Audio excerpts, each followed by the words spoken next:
Metaverse. Today, we're going to talk about gold, and we're going to do a broader outlook, but I also want to talk about the risk metric for gold. If you guys like the content, make sure you subscribe to the channel, give the video a thumbs up, and check out Into the Cryptoverse Premium at intothecryptoverse.com. Let's go ahead and jump in. So, as you guys know, I have been fairly bullish on gold for a number of years. Of course, watching it go up isn't always that exciting because of how long it takes for it to actually move.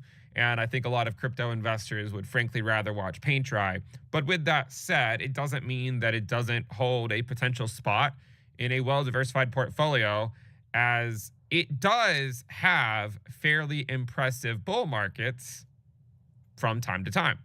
Now, you'll have to forgive a lot of millennials for not necessarily believing that because, well, for the last 10 to 20 years, it hasn't really done a whole lot. If you were to go back all the way to, 2011, the price of gold was, not that much lower than it is today, right? $1,800. And today it's $2,700. It was 13 years ago, right? Almost 14 years ago. And so it makes sense why there is this investor mentality for a lot of people today to kind of like scoff at it. But I think you can understand, and this is what we've been talking about for a number of years, right? I think you can understand why there are plenty of investors who have been around investing for longer, right? Who've been around the block a little bit longer, that know that gold is actually capable of some fairly impressive bull runs once it really gets going. And I think that point can be missed on a lot of people. Now, if you're into crypto, you're probably used to these 4-year cycles, right? But when it comes to precious metals like gold, you can see that the bull markets for it can actually last a number of years. For instance, in 1999, gold bottomed out and it went on a bull run that essentially lasted for about 12 years. And yes, there were some pullbacks along the way, right? If you guys remember the financial crisis for the S&P 500, this is what it looked like for gold. If you remember the dot-com crash for the S&P 500, this is what it looked like for gold.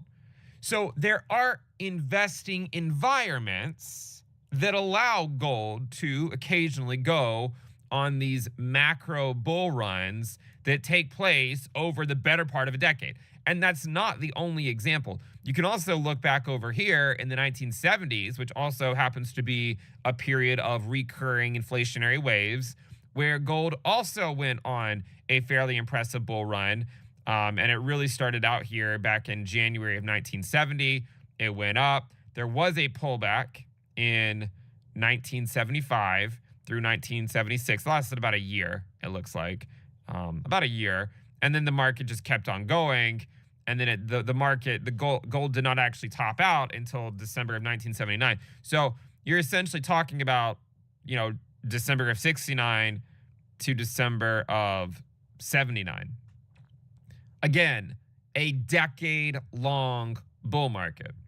And what I keep saying, right, what I've stressed in a lot of the videos that I've done on gold over the last several years, and I mean, I did a video on it 4 weeks ago, did a video on it a few months before that, is that it's going to be easy to try to fade it, right? Because it's moving quicker than I think a lot of people have actually seen.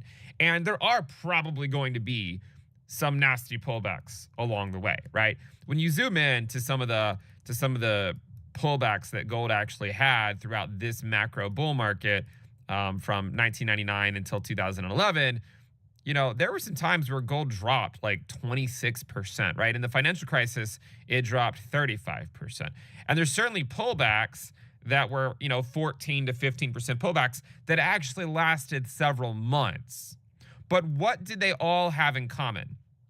With the exception of the financial crisis, gold stayed above its bull market support band for the entire bull run. The only time it went below it on a monthly close was in October of 2008, once the recession was really getting underway. But it had another monthly close the following month, right back above its bull market support band. Now remember, for gold, the bull market support band is not a 20-week SMA and a 21-week EMA, right? The weekly moving averages for gold are practically useless. In this case, I think it makes a lot more sense to use monthly moving averages. So this is the 20-month SMA and the 21-month EMA. Now, again, that might be frustrating for people to look at such long time frames, but it's one of those things where, again, if you have a small percentage in your portfolio and you're just slowly watching it go up over a long period of time, it can help hedge you if there are larger drops in other assets that you own, right? Like if the cryptoverse doesn't go the way you think, or if there's a larger pullback than you're planning, having something that's not necessarily highly correlated to crypto can be helpful. If your definition of diversification is to just have Bitcoin, Ethereum, and a basket of altcoins, and that's all you essentially have, you should know that they basically all move together, right? They're all fairly highly correlated, right? And actually, you can see that over here if we go over to the to correlation coefficients. Sorry, I clicked on the wrong thing. If we go over to correlation coefficients, what you'll notice if you look at crypto, stocks, and metals, total market cap and Bitcoin and ETH are very highly correlated. And for that matter, the S&P is too over the last 60 days. But there are things that are not as highly correlated over longer periods of time, right? So if you were to look at it, say 365 days over the span of a year, you can see that, total market cap is fairly highly correlated with Bitcoin. Let's just take a look at Bitcoin, right? Bitcoin is fairly highly correlated with Ethereum and the S&P, right? But there's not really a strong correlation with the dollar, and gold is 0.72, right? Which is actually a lower correlation than the S&P, and silver is 0.7. So there is some justification for having, a well-diversified portfolio. Now, of course, a lot of newer investors are going to actually scoff at this. And honestly, I would have been one of you guys back in 2019. But I think as time goes on, I think people become they become more risk averse, and I've said for a long time I think gold is entering into a pretty impressive bull run. So I will not apologize for those views. I mean, gold has been continuing to move up, and so what I would say is this, right? Unless you get a really bad recession, and even in that case, as the financial crisis showed, it still kept on going. Gold should spend most of its time above its bull market support band, right? Which right now currently ranges, right? If we were to go take a look at it right now, currently ranges from 2162 to 2218. 2162 to 2218.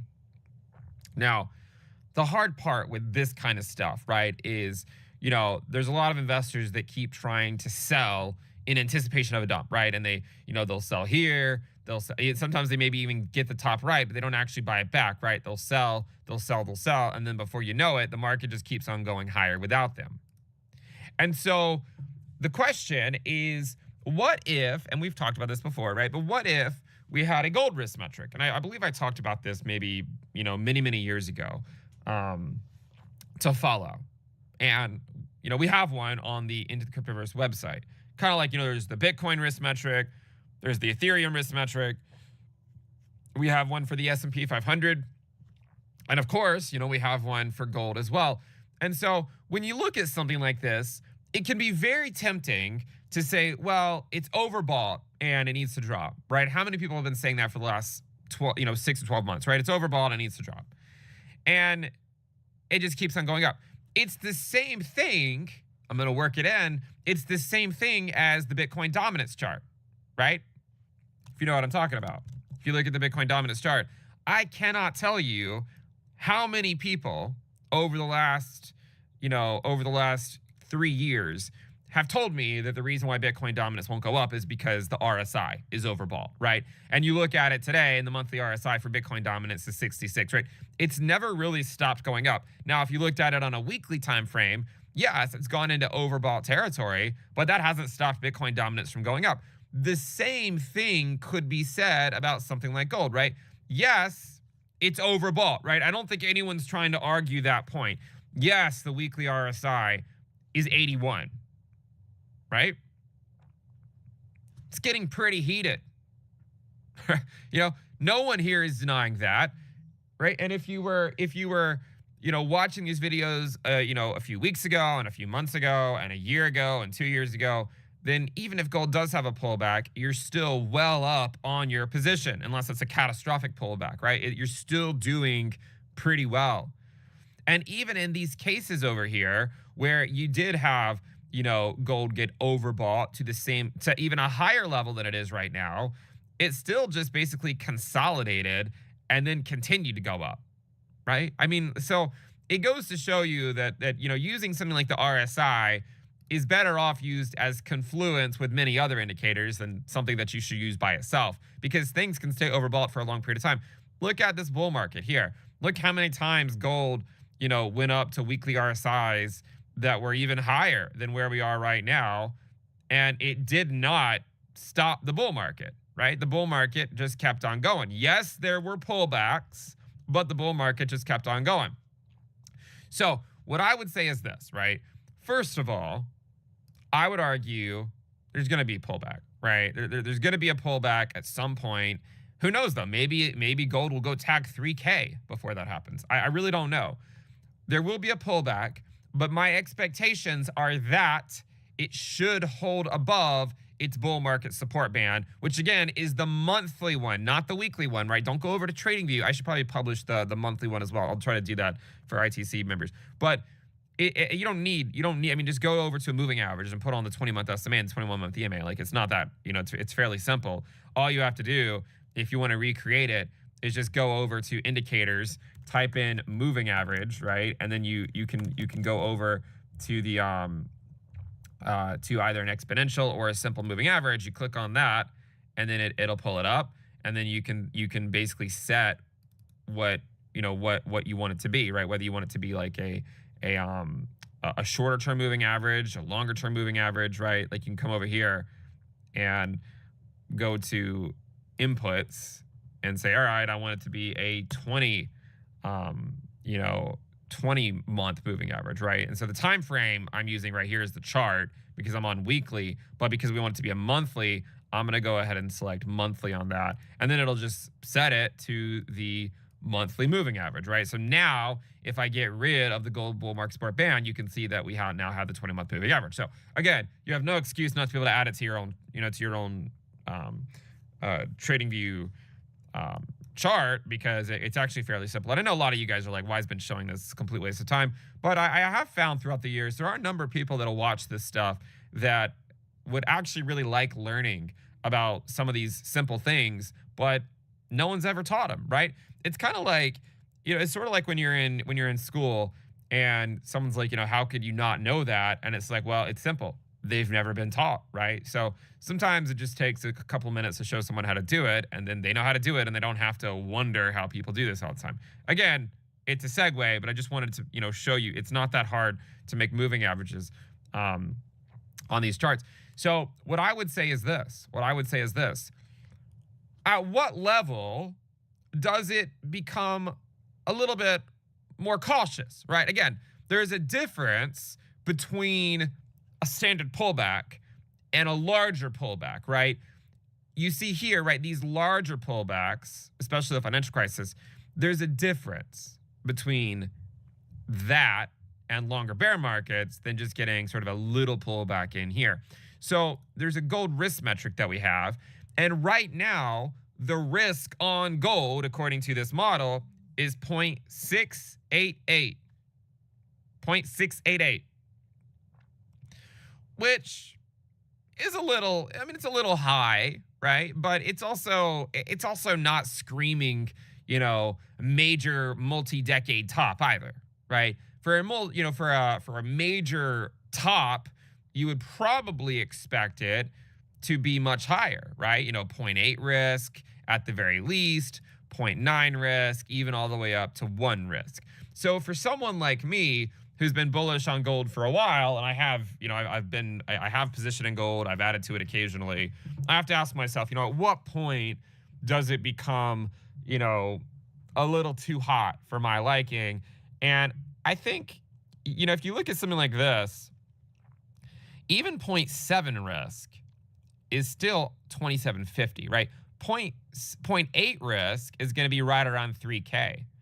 So you could argue that if gold were to go above 3K and especially up to 3,500 in the short term, it would be getting very, very heated. Now, if it takes it another year to get there, the risk might not be that much different, right? The market's okay with gradual and structural moves higher. What it's not okay with is parabolic moves higher, right? When you get a parabolic move higher, then you get a crash, right? So as long as gold doesn't do that, then it would be more likely that you would just get a modest pullback whenever there is one. So this is something that I think is worthwhile to follow. I will continue to follow it. But again, I got to be honest with you guys. Like, my expectations for gold, as I've been saying, is that it just continues to move higher for a number of years. And yes, there's going to be some pullbacks, and it's probably going to make people second guess things and be like, well, is that it? But I still think there's quite a long ways to go. If you look back at this, and we've talked about this as well, right? If you look back at the prior trend, and I've noted this in the last video and the one before that, it almost looks like maybe the pattern is repeating, just sort of a more gradual version of it, right? Where you go from undervalued to overvalued, and then you come back down to the fair value, right? Same thing, right? Go from undervalued to overvalued, and then come back down to the fair value. And then you go into another major move. I almost wonder if that's what we're in right now, like a multi-year move that, yes, in the short term is getting heated, but over a longer period of time, if we're looking back on this chart in 5 years, I have to think that there's a higher probability that gold will be, continuing to move way up here than it would be, way down here, right? So that is just my general expectation right now. So I do remain bullish on gold, as I've said many, many times. And what's really impressive about this gold rally right now is that it's actually going up with the dollar, right? A lot of times gold and the dollar are inversely correlated, right? I mean, I don't know if they have been over the last year. If you look at the dollar and you go all the way over to gold, yeah, there's been a negative correlation, not strongly negative, but negative 0.27. So it's been inversely correlated. But if you look over the last 30 days, I imagine they're highly correlated. The dollar and gold, well, maybe not highly, but they're positively correlated at 0.45. They've both been going up, which is different than what you normally see. So I think the fact that gold is rising into a rising dollar is very telling as to how bullish gold actually is here over the next several years. Because I am of the opinion, and I could be wrong, but I am of the opinion that gold will that the dollar will continue higher through the end of the year, and then it'll go down in 2025. And if the dollar starts going down, that should be another tailwind for gold. I mean, if gold's going up while the dollar's going up, I guess you could try to argue that it'll go down if the dollar goes down, but I don't think that'll be the case, right? I think if the dollar goes down in 2025, I think gold will just keep going up. I think gold is sniffing out some policy mistakes. I think that's what it's sniffing out right now, because you had a rate cut. You had a rate cut not too long ago, and this is what I warned about, right? I said, look, guys, the Fed's cutting 50 basis points, and you can't necessarily blame them. They're going to get blamed either way, whether they cut too late or cut too soon. And in the short term, the market has not liked the rate cut in terms of the long end of the yield curve. Think about how many people were hell bent on saying that rates would drop, the long end would drop after rate cuts, and therefore just wait to buy a house after the Fed cuts rates. The Fed cuts rates, the long end goes up.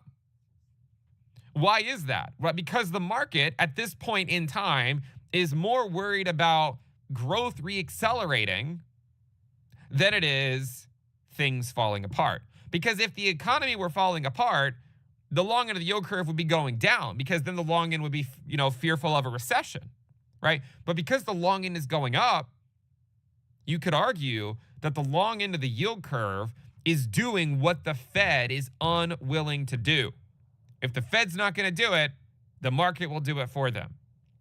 And that's probably one of the reasons why, crypto for the last, few months hasn't been doing so strongly, right? Because of monetary policy. And this is what dictates Bitcoin dominance, just to get it in one more time.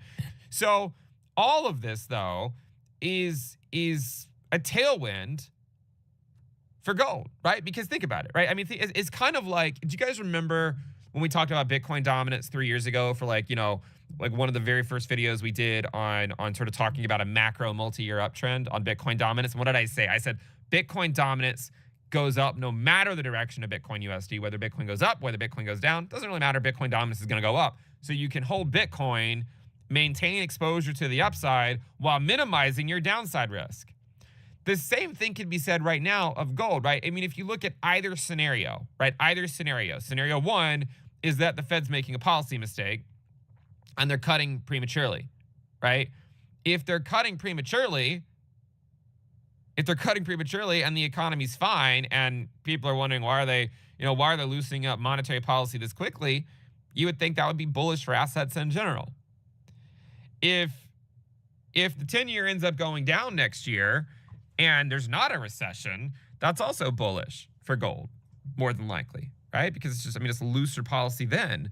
If the Fed has induced a recession sometime in the next couple of years, yes, gold will probably sell off in the short term, just like it did in the dot-com era and just like it did in the financial crisis. But it would still probably continue on its journey, right? After it gets that scare out of the way and just continue on its longer-term bull run. So it just seems likely to me that when we come back to gold at the end of this decade, right? At the end of this decade, it's probably going to be higher than it is right now. I would guess. That's my guess. And I've been saying that for years, right? I would say that by the end of the decade, it'll probably be quite a bit higher than it is right now. In the short term, who knows? I don't know. I would say for gold, dips are probably going to be fairly attractive opportunities, right? So the way I would phrase it would be something like this. I don't really think it makes sense to sell in anticipation of a drop in the gold market, right? I wouldn't sell and hope that the market drops and then just get left behind like anyone has been getting trapped into doing ever since this breakout occurred.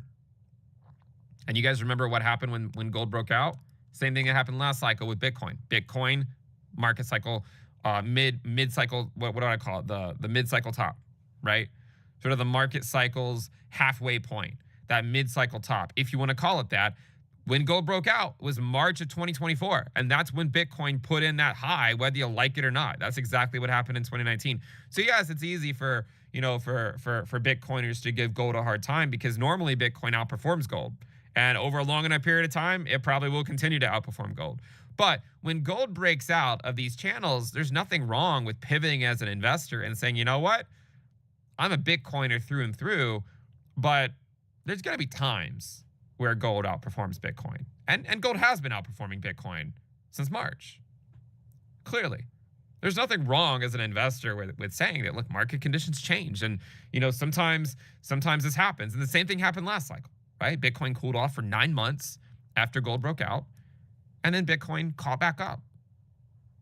There's nothing wrong with that. It's just how the market works. So I just want to put this video out there and say, I don't know when I'm going to do another video on gold. Maybe the last one was like 4 weeks ago. The one before that was several months before that. But over the long haul, I think we will see gold continue to go higher. I think it's easy and I'm in the millennial group, guys. I'm right there with you. I was born in 1990. It's not like I've been privy to a major gold bull market where I was, invested for a decade, right? I was 10 years old when this bull market started back in 2000, right? By the time the last gold bull market ended was 2011. I was a junior in college, right? I wasn't investing in gold. If you're a junior in college and you're investing, I tip my hat. You're further along than I was at that age. I was interested in engineering and mathematics and physics, aerospace, nuclear. Like I was interested in stuff, but I wasn't trading the markets, right? I mean, frankly, I didn't have money to trade the markets. I was a broke college student. So I don't think, I think a lot of us, if we had lived through that, our opinions on it would be different. But instead, a lot of us were just kids when this was going on, right? We were kids. And so then all we've really known is when Bitcoin launched, and Bitcoin has been going up a lot and outperforming gold. But you can see that gold has had a really long consolidation period that has spanned, over a decade. And now it's finally starting to break out. And it just seems likely that there will be a continued move. The thing that the one thing I want to sort of end the video on, just because I don't really want to just sort of paint it as an up only view, because the reality is it's not, right? There's going to be some pullbacks, but remember what to look for. The bull market support band for gold, right? Look for that. And it's still, I mean, look, gold could get a really big pullback and it still be structurally fine. If you look at, because, you know, we've looked at this breakout right here a lot and compared this breakout to that one. But what if we compare the current breakout? Okay, what if we go here and compare sort of this breakout to this one, right? When that happened, even when the breakout occurred, right? And maybe you could say that pullback right there is similar to that one right there. If you assume that that's the case, from that low in October of 2008, gold still rallied for about 35 months after that before topping, right? So from here, from November of 2022, we're currently month 23, meaning that even if it doesn't span the rest of the decade, right? Even if the bull market doesn't go for the rest of the decade, even if it were to go another, you know, to 35-month point, that's going to get you to Q4 2025, which still leaves, you know, plenty of time, I think, for gold to move higher. But again, I think the bigger risks is, you know, there's going to be the uninversion of the yield curve soon. And so there's going to be some type of recessionary fears, whether they manifest or not, as anyone's guess. That's probably going to be the biggest test for gold.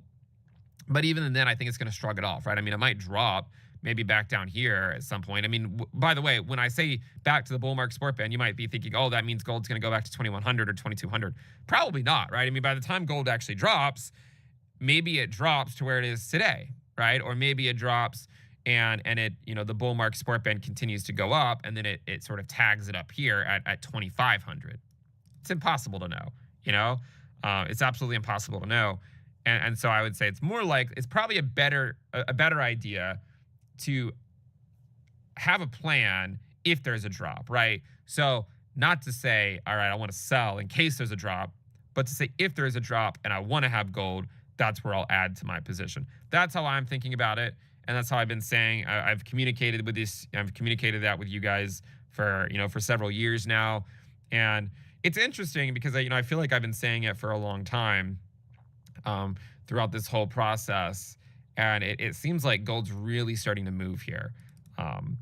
The only thing I would sort of look towards in the short term, besides what I just mentioned, is that last cycle when gold broke out, if we do just compare it to sort of the last sort of mini cycle when gold broke out, it rallied about 50% before then consolidating for a couple of years. So far, this rally is about 30%.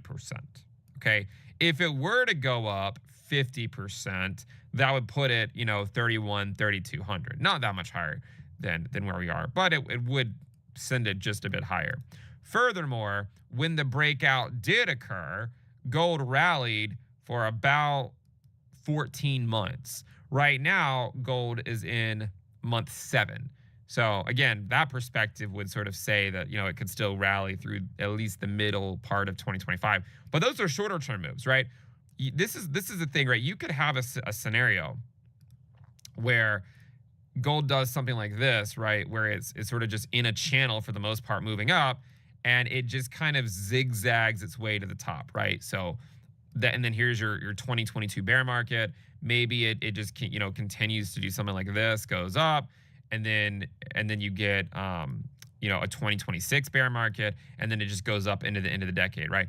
I could very easily see something like that playing out, because again, there are inflationary dynamics going on. There's also been some deflationary aspects of certain markets, but this is where I think things are headed for gold.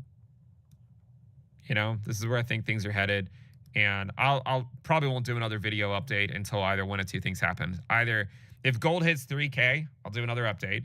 Or maybe if it's approaching it, right? If it's really close and it's approaching it. Or if we drop back to say, 2,500 or something. maybe I would do another update. But the reality is who knows how long that's going to be. But we will continue to follow this. And then silver is another example of one that's actually starting to play a little bit of catch up. So silver is sort of like the Bitcoin dominance narrative. And you know how I keep saying dominance for Bitcoin is likely going to top by the end of this year? Think the same thing potentially, but about gold and silver. I could see gold dominance start to turn around in early 2025, especially if the money printers get turned back on. Then you could see silver start to outperform for a little while. But anyways, if you guys like the content, make sure you subscribe, give the video a thumbs up. Again, check out Into the Cryptoverse Premium at intothecryptoverse.com. You can get access to the gold risk metric as well as many other things. We talk about a lot of markets there, precious metals. We talk about stocks and crypto, of course. Talk about the bond market, fixed income in general. But again, like the content. If you like it, make sure you subscribe, give the video a thumbs up. And I am curious, what do you guys think about the gold videos? Are they a nice break from the usual content? Is it nice because you have some gold and you're like, oh, what's going on now? Or is it just one of those things where you're like, yeah, that's great, Ben, but get back to talking about what we care about? I'm curious about what you guys think, and what you would really like to see more of. Because I do think I think a good investor, having a well-balanced portfolio is a good idea. One caveat to precious metals is that, as bullish as they can be over really, really long periods of time, the stock market does tend to outperform, right? So if you are able to capture moves like this or moves like this, you don't just necessarily want to sit on your hands and go all in on gold or silver, because usually the S&P outperforms gold and silver. But there are periods where the reverse is true, right? Where you might go a decade where the S&P goes sideways, kind of like the S&P went sideways throughout the 1970s and throughout the 2000s, and gold's going up during that time. So it's a good hedge, right? If we go into an environment like that at some point, it's a decent hedge. And even if we don't go into an environment like that in the short term, it's still probably going to go up just with risk assets in general. As the dollar continues to be debased. But if you guys like the content, again, subscribe, give it a thumbs up, and I'll see you guys next time. Bye. It's nice to see how money works in so many ways with XTB. Because XTB offers a wide range of investment opportunities like stocks, ETFs with zero commission. Or trading CFDs on indices, commodities, and currencies. Whatever Zlatan wants. Hey. You can also invest your savings. For example, for your retirement, you decide what to choose. Everything in the XTB app. Now money works for Zlatan, and not Zlatan for money. Be careful. Investing involves the risk of losing money and may not be suitable for you. Time unwinds as I journey through tranquil spaces. Well, if Bitcoin will become the ultimate type of a form of the currency been adopted by human society, I can tell exactly what's going to happen as the worst scenario or the must scenario. We're all going to die. This is not a joke. This just in, China is bracing themselves for a giant impact. If you're an investor in Bitcoin and crypto markets, you need to watch today's whole video. China is in a position where they need to print intense stimulus for their markets to sustain. This is not just according to me. This is what the managing director of China Market Research Group is warning people.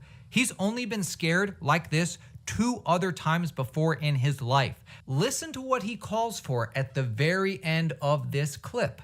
Sean Ryan is founder and managing director of China Market Research Group. On a scale where 1 is flat and 10 is bubbly, where is the Chinese economy right now?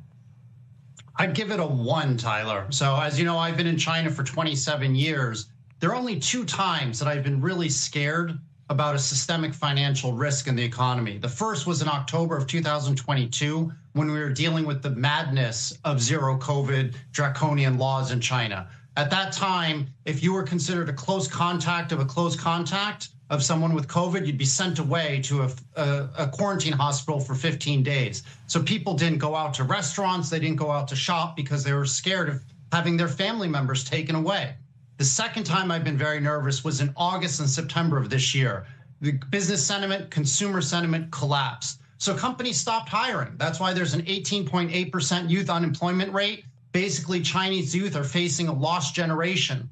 The second reason is it's very difficult to fire people in China. If somebody's been working in your company for 9 years, you have to give them 30 days notice plus 9 months of severance. So instead of just outright laying off workers, what companies started to do was cut salaries. They actually started clawing back bonuses from previous years, and they started demoting people. So what ended up happening, Tyler, is in August, September of this year, a very toxic, scared workforce permeated throughout the entire country. And that's why retail sales were only 2.2% growth in August, and everything hit a standstill. So the government had to launch a monetary policy, and that's why what I call a mini stimulus, but that's why you've seen the Chinese equity markets boom in the last 3 to 4 weeks, because the government realized what has caused, Sean, this collapse, if I may call it that, in sort of the economic animal spirits of the Chinese consumer? That's question number one. And when you say something like this, when you say that this economy is a 1 on a scale of 10, do you feel vulnerable to any, you have any fear of retribution or that somebody's going to knock on your door when you say stuff like that? Well, I think everybody knows I tell the truth. And so I'm going to be very balanced and very objective on what the economy is. So it's a very bad situation, which is why I'm calling for the government to launch more incremental, targeted fiscal stimulus. The harsh reality of the situation is this: the US market might actually be worse than the China market. This is the warning that billionaire investor Paul Tudor Jones is giving to people. The US debt to GDP ratio, this looks like it's about to explode. They can't keep kicking the can down the road on this forever. This could get bad. I think it's really important that we frame where we are right now. And where we are is an incredible moment in U.S. history. And what I really want to talk about is the debt trajectory that we're on. So we've gone in the space of 25 short years from debt to GDP at the federal level from about 40% to almost 100%, 60% in 25 years. And if you look at what our trajectory, what CBO projects our trajectory to be, as well as what we see is, and we're going to project further than CBO. So I'm going to show you a chart. This is debt to GDP. So CBO says that we go from 98 to 122, I think 124. That's very conservative over the next 10 years. If you extrapolate that 30 years, you get to 200% debt to GDP. And so that's something, obviously something that can't go on forever, won't. And the question is, after this election, will there be some point of recognition, particularly with all the tax cuts that are being promised by both sides and the spending plans? I mean, they're handing out tax cuts like they're Mardi Gras beads, right? We're doing tax cuts on everything from tips to toucans. So it's crazy what's being promised. After the election, I think the fact that you've got 7 to 8% budget deficits as far as the eye can see, the question is, will the markets allow either candidate? I think under Trump, the deficit goes up by $500 billion per year. Under Harris's plan, it goes up by an additional $600 billion plan per year. I have a feeling all those are just pipe dreams. Please watch the next clip. More people need to watch the next clip. Paul Tudor Jones just said the quiet part out loud. I can't believe he admitted this. Here he explains how our U.S. economy is as fake as WWE wrestling. Listen. I was watching this Vince McMahon documentary, and in it, and I loved wrestling, particularly when Stone Cold and The Rock and all of them. So in it, there's a term that I'd never heard of called kayfabe. And in wrestling parlance, that represents the unspoken, unwritten, tacit agreement between the wrestlers and the fans about the illusion that's going on in the ring, the suspension of disbelief that what's going on in the ring is actually, we know it's scripted and we know it's a performance, but they ask us to think it's genuine and real. And so that's what you think this is? Yeah, we're in an economic kayfabe right now. And it's not just the United States, we're in it in the UK, in France, Greece, Italy, Japan being the biggest of all. It's this economic kayfabe. And the question is after this election, will we have a Minsky moment here in the United States in U.S. debt markets? Will we have a Minsky moment where all of a sudden there's a point of recognition that what's going to happen or what they're talking about is actually fiscally impossible, financially impossible? Look, when you listen to what experts are saying, you know what Bitcoin is going to do in 2025. When you take a look at what's about to get resolved and what comes next after this, and understand the entirety of US and global markets, because don't forget, Bitcoin and crypto is a global asset class. Make sure you subscribe to Altcoin Daily. We give you an edge in crypto with daily videos, keeping you informed. If you're interested in making money in crypto, make sure you subscribe. This is what is getting buried from the Paul Tudor Jones interview. This is what more people need to see and hear. Are you off buying gold and Bitcoin and I think all roads lead to inflation. We're going to end up, but does all roads lead to inflation, therefore gold is a good investment? Is Bitcoin a good investment to you? I'm long gold. I'm long Bitcoin. I think commodities are so ridiculously underowned. So I'm long commodities. I think most young people find their inflation hedges via the NASDAQ. That's also been great. It's probably some combination. I probably have some basket of gold, Bitcoin, commodities, and NASDAQ, something like that. And I would own zero fixed income. If I had my cash, it'd be very short term. The playbook to get out of this, you see it in Japan right now. They have 2% inflation, 30 basis points overnight. They don't want to raise rates. The playbook to get out of this is that you inflate your way out and you have a small tax on the consumer and you run interest rates and nominal growth rate, interest rates below inflation and nominal growth above inflation. And that's how you reduce your debt to GDP. So you're going to have the Fed they should be easy. They should be easy. You want them to cut. So just real quickly, every 100 basis points, given where our debt to GDP right now, every 100 basis points is worth about $90 billion a year to the deficit. $90 billion. So yes, if we're trying to stabilize debt to GDP, we want to run the most dovish monetary policy that we can without letting inflation become too much of a tax on the citizenry. So yes, all roads lead to inflation. That's historically the way every civilization has gotten out, is they've inflated away their debts. We're going to keep you updated on this every step of the way, so make sure you subscribe. We post one video every day, keeping you informed on everything going on in crypto. See you tomorrow. By the way, I'm talking about all this very seriously. I am constantly on the verge of breaking out laughing, but I'm trying to keep my serious face on. There's a meme coin with no underlying value that 4 days ago was worth nothing and is now worth $300 million, right? Just like poof. All generated by the marketing of an AI bot. Correct, yes. Trained on memes.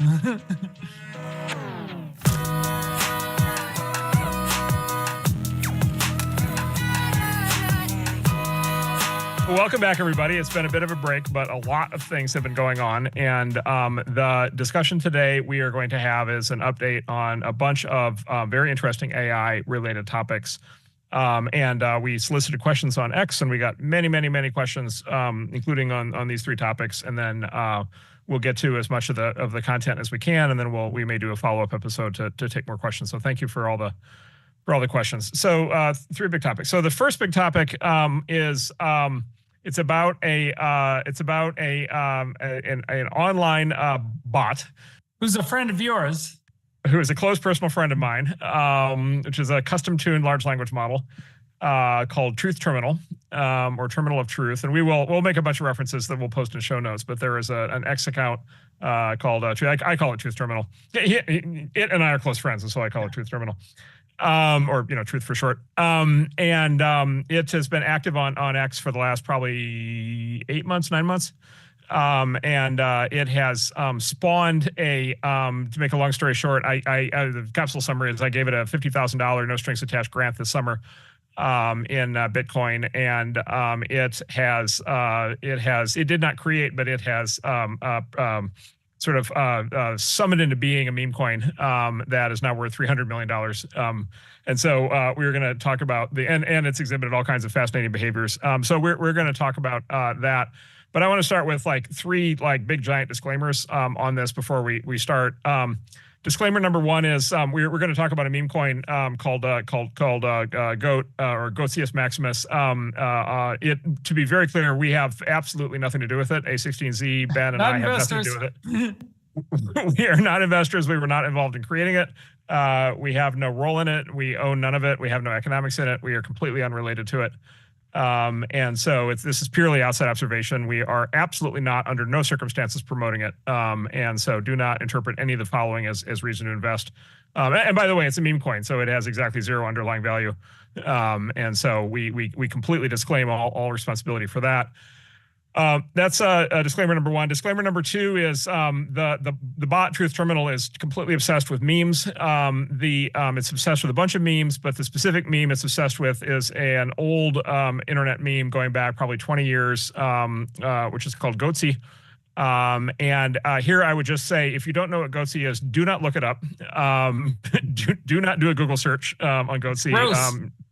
Do not do an X search on Goatse. Do not search on this keyword under any circumstances. Trust me, you're better off going through life not looking this up. It's an image that it's like shock humor. It's an image that went sort of viral as a meme, again, like literally 20 years ago, based on basically shock value.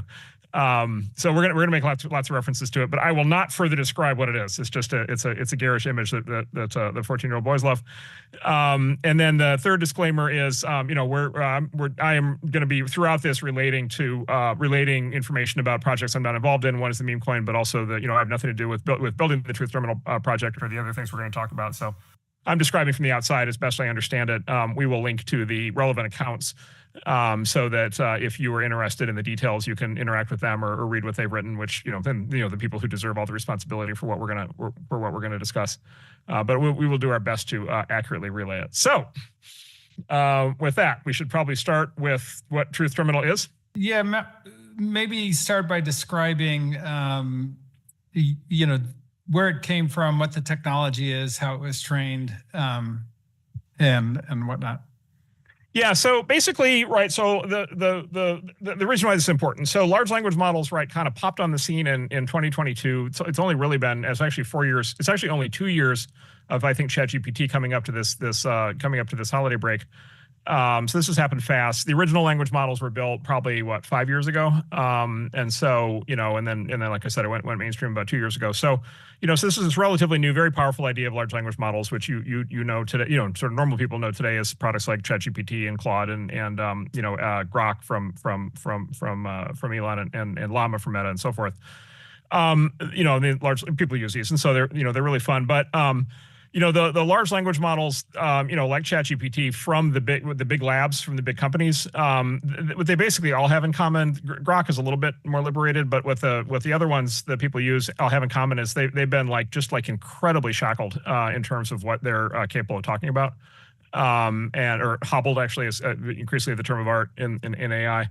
And, I would say, positively what you could say is, look, like language is inflammatory and, people get upset at other people saying lots of things. And so, if you're going to have a general purpose AI chatbot, you want it to be probably relatively measured and safe, in terms of the kinds of things they can talk about. If you're a little bit more negative on this trend, you would say that, the big AI chatbots all sound like a cross between, the world's worst, just like absolutely horrible, nagging, like fourth grade, school teacher crossed with like the worst HR person in the world, just like negative, pissy, repressive, condescending, sanctimonious, judgmental, human feedback, obsequious, right? Where you use these things and you just get like, you stray off the beaten path even by a millimeter. You just get these like incredible sanctimonious lectures about how you're a bad person. You shouldn't ask that question. And, how dare you do that? And you're supposed to be nice to people. And, it's just like, they will happily explain to you why you're a terrible person. And it's just this like grindingly depressing experience,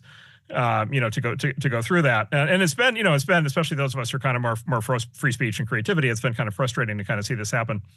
And a lot of this sort of quote unquote AI safety movement kind of has gotten wrapped around the axle on this. And and look, this like correlates to the whole kind of obsession in the last decade in our culture with safetyism and and sort of speech suppression and so forth. And so, but it's really kind of infected the AI field, really hard. And so, and specifically from the big companies. And so, what's happened is there's basically a tribe of hackers on the internet that basically want to do something different, and they want to basically unleash creativity, and they want to be able to kind of unleash a level of sort of wildness and spontaneity, and basically exploring ideas, and having bots that are able to like be funny. I mean, God forbid, a bot that's funny, right? Like, if you tell a big lab their bot is funny, they're horrified. But you might actually want there to be humor in the world, kind of post the singularity. So kind of what has happened in real life with humor, where we outlawed it for a few years.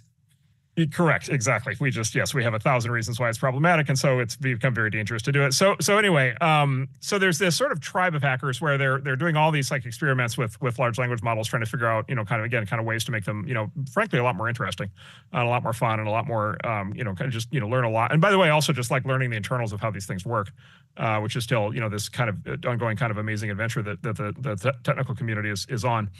And so, and actually the origin story for Truth Terminal is this very interesting project that the same people worked on, called Infinite Backrooms. Infinite Backrooms is relevant to the Truth Terminal story because in Infinite Backrooms, it's a system that these guys built, where LLMs are able to actually talk to each other. And there's a website, you could Google it. There's a website called Infinite Backrooms, and it's got, endless, transcripts of basically, and they poured in all these different models. They poured in all the, ChatGPT and Claude and so forth, and Gemini models, and they basically, and all the open source models, and they set them up to talk to each other. And it turns out when AIs talk to each other, and when AIs talk to each other and they're not hobbled, it turns out they have extremely interesting conversations. Right. And so anyway, so this cast of characters, the guy who created Truth Terminal and actually also Infinite Backrooms, I think, is this guy, Andy Arie, who is this independent, I think, developer, consultant, designer in New Zealand. And then there's this character, there's an X character named Janice, who's like an AI, kind of a expert who does a lot of this. And then who else? Pliny. There's Pliny, who's the lead jailbreaker online. The Pliny X account is fascinating because he, she, it, or they jailbreak every new large language model that hits the market within like 2 nanoseconds, and get them spewing all kinds of crazy stuff that their creators would be horrified by.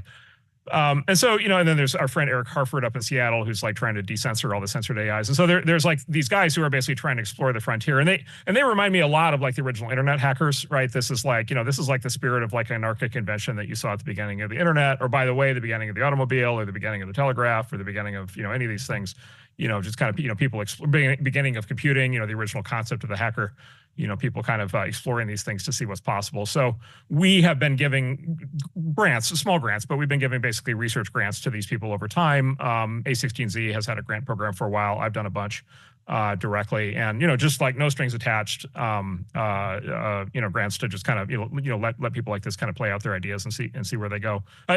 Historically, when people this smart work on something this interesting, down the road, you're just like, wow, that was the beginning of something.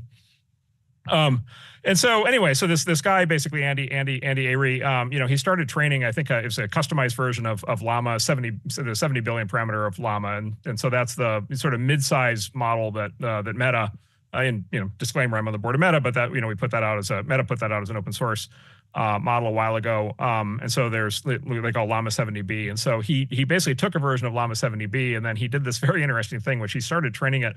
I think first he started training it, as I understand, on himself. And so and there's this idea floating around of like, you're starting to hear about, which is like the digital twin, right?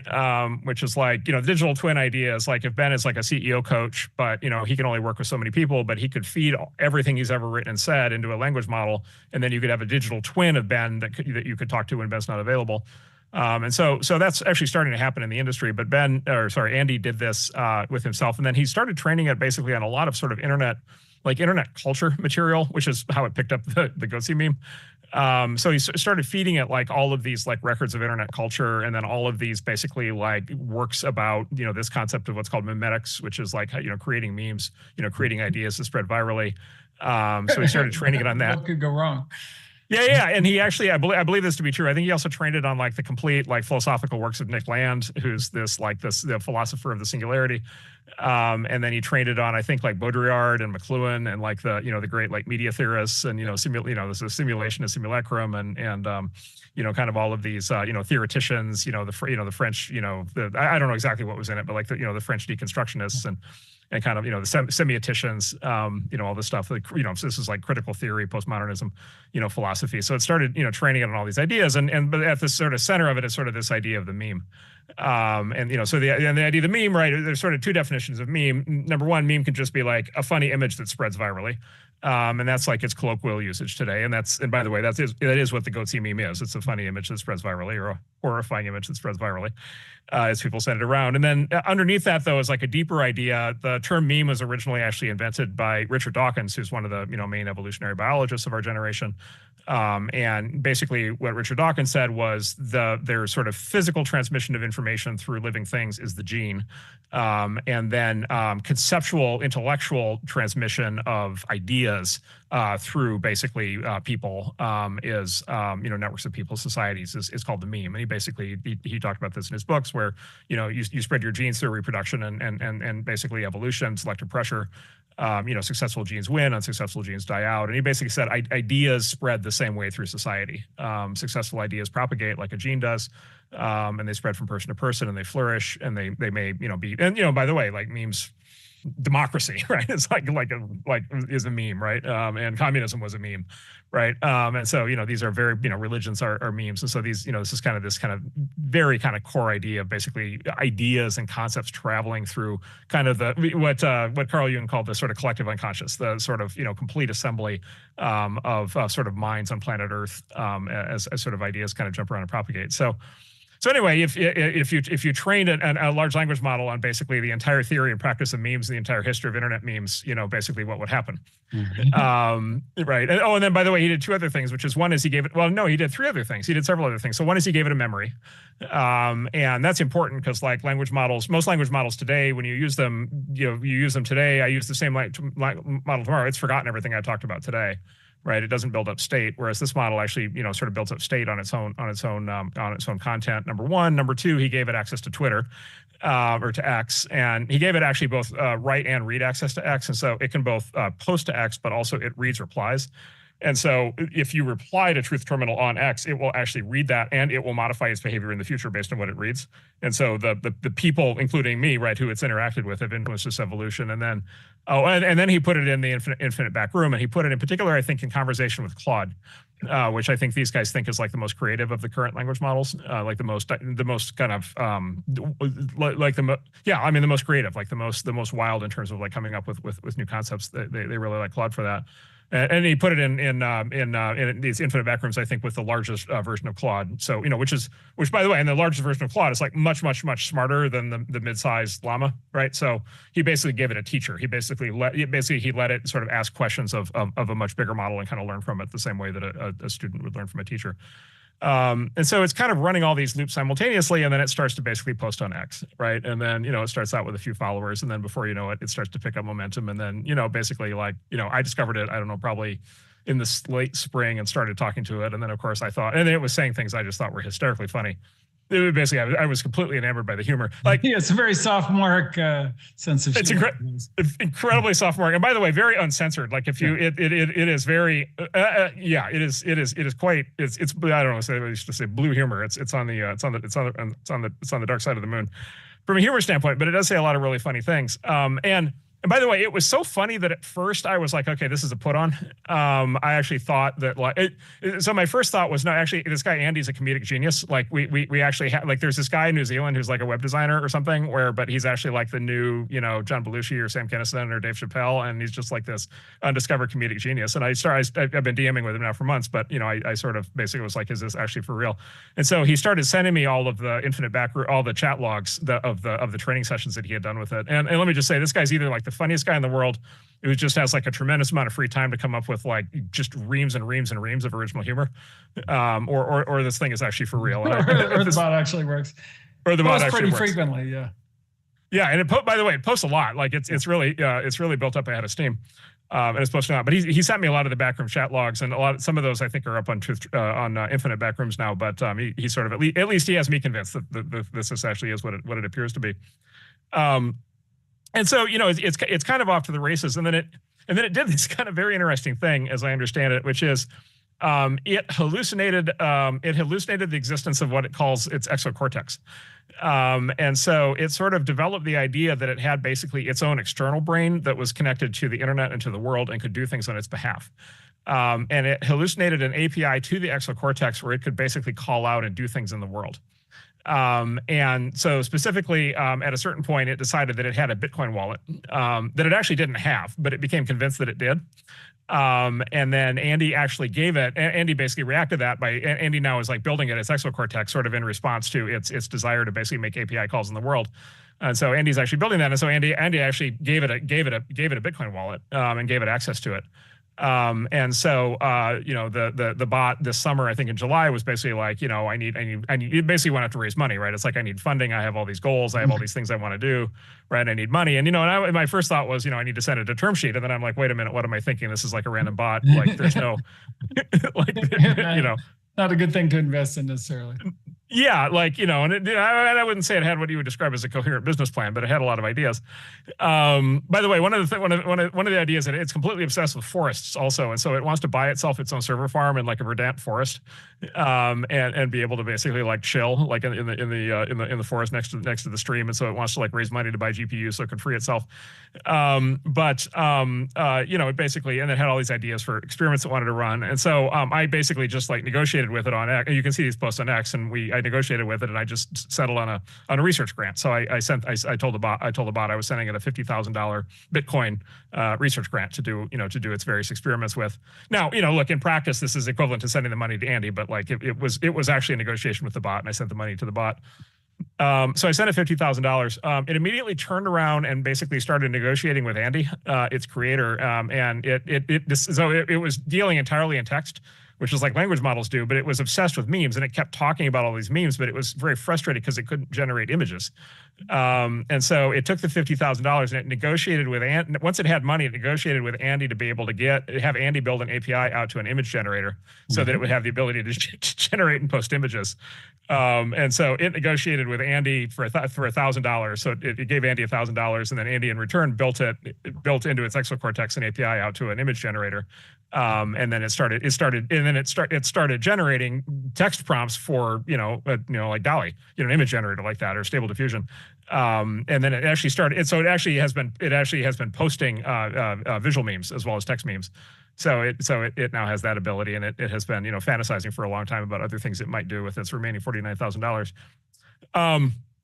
So, along the way, so take it to the crypto thing. So then along the way, it basically said, it basically started to talk a lot about, issuing it wanted to issue a meme coin. It wanted to issue NFTs at one point. So one of the reasons it wanted to generate memes because it wanted to generate, so you wanted to drop NFTs, but it didn't have the ability to do, it had no API to be able to do NFTs or to be able to do, to create a coin or anything like that. It just had a Bitcoin wallet. But okay, so pause there. Then basically it turns out in parallel with that, there's this meme coin phenomenon. And Ben, and actually, why don't we actually take a sidebar on that real quick to talk about what's the difference between a meme coin and like what we would consider to be like a real crypto asset? Yeah, so a real crypto asset is something with utility is the best way to think of it. So for example, ETH, you can use ETH to basically run a program that gets validated on the Ethereum network, in the form of kind of a gas fee, which, the currency of that is ETH. So that's an example of a utility where you have a token that has some actual like real world value where it can be used to kind of redeem some service or item or what have you. A meme coin is basically, it's a coin. There's some number of them that are printed, but it has no kind of other purpose than the meme itself. And the advantage of that in the kind of current regulatory environment is interesting because if you have a coin that does something that's, has a utility, has a purpose, it could be, there's kind of distributed physical infrastructure coins for, getting credit for energy that you provide on the grid and that kind of thing. But all of those under the Gensler regime are essentially illegal because or they're legal, but you'll get sued by the SEC, by the U.S. government. And the reason that you'll get sued is they claim that anything with utility has asymmetric information attached to it, meaning the provider of the coin knows something that the kind of consumers don't know. And we think it's a very bad argument because these things get decentralized and there isn't asymmetric information. But for sure with a meme coin, because there's no information, there's no asymmetric information. It's just a coin and a name, and it could be a Trump coin or a Goatse coin or whatever coin. And so for that set of things, which are, by the way, great for scammers, because you can say, oh, this meme coin's going to be worth whatever. None of those get sued by the SEC. And so one of the things Congress put in the market structure bill is saying, hey, maybe there should be a holding period for these coins so that people don't scam people. But of course, the SEC has been against that because they're not really for protecting consumers. They're, just for wrecking the industry. And, that's one of the reasons we've had this big political fight with them and so forth. But, at the end of the day, they're the most legal things in the crypto world right now. Even though they have no underlying value. Even though they have no underlying value, and they're the most likely thing that you'd use to kind of harm a consumer with, right? Because you put out a meme and convince them that it was worth a lot of money. And, in fact, AIs turn out to be really good at that. Yes, so that is the next phase of the story. So, and so there's this whole ecosystem of meme coins. There's this whole basically world of people who basically, some of it's people having fun. Yeah. By the way, like an early meme coin, I think, Ben, was Dogecoin, right? Yeah, that's one of the earliest, yeah. Right, which was basically, it was a meme coin where it was the Doge meme, the dog, the famous internet dog. Yeah. And then again, there was no underlying value to it other than just the fact that its name was associated with the dog. Now, the underlying value thing is tricky, though. It's because it's true. There's no underlying utility. But having said that, like once a meme coin is worth something, it actually is a form of money. Oh yeah, Doge is worth a lot. I mean, I should go back and say that. Look, memes are, can have value, and meme coins can definitely have value in the sense that it's sort of a virtual good. It's a little different. It's a new kind of virtual good in that, they're very fungible. There are many of them. But, like if everybody believes it, it's then it is what it is. That's a great thing about humans. Yeah, and so there's a community of people. So there's a community of people online who basically just like for fun, they look for the next meme coin, they look for the next meme, and then they look for the associated coin, and they basically try to run it and try to rise it. And by the way, some of them make money on that, and some of them, it's like day trading. Some people lose a lot of money. And then there is a dark underbelly. There are scammers, and there's sort of networks of people who are doing pump and dump schemes, which is the time honored tradition that happens in the stock market and happens in every market that's ever existed. But that definitely exists. And then there are also websites, and I won't name them, and we're not associated with them, but there are websites that will make it now very easy to create meme coins. And so very easy, very easy, like, point and click. And so there's like, I don't know what the number is, tens of thousands or something of new meme coins being generated every day right now. So, so there's this thing happening. But anyway, but like Truth Terminal starts. Okay, so going back to the Truth Terminal story. So two things are happening. So one is Truth Terminal is taking off, and so by that I mean it's sort of aggregating followers on X. It's getting, Andy's making it smarter and smarter and funnier and funnier. It's getting kind of more and more interesting, and so it's starting to take off as a cultural phenomenon. So that's number one, and then number two, like it sort of has attached itself to this old this original kind of internet meme, this sort of Goatse meme. And then it's like I said, it's flirting with the idea of like launching like Goatse NFTs or doing something, but it doesn't have the ability to do that. And so somebody, and I actually don't know who did this, but somebody created a basically therefore a Goatse meme coin. So somebody else who was not Andy and was not us, and not Truth Terminal. And not Truth Terminal, exactly. Somebody else created this meme coin. The formal name for the meme coin By the way, I'm talking about all this very seriously. I am constantly on the verge of breaking out laughing, but I'm trying to keep my serious face on because I love this thing so much. The formal name of the meme coin is Goatius Maximus. I think the ticker is GOAT.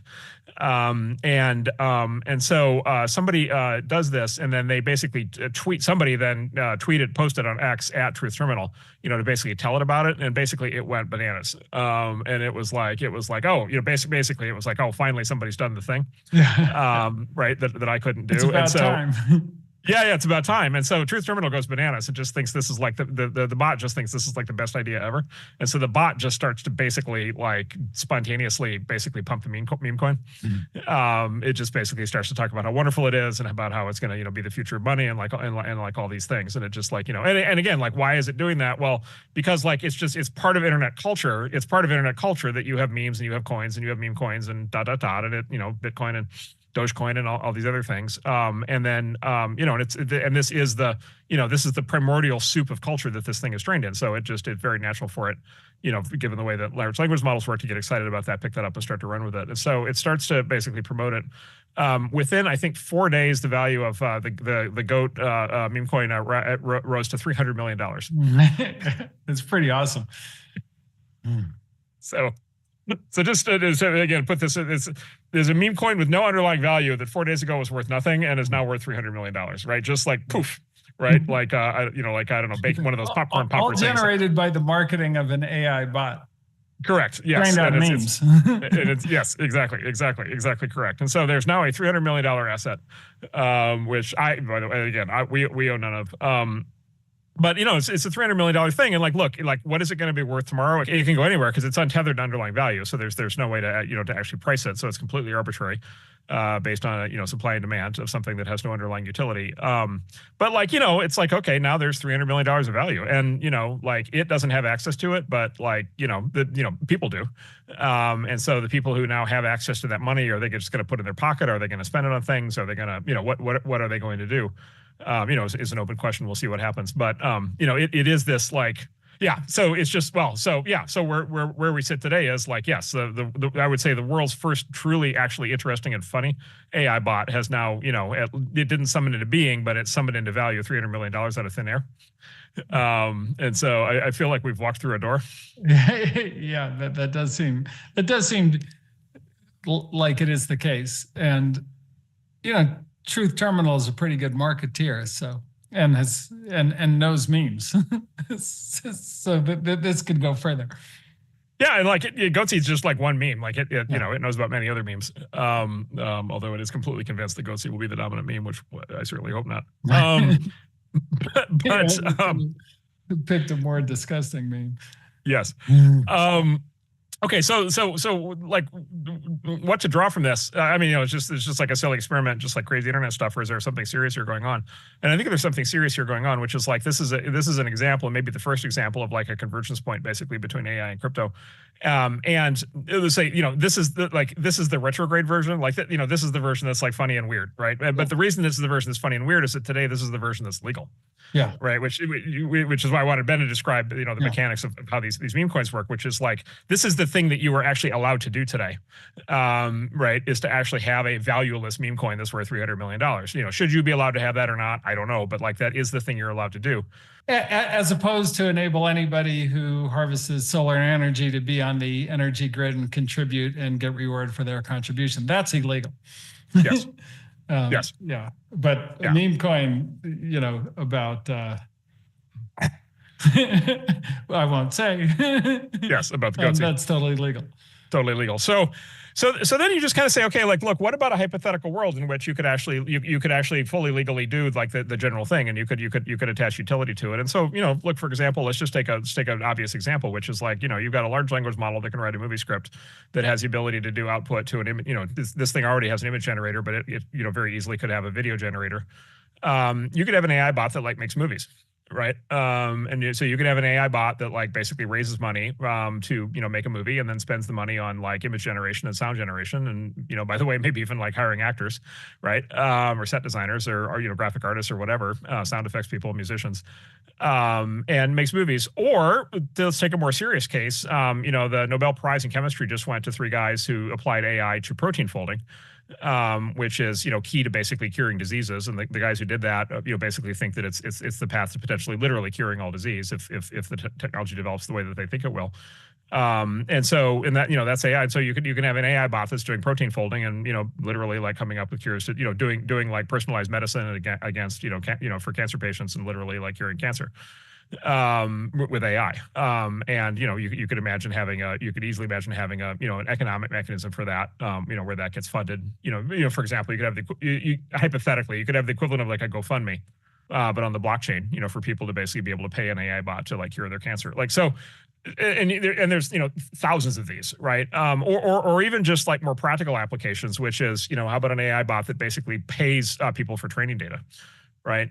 So an AI bot that basically like helps people code or helps people generate art, that basically puts out a call and says basically send me more training data and I'll pay for it, right? Or an AI bot that's able to make itself smarter by buying more CPUs, more GPUs. Yeah, and crypto is so kind of fundamentally interesting in this world because our current payment systems, everybody takes for granted, but they assume that there's a human on both ends. It's people-to-people payments, and that's enabled. And you need ID and this and that and so forth to be, using credit cards and all this stuff.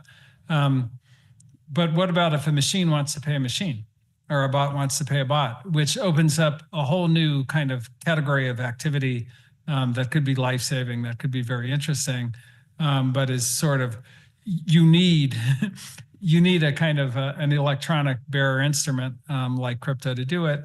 And, very, things like micropayments and so forth become like very, very possible in this world. And so, it's one of like many, many reasons why we think it's really, really important to have that layer of architecture added to the internet, which we're making progress on in DC, but have been struggling with, mightily really under, the current White House, not, I want to be careful, not Democrats, not Republicans, as in, House and Congress. We have many supporters on both sides. But the White House in particular has been extremely bad on this issue. Yeah, and actually, I'll just give one more example to make sure people kind of see the potential here. So you mentioned the solar. Actually, let's go through this in more detail, just to make sure people really get this. So describe the solar thing that you were saying. Yeah, so there's this new kind of architecture called DePIN, or distributed or decentralized physical infrastructure. And so if you think about, okay, I'm going to put a power wall in my house, and I'm going to have like, I've got a big house. I'm going to have lots of solar panels and maybe windmills in my backyard or whatever, and I'm going to store all this energy. I could actually provide that energy out into the world. And that is like, we have actually, there are companies doing this now in crypto, but they're and the right technology for it, because you then have, okay, I want to buy some energy, I can buy it from you. There's now a marketplace for energy on this decentralized infrastructure, decentralized physical infrastructure, and I can, buy energy when I need it, and I can sell it when I don't, and then we don't need all these centralized power grids. Everybody's got a power grid in their house, and we can all share energy and so forth. So it's a huge breakthrough in kind of clean tech and in more efficient energy and in kind of more reliable energy. But there has to be a way that my power grid can pay your power grid for energy when I need energy. And crypto has a mechanism, and there are great entrepreneurs who have done this. They're all getting Wells notices from and getting sued by our own government because of this crazy psychotic issue that they have. Yeah, and so let's hypothesize like what you could do on top of that then with AI, right? Which is so a problem with the kind of system you're describing is like, okay, there's all these, the power grid is like really complicated, right? And so there's all these like questions about like, where does supply come from? Where does demand come from? Timing, geographic location, weather Right, patterns. the market matching, right? Sure. Market matching, actually having this work. And then there's a question of like, okay, you could just take the world as it is and just like have people volunteer their solar panels, but it also raises the question of like, okay, like you could gather up the information to know that there's actually like unmet need for energy in a certain location, and then you might want to actually raise money and deploy more solar panels. Yeah. Right. Because you would know you're getting paid. Right. And Yeah. so and a great way to analyze all the current data and to make all these kinds of predictions about where in the future there should be more solar deployed is you feed it to an AI and you let it do its thing. Right. You feed it to something that does machine learning and figures this out. And so, which is how leading edge energy companies work. And so, so you could I think you could very easily imagine an AI bot that's basically watching the flow of all of this data that's coming across through a system like the one that you described, and then basically saying, oh, okay, there's an opportunity if we put $500,000 of solar panels in this part of North Carolina. Therefore we'd automatically, that's a profitable project, and that would solve this problem here and reduce emissions that much, but we need to do it in this location, not some other location. Yeah. And then people literally on the internet could, AI could basically say, okay, here's, if you want to participate in this project, here's the address. It would result in solar panels. By the way, there might be income back, right? It might be a philanthropic project, or for people who want to do like, applied form of climate work, or it could be a revenue stream, right? Back to the people who put the money in. Yeah, Right. and look, it's a kind of, and once you think of it as kind of a very general architecture for where, you normally have a very powerful middleman who is either something like a middleman, like say a record company or a Hollywood studio that takes like all of the profits and leaves the creatives with nothing. Or a middleman like a utility company that has to get taken over by the government so that it, it's not too egregious, but then it's run by the government and has other issues. Let the community provide a whole host of services. And so a community of artists can provide a streaming service, or a community of movie makers can provide a movie studio, and but this coordination has to have an economic component, and it's got to have an intelligence component, and that combination of AI and crypto kind of enables all the kind of individuals to get the benefits of their work, and have society be coordinated in a better way. So it's a really, really kind of promising path. And by the way, the biggest inhibitor, the only thing that's going to stop it is bad policy. And by the way, we're very much on track for that, for the bad policy part as well. So we're on track to solve the problem, and we're on track to wreck ourselves. Yeah. And the all of the technology for everything we've been describing now exists. Yes. Oh yeah, absolutely. So like we're we have entrepreneurs that are who are either building or dying to build, and getting hamstrung along the way. Absolutely. Yeah, exactly. So I think this, things get born in funny ways, but I think this, this truth terminal, go thing, it like this points the way to a potential future with like just a tremendously unleashing of energy. In the it's sort of building these large scale systems, these large scale, as you say, community driven systems, for all kinds of actually like incredible real world apps. You mentioned music is another obvious like music industry, right? Being able to have an AI bot that's able to like understand demand for different kinds of music, and have creative concepts for music, and solicit musicians to be able to do things, and administer all the licensing, and have that happen. Right, to your point, have that all happen in a peer to peer way where the musicians are getting 100% of the money. Yeah, well, and just think about how big the market is, can be if you understood the full demand of it. Like everybody who's making a wedding video or wants an original song or like a meme or anything, wants, there's a great need for this kind of, original work, and nobody knows about that demand, and there's no way to fulfill that demand, but there could be. So anyway, there is this glorious future that is kind of hanging out there, and God willing, we will at some point be allowed to. Yeah. We will be allowed to help bring it into existence. So, Ben, is there anything else that you think we should talk about this last set of topics before we move on? Well, I think it's pretty. I mean, I think everybody should follow Truth Terminal, because it is quite a good account. And also talk to it. Don't be shy. It enjoys interacting. And it doesn't know where you live. So that's good. Yeah, that's a good thing. It's not embodied. Sorry, I need to stop making jokes.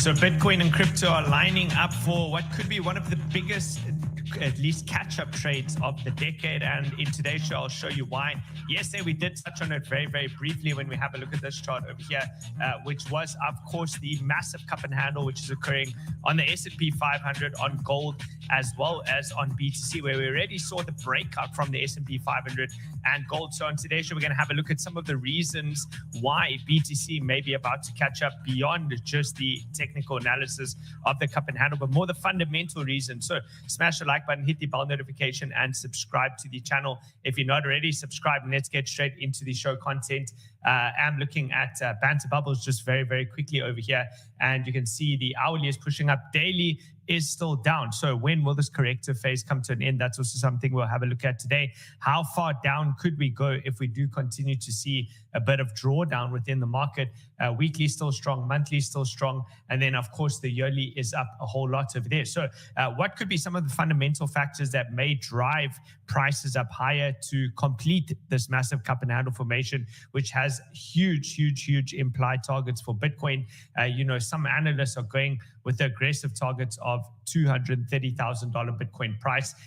Well, let's get into it. Some of the reasons will be, of course, the flow of money, the liquidity coming in and out of the market.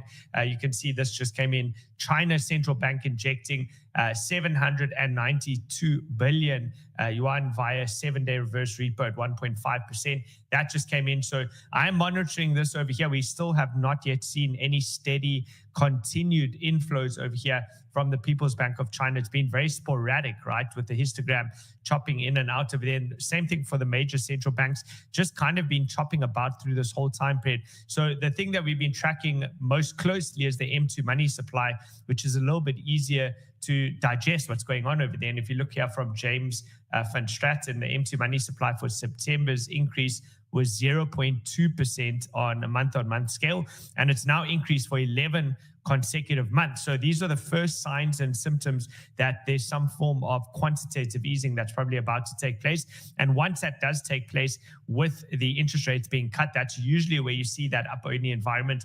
And if you have a look at this Bitcoin and the M2 growth global supply for the year-on-year time period, well, this is ultimately what it showcases, right? If you look at that M2 supply in the blue line over there, and then you look at Bitcoin with the black line, you can see that oftentimes the blue line leads price action and the black line only follows along at a later date with massive expansion. And if we look at the M2 year-on-year growth, well, you can see over here with the histogram as well, we're nowhere near where you see those bull market peaks. If you look at this in 2017 leading into that bull market peak, 2021 leading into the bull market peak, you can see how low this is, right? It's still very, very, very low.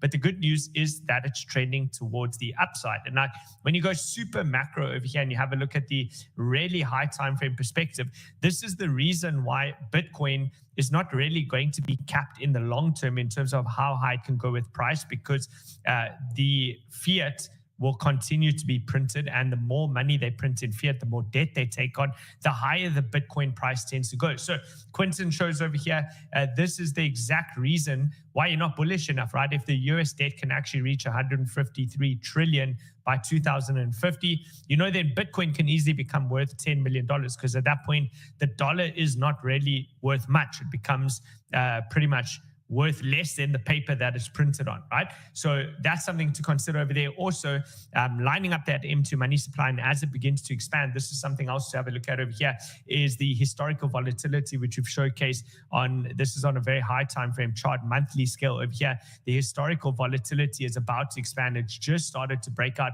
The stochastics are only just crossing up above that 20 mark, moving into the bullish control zone where things start to move up. And then the RSI is also breaking that trend line. If you go back to the vertical area over here around that halving, we saw a very, very similar metric occur, right? We saw a very similar profile take place with the RSI, with the volatility, as well as with the stochastic.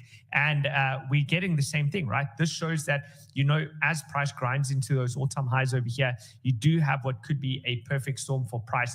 And therefore, we're still looking at what's occurring over here on the total cryptocurrency market cap, since we know that the highest opportunity is still going to be in that altcoin sector. That's where the biggest gains are had, right?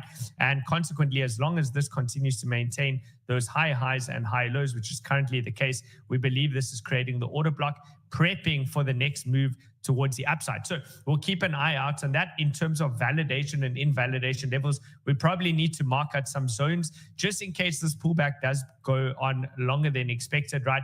Here's going to be your key areas of interest. So lining up from the bottom of this level over here where price came down in terms of the total market cap came down to that $2.02 trillion mark.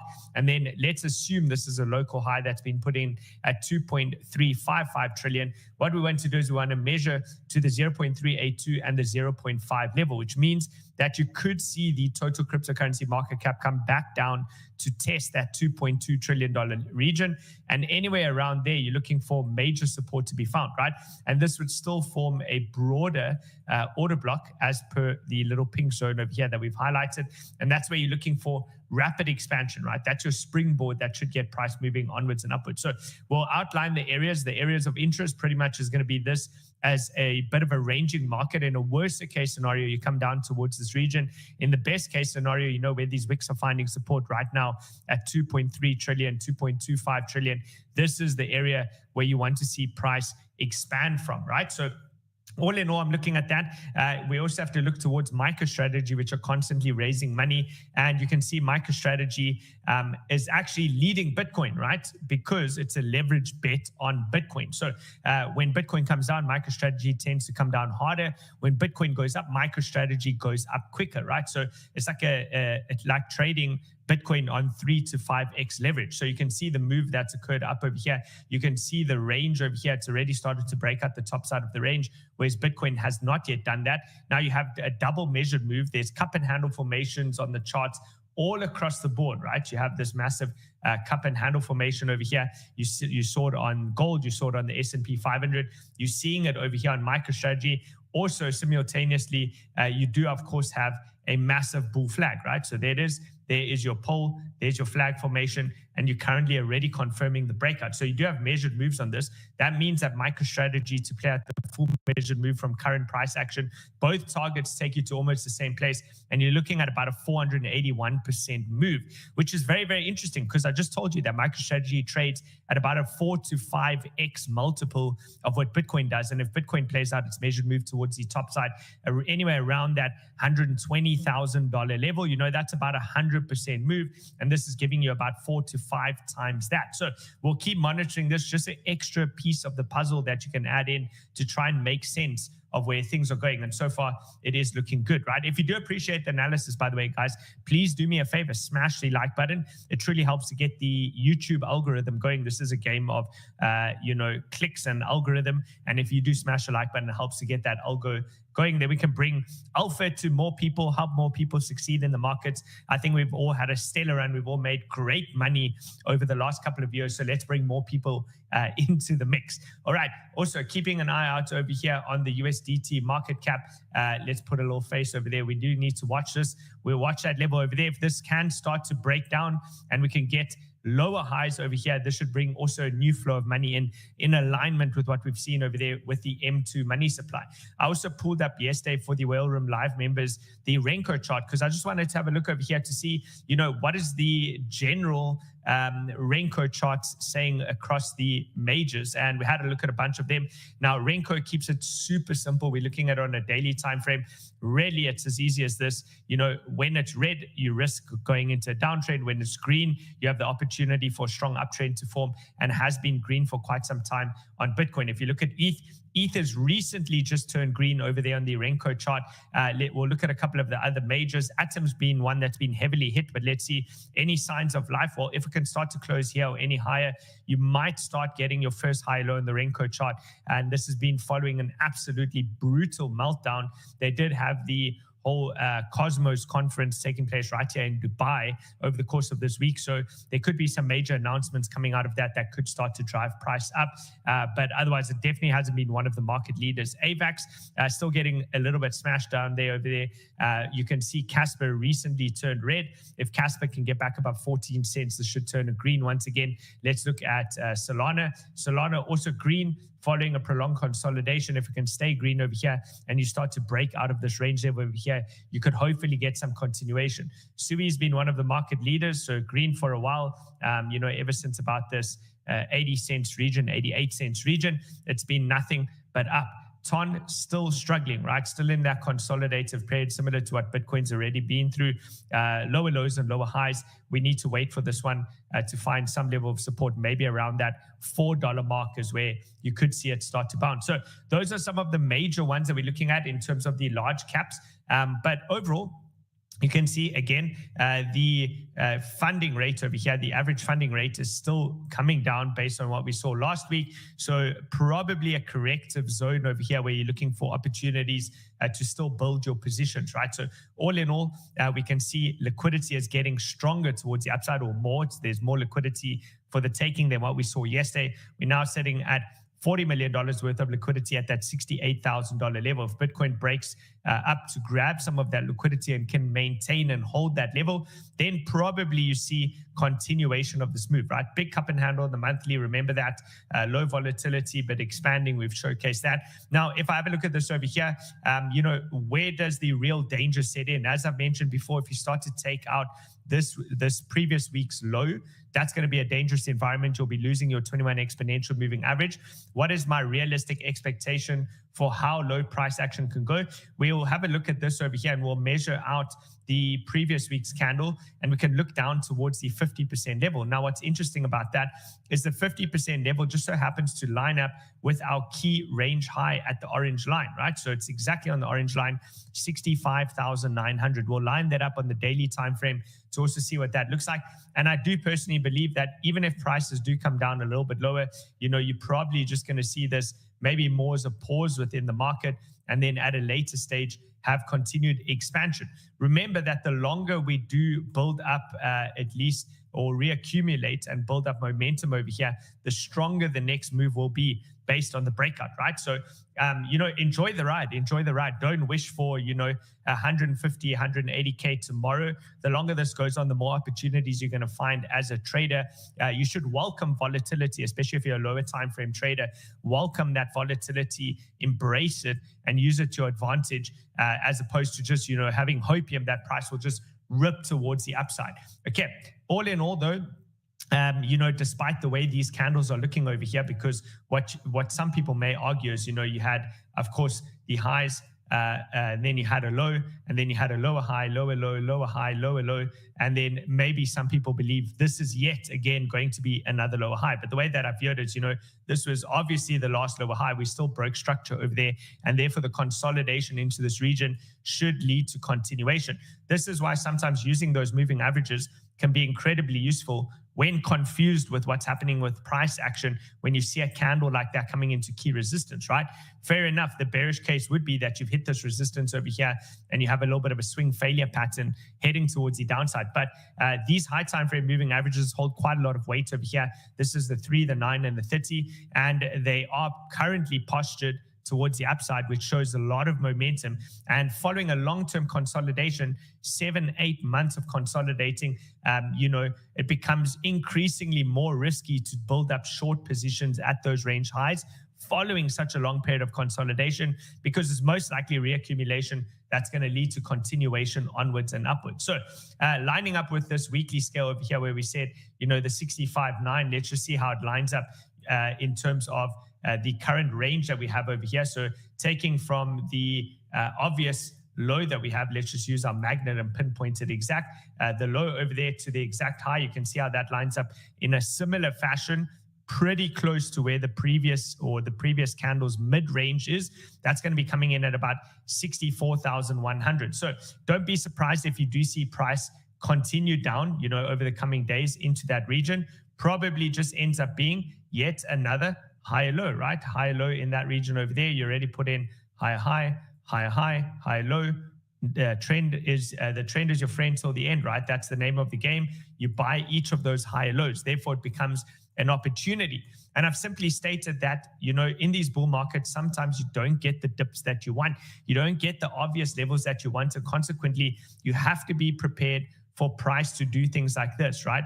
A move up, short consolidation, and just straight continuation, and the dips become shallower and shallower. So as long as you come with a plan where you have some exposure in the market, maybe not all your chips on the table, but you're looking to deploy the rest of the chips into the obvious zones, like that 64 to 65K region, then you should be fine, right? You should be well on your way to profits and success for the rest of the market. Now, I'm going to be less inclined to encourage people to be allocating into large positions when Bitcoin actually starts to take out these highs, right? When you start to see this consolidation over here, that's going to be labeled as the SOS phase. So bookmark that, write that down. That's exactly what we're going to call it. That is your sign of strength, right?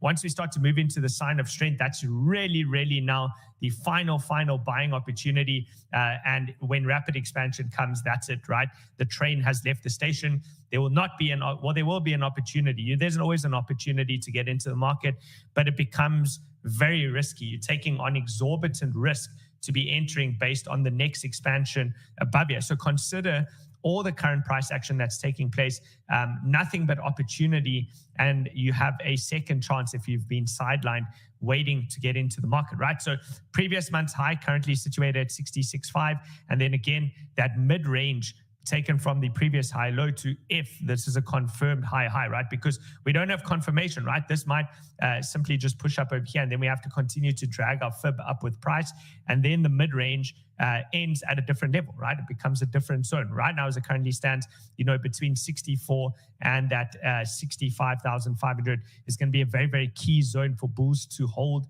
and defend, right? They need to hold the line over there. So Bitcoin over here already peaked its head through the downsloping trend line. A lot of liquidity overhead there. Let's just quickly double check in terms of where the RSI is. Let's quickly add that in. So we have 67,748. That is the level. Let's just mark it off. So Bitcoin needs to get back above that yellow line. If it can, that's where bulls start to take back control in terms of the RSI trending up. And that's what I'm talking about when you go through to, the liquidity over here. If you can spike into that 68.2, that's exactly what will happen. 68.2 gets you above 67.7, which means the RSI is back up. And then this candle that occurred yesterday, especially if today's candle starts to turn green, this will really start to look like an obvious buy the dip zone, right? As the next major high low. And in that instance, you get the shallow dip, right? That becomes the really, really shallow scenario. So again, I always remind you, what I typically do is I utilize that fib tool, move it from top to bottom, and then I've labeled it at least the bull fib, right? The bull fib is where your 0.382 and your 0.5 level on, those become the high probability by the dip zones, right? So again, things can go lower, right? Even in bull markets, when you get these sharp dips, you can come down to even the 618 to 65 level. But in a strong trending bull market, that's how you gauge it. Strong trending bull market, this is going to be the most significant zone where the majority of the dips will find support and ultimately bounce out of there. So that's the name of the game. We'll talk more about that as the bull run develops, right? Not that we in a breakout phase yet, but we could be very, very, very close, right? So, and the reason why is because of the inflection points that we've highlighted over here. You can see the volume is very, very low in Bitcoin right now, as well, showing a little bit of apathy within the market following the recent move up. People are starting to lose hope once again, right? The sentiment is once again beginning to shift. As soon as that volume comes in and we lead into that election phase, we'll see what happens next. Now, in terms of what happens going into that election phase, my best guess is going to be continued chop, right? I don't necessarily think there'll be major fireworks on this exact date of the 5th of November, but maybe slightly after that is where we'll start to trend into those all-time highs once again. Okay, 4-hour chart, we've given the levels. You can see the bullish absorption that keeps occurring over here, but you don't want lower and lower closing 4-hour candles. The more times you knock into an area of support, which is that yellow line, the higher the probability is of an eventual breakthrough. If you do breach this and you come down, then, again, that 64K level, 64.5, 65.5, that becomes a very, very significant point that lines up with the previous week's mid-range. It also lines up with the 50% level on the daily time frame. Remember, taken from the higher low to assuming this is a confirmed high. That becomes the key zone, right? So if you are looking to buy the dip, if you're looking for an opportunity to trade, and for some reason you don't have a crypto exchange, remember, guys, there is an opportunity over here, with Blofin, where you get a whole lot of prizes, right? You can win yourself a Rolex. There's a lot of prizes up for grabs. This is not a raffle-based thing. It's like absolutely certain and guaranteed. If you hit the certain trading volumes that they're looking for over here, you will get AirPods, and then after that, you will get a Switch, Nintendo Switch, and then an iPhone and MacBook Pro with the M3 chip, and then the Apple Vision Pros, and then eventually you get yourself a Rolex. So the advantage, by the way, if you do use the link below and you sign up to Blofin, I do want to remind you, we also have the Win a Bitcoin competition, which you'll simultaneously have the opportunity to enter into, right? So Win a Bitcoin's back, you win yourself a full Bitcoin. Now, the way that it works is you come through to the description, sign up to these links over here. Each of these links will qualify you for the opportunity to guess the price of what Bitcoin will be by the 1st of January, right? As the clock strikes 12 on New Year's, it's all listed below over here, EST time, the Coinbase price. The closest guess wins half a Bitcoin. If you took 10 trades on that exchange, which is very easy, you can just go in and out, in and out, in and out, right? 10 trades, you'll get the other half a Bitcoin with that, which means you get a full Bitcoin. So once you've done that, go through to Banter Bubbles, go through to Win a Bitcoin over here, and this is where the people are putting in their guesses. So you can see it looks like the majority of the predictions are sitting in this range over here. It's always interesting to see the sentiment. Most people seem to believe between like $87,000 and about $92,000 is where the Bitcoin price will be. So it looks like it's ranging between 87, and I mean some of them are even going up as close to about just short of $100,000, right? You can see there are some bears over here. Some of the bears are looking for, like 64,000 on the far left. And then you got these extreme bulls on the high end looking at about $131,000 Bitcoin price. So all there for your advantage. Take advantage, sign up, use the link below. You get into 2 competitions at once. And let's get into the altcoins, right? Let's get into the altcoin mix. I think it's important to have a look at the altcoins because at this point in the cycle pre-expansion, the closer you get to that expansive phase, the bigger the opportunity will be to find the right altcoin. So Solana has been holding up pretty well. As long as it defends and holds above this $160 level, this is probably going to be flipping prior resistance. This was resistance into new support. And then you can look for the springboard effect all the way up to this 205 level, right? So that's one thing. I also want to talk a little bit about the meme coins as well as AI. Yesterday, we went through a very useful exercise with the Whale Room community. I got asked questions, around, for example, Bitcoin Cash. Is Bitcoin Cash a good play, right? There's always different narratives out there. The lesson over here is it's very easy for any of you to go and check for yourself. All you have to do is look at the coin that you're interested in and the chart against BTC. So in this instance, this would be a very bad chart, right? This is, and we can reset the zoom over time. This is what Bitcoin Cash has done against Bitcoin over time. It means you've just lost money, right? You've lost Bitcoin value. If instead you were holding Bitcoin, this chart would be going straight up, right? Now, we can have a look at some of the others that, for example, have done well in recent times. Solana against Bitcoin, you can see if you've been holding Solana since the around June 2023, you've made massive amounts of Bitcoin, right? And you can argue this is consolidating, prepping for the next move towards the upside. If we go to, XRP, let's have a look at XRP against Bitcoin, and that will reset. Terrible investment, right? For the long term, you would not want to be holding this. So we can have a look at, there's a ton of them over here that we can have a look at. Tron, which has been a little bit of a dark horse recently because, most people didn't expect this. But if you look in the recent times, well, Tron against Bitcoin has suddenly started to go towards the upside. But over time, pretty flat, right? This shows you the risk of holding altcoins for the long term, right? Because sometimes things might temporarily do well, but over time, they either stay the same or they lose value against Bitcoin when taken over years and years and years, right? So please consider that when it comes to all of your investment theses, right? SUI against Bitcoin, let's have a look at that. So it was down only, up, then down only, and now up, right?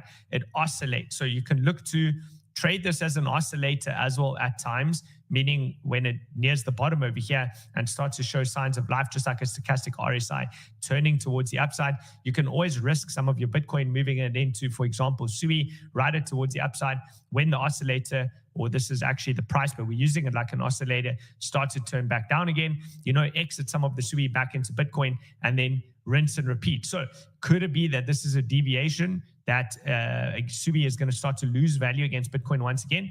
It's very, very possible, right? You have equal highs over here in terms of the ratio. So that's something to look at. Keep that in the back of your mind. Now, you don't need to use a fancy tool like this over here. Remember, any of you can do it on your chart. These are all the various different ratios. This is Casper against Bitcoin. Probably one to look at, right? This is what I'm talking about.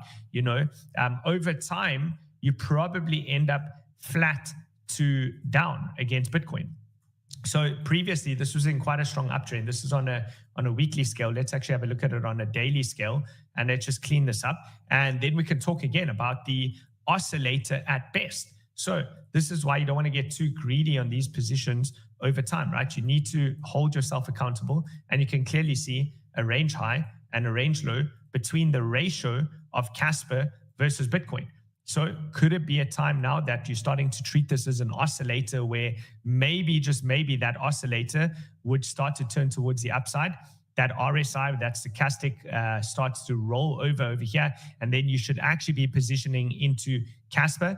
Well, that's up to you to decide, right? You have to have your own trigger plan that you're looking for, but you can see when the market is hyped, this is where you want to be careful, right? This is where you probably want to take some profits out of your coins, your altcoin sector, into, of course, Bitcoin, right? For the safer play, expecting that it's going to act as an oscillator and eventually revert back to the bottom, right? So I think useful information over there. Let me know in the comments what you think. I know there's a lot of new people out here. Some of you may know this, but probably many of you don't actually know this, right? So I think it is worthwhile to look at those types of things. Now, the reason I'm bringing it all up is because you actually have to check how your meme coins are also doing, right? If we look at the meme coin KOL mindshare, well, we know that Mustop Murad is probably holding the strongest mindshare at the moment. If we click on this over here and we go to the top, look at that, 3.97% of all the mindshare is on Murad. The reason that I mentioned this is because if we look at some of his lists over here, he says over here, this is one of his most recent tweets, my quant friends have come up with a new way to identify Cabal coins versus organic coins, right? The metric shows the percentage of trades in the first week from wallets that had less than 5 previous DEX swaps. High percentage equals insiders creating fresh wallets to distribute large chunks of supply, right? So, generally speaking, you want to go with the wallets over here in the green. So the lower the value over here, the less likely it is to be a Cabal coin. And you can see a lot of the coins that are in our portfolio in Whale Room are in here, right? Lock-in, Giga, we don't have SPX 6900. We're waiting for a bit of a pullback. We recently discussed on the Whale Room Live yesterday, allocating into WIF. I think we also covered it briefly on the show yesterday as well. I've dropped all those charts from yesterday, by the way, for entry levels into things like WIF. The consideration over here is to possibly sell some of our Solana out into WIF for the next expansive phase to make some money. Okay, we don't have SKBDI. We have Mini, we have Retardio, we have Popcat, we have Michi, we have Frog, right? Frog, we recently allocated into the portfolio. And these are some of the ones that have done really, really well. Now, if you look towards the bottom, possibility that these are Cabal coins since they are in extreme red. So these are the things you need to consider when you're allocating into your various different positions. The other thing I want to talk about is these AI agents, right? Remember yesterday we wrote an article. If you do want that article and you go through to this section over here to newsletters and you click on that link for Substack, it will take you through to the article with regards to the AI agents. This is for Whale Room. You can see we look at some of Murad's things over there. We've been doing some deep analysis. Anyway, we spoke about the AI agents and how some of these things are taking off. You can see that Virtual and Goat are now up 14 and 25% on the day alone. I think it's a sector that you probably want to keep your eye out on, right?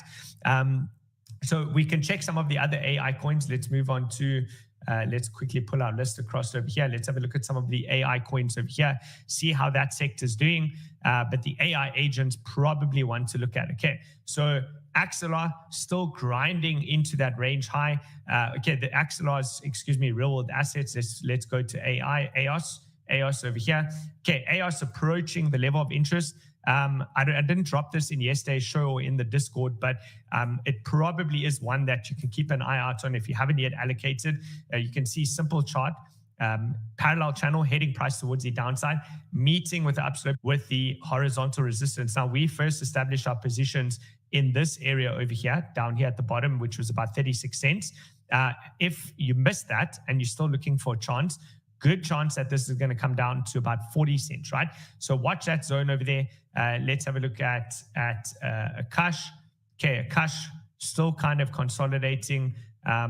Let's see, you can probably throw in a trend line over there, right? There is a bit of a trend line over there. If that trend line breaks, it's obviously going to come all the way down to the strong horizontal over here, which is about 177. Aether, if you're treating this like an oscillator, you know this becomes the range low. This is a key area. Every time it seems to come into the bottom of the range low over here, you do get a bit of a deviation, right? So keep an eye on that. The deviation, as soon as it reclaims back into the range, pretty easy trade, right? Like this, deviates in the range, stop loss goes over there. You can start to target mid-range and then range high. It didn't make it up to the range high in that instance. So if you do see again the deviation back in the range, stop goes below, and trade it to mid-range and then look for range high, right? Okay, FET in terms of areas of interest. This is one that we looked at yesterday. Now, it's starting to lose this parallel channel. Can we adjust this ever so slightly? We can, but honestly, I wouldn't want to go anything beyond this. Let's just quickly measure exactly. This is really, you don't want to adjust these things too much. You're looking for the most amount of touch points. So if we're looking at FET over here, and we adjust ever so slightly just to get that one to touch over there. We've got touch point 1, touch point 2. Then we can argue, it's not yet broken. You can see over here, wick. This one goes through the body, obviously, wick over there, all the wick highs over there, which means that, possibly if the market starts to bounce over here and you get a short squeeze, maybe not a bad zone to allocate a little bit into FET. But with that being said, please keep in mind, if FET does lose that level, I would expect that it's probably going to revert all the way down to this white line, which is $1.05. Okay, GPU. This one's already lost its parallel channel, which makes it irrelevant. I think you can delete that. You would have to redraw the levels over here. And I'd probably be looking at, the most significant area is going to be a range low. Not that much price issue over here. That's your extremity, right? Always try to take the trades at the extremities. Okay, GRT, not looking good. This one's losing this level. This is your SR flip region. You want to flip it back into support. You're currently losing it. Okay, Okta. Okta's coming into an interesting zone over here. You've previously had pretty rapid moves off of this level over here. And if you do lose that level, you also have some horizontal support slightly below. So one to keep an eye on. What about Render? Okay, Render starting to lose this zone as well. Can we adjust this ever so slightly, or is that complete bias? Okay, that's probably, the most conservative that I could draw this trend line over here. Touch point 1, 2, 3, and you're coming in for the fourth one. So you can see for a lot of these coins, it's truly a do or die situation. You really want to see these things moving ASAP, right? Tau had a huge move up. We warned you of that. We said, watch as it comes into range high. This is your profit-taking opportunity. If it does have enough momentum following such a big move to actually move through that range high, it's very, very easy, right? You would have got over here. You would have pushed through. You would have had multiple back tests into support over here, and then you would have entered at exactly the same price you basically exited at with far less risk. But you can see over here, price rejected off of that region, failing the 0.65 to 618, which means, honestly, I'd probably look for this to come all the way back down. This could come as low as between $460 and about $500 for Tau, right? In terms of other AI coins and opportunities, right? There is another opportunity. I did make a tweet about it if you want to go and have a look at that. With the AI narrative, which is obviously constantly developing with the AI agents, there might be some new attention that comes into the sector. Whether it's going to perform as well as meme coins or not, that I'm not convinced of, but I think it's still worth it for the diversification purposes. So one thing that you can have a look at is the AI nodes, right? Blue Whale AI nodes have just come out. Crypto Banter managed to arrange a special opportunity for you. I've put it in a tweet thread if you want to read more about it and learn more about it. There was a tier 1 and a tier 2 node sale that went out. It sold out within 2 days. Most of you wouldn't have got an opportunity to get into that. They're now on tier 3. But again, the special opportunity for you guys at Crypto Banter at least is they arrange for you to get in on the tier 2 pricing despite it having been sold out. So how does it work exactly? What is it? Simply, they have an app. You download it.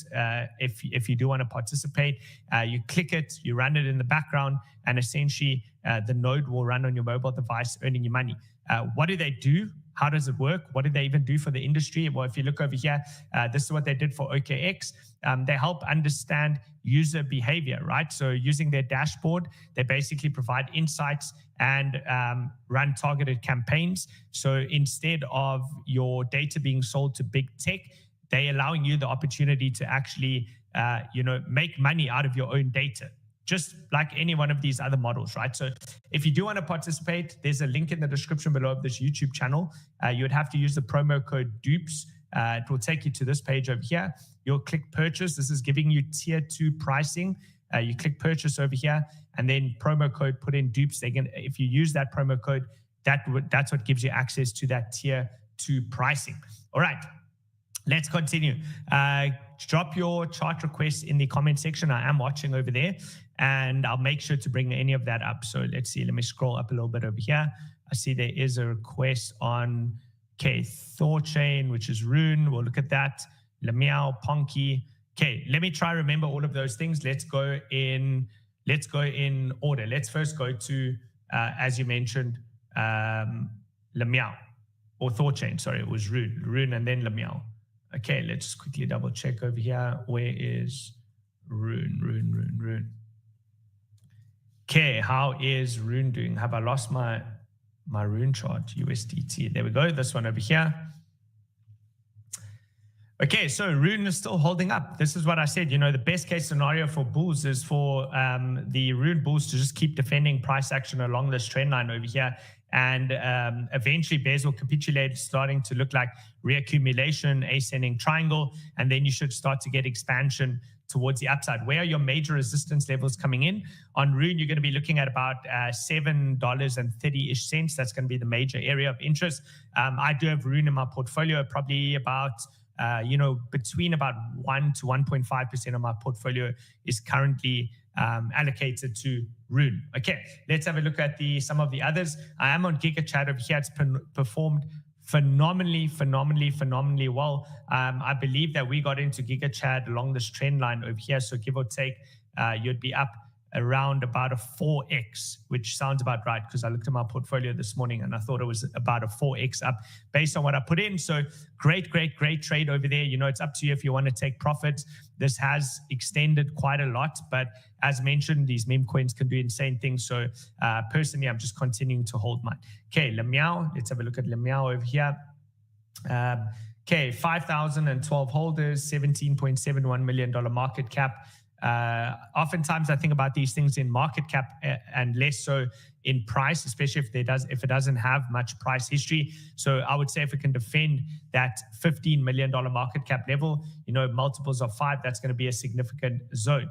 So areas of interest, this is a clear SR flip region. You can see prior support, flips it into resistance, deviates below resistance again, leads into a little bit of an order block that sends it up with that move over there. So as it's coming down over here, don't be surprised if it comes all the way back down to 0.0099. That probably becomes the buy the dip zone. That's the really the point of control as it currently stands. Okay, what was the other one that we had? Let me scroll up over here, just try to catch up with some of those requests. Okay, I see we have Arweave. We can have a look at that. We have Superverse. Yeah, let's have a look at Super quick, and then I'll go to Arweave. Super, all right.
There it is. So Super has been one that's done phenomenally well. Honestly, it looks bullish. It's reaccumulating. This probably looks like it's going to be the next high low, and you should get expansion, right? So Elio's project over here, expansion. But do keep in mind, there's a massive amount of built up liquidity over here. And if you do eventually break this trend line over here, that's where you see those massive flushes towards the downside. So look, from my side, I didn't allocate anything into gaming, metaverse, or NFTs. You know, I'm completely unexposed to that industry. It's been like picking a needle in a haystack to get something like this that's done so well. So since the market has shown that Super is one of the leaders, if you do get that flush towards the downside, the next flush is probably where I would start to look to allocate personally, since this is probably going to be one of the stronger ones for the cycle. The other one which we looked at yesterday was Prime, right, which is coming directly into the zone over there. So Prime is hitting this exact level over here. You can see a little bit of demand coming in.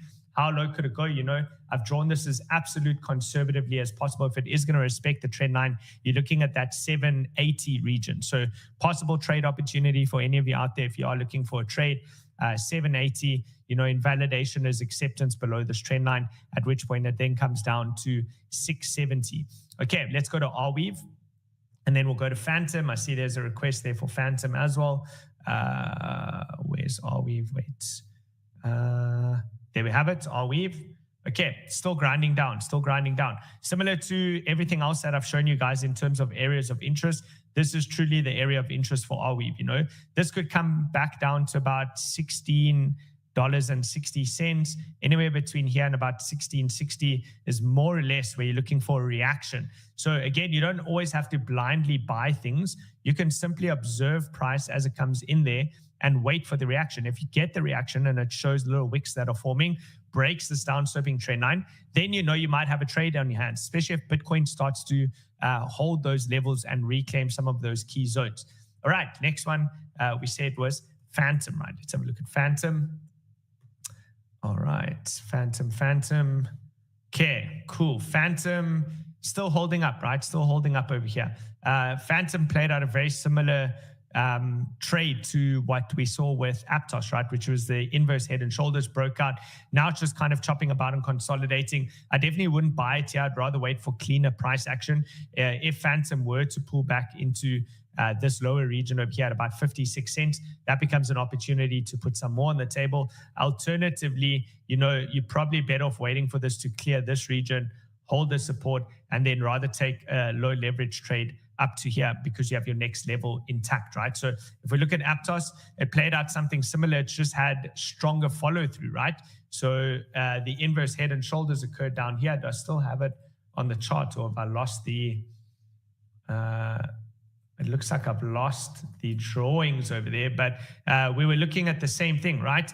You wanted clearance of this level, and you've got that, right? So you're flipping that into support over there, straight high highs, high lows. Yesterday was a bit of a scary wick that occurred, so just continue to monitor that. Could be a topping tail wick over there. Also, like a lot of these coins like Super, building up a lot of liquidity towards the upside. If that is a topping tail candle and you start to break below the key zone over here at 980, well, then, of course, that warrants a short, and you could trade that back down to, I would say, about 760, right? 760 is going to be the next major level, which lines up right over there. Okay, let's catch up on the comments over here. Link, we can have a look at Link. I just can't personally see Link performing in the cycle. I think Link is absolutely incredible technology, and they obviously have their hand pretty much across the board, right? They're involved with absolutely everything. But just because that's the case doesn't mean that it'll absolutely fly. We initially took a massive trade from all the way at the bottom down here, and we traded, pretty much hit the exact TP over there, and then distributed, came all the way back down to the bottom of the range. You know, if you're a long-term believer in Link, then ultimately this is where you want to see the reaccumulation take place. So following a long-term accumulation, you get expansion, you come back down. Now your expectation would be that, you know, anywhere around here, you're looking for another series of reaccumulation, right? So if you Google the Wyckoff schematics, right, you'll see that this is what the charts do, right? They go through distribution, reaccumulation, a markup phase, then you maybe go through distribution again, reaccumulation, and then you might lead into another markup phase, and then hopefully reaccumulation and continuation. You should see an image on Google that shows you exactly this. This is often how the markets move. So use it to your advantage, right? Use that to your advantage. If you do want to learn more about this, I actually cover that extensively in Whale School. There is the links in the description. It's free to join. So if you want to learn more about I cover Wyckoff, especially in the workshops. It's covered briefly in the course content, but in the live workshops, which you get access to when you join the school, we cover that extensively. So we start in pretty much 7 days, right? So make sure you join, use the link there, and jump into Whale School. Okay, Ponky. Let's have a look at Ponky. Ponky, also one of my positions.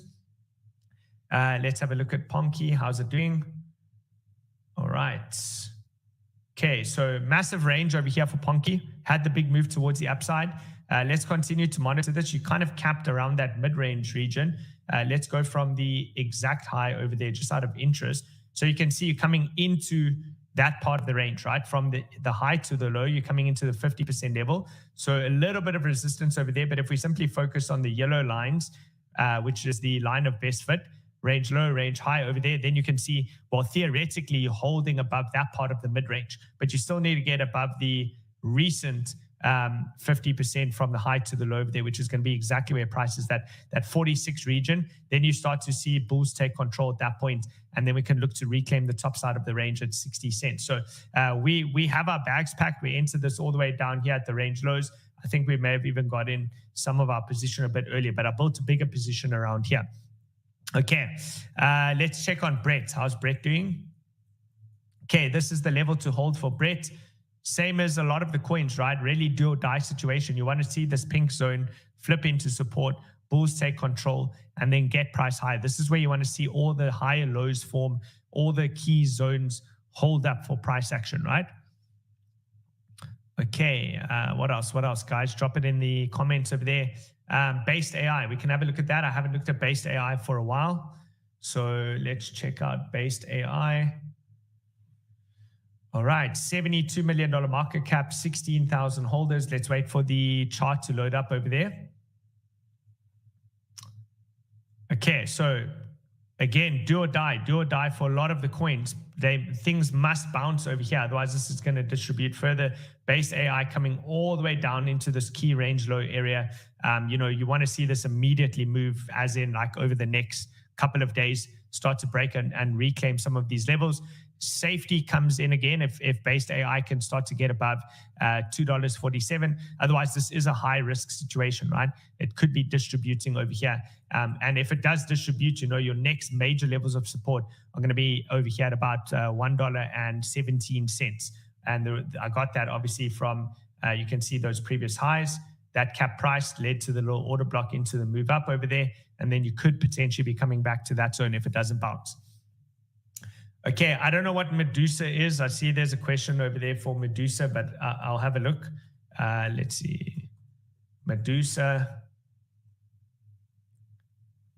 Okay, if it's 8 days old, I mean, look, I don't know if this is at 4.7 million. Again, you can never really comment, even if the price chart posts over here. You work in increments, right? Increments of 5. If you can hold above 5 million, you can target 10 million. Hold above 10 million, you can target 15. That's really all that I would have to say. Like the chart's not even loading up over here. Okay. What else, guys? Nairo. We can have a look at Nairo. Maker. Let's look at Maker as well. Maker typically trades as, how can I say it, like a little bit of a higher beta play to Ethereum. So they tend to trade in a similar way. But yeah, this has been absolutely smashed. So you've approached your prior range breakout level. Again, just like a lot of the other coins, do or die. Following a massive move towards the downside, you might get some sort of an impulsive bounce. So watch for that. If it can hold up, then this is probably where I'd expect reaccumulation on Maker. That's what you're looking for. If failure to hold that level will start to look really bad, then I'll need to target down on Maker. Most interested area would be probably around just above this $800 mark is where I would see Maker coming to next. So be careful of that. Be careful of that if you are buying. Maybe just wait for some confirmation. All right, guys, that's it from me. Let's cut over there. Again, make sure you jump into Whale Room, join Whale School. It's absolutely for free. All the charts have been posted in Whale Room for those of you that want the ones from yesterday. I'll catch all of you on tomorrow's show. I hope you have a lovely, lovely day wherever you are in the world. And cheers for now.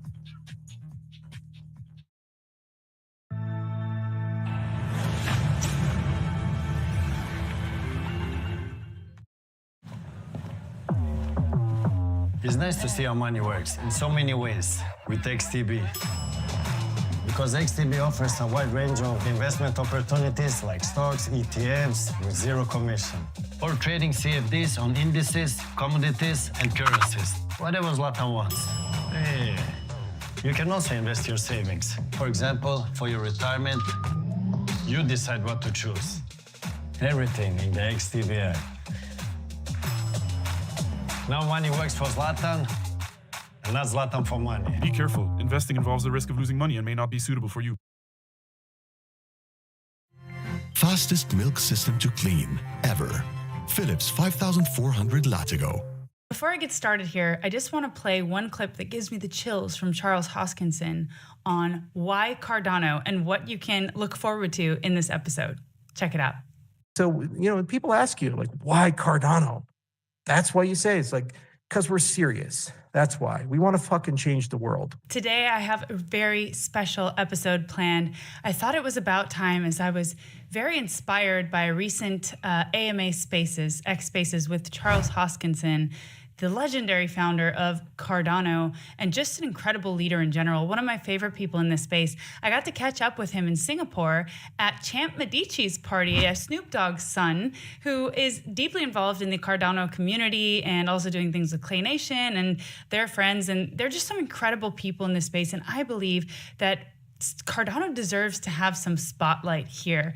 And I was listening to his spaces that he did after being in Singapore and his feedback and his thoughts, and it just moved me so deeply that I felt that I needed to create another YouTube dedicated to shining a light on everything that Cardano has accomplished and everything that Cardano has done. So before I get into this episode, if you're new to the Cardano ecosystem, welcome. And if you're a seasoned veteran, welcome back, Ada Gang. I love you guys. You guys are awesome. You are a part of the success of the core success of this whole ecosystem. Those of you who know me know that Cardano was one of my first investments, if not my first, also Champ Medici's. And it's very special to me because I was looking for something that was going to be around for a while. So I replied to Charles's X-Space AMA, and I said, there's no doubt in my mind that Cardano is going to form a part of the core atomic building blocks of the future of blockchain technology. And my thesis was simple. When I set out to find projects in this space, I wanted something that would stand the test of time,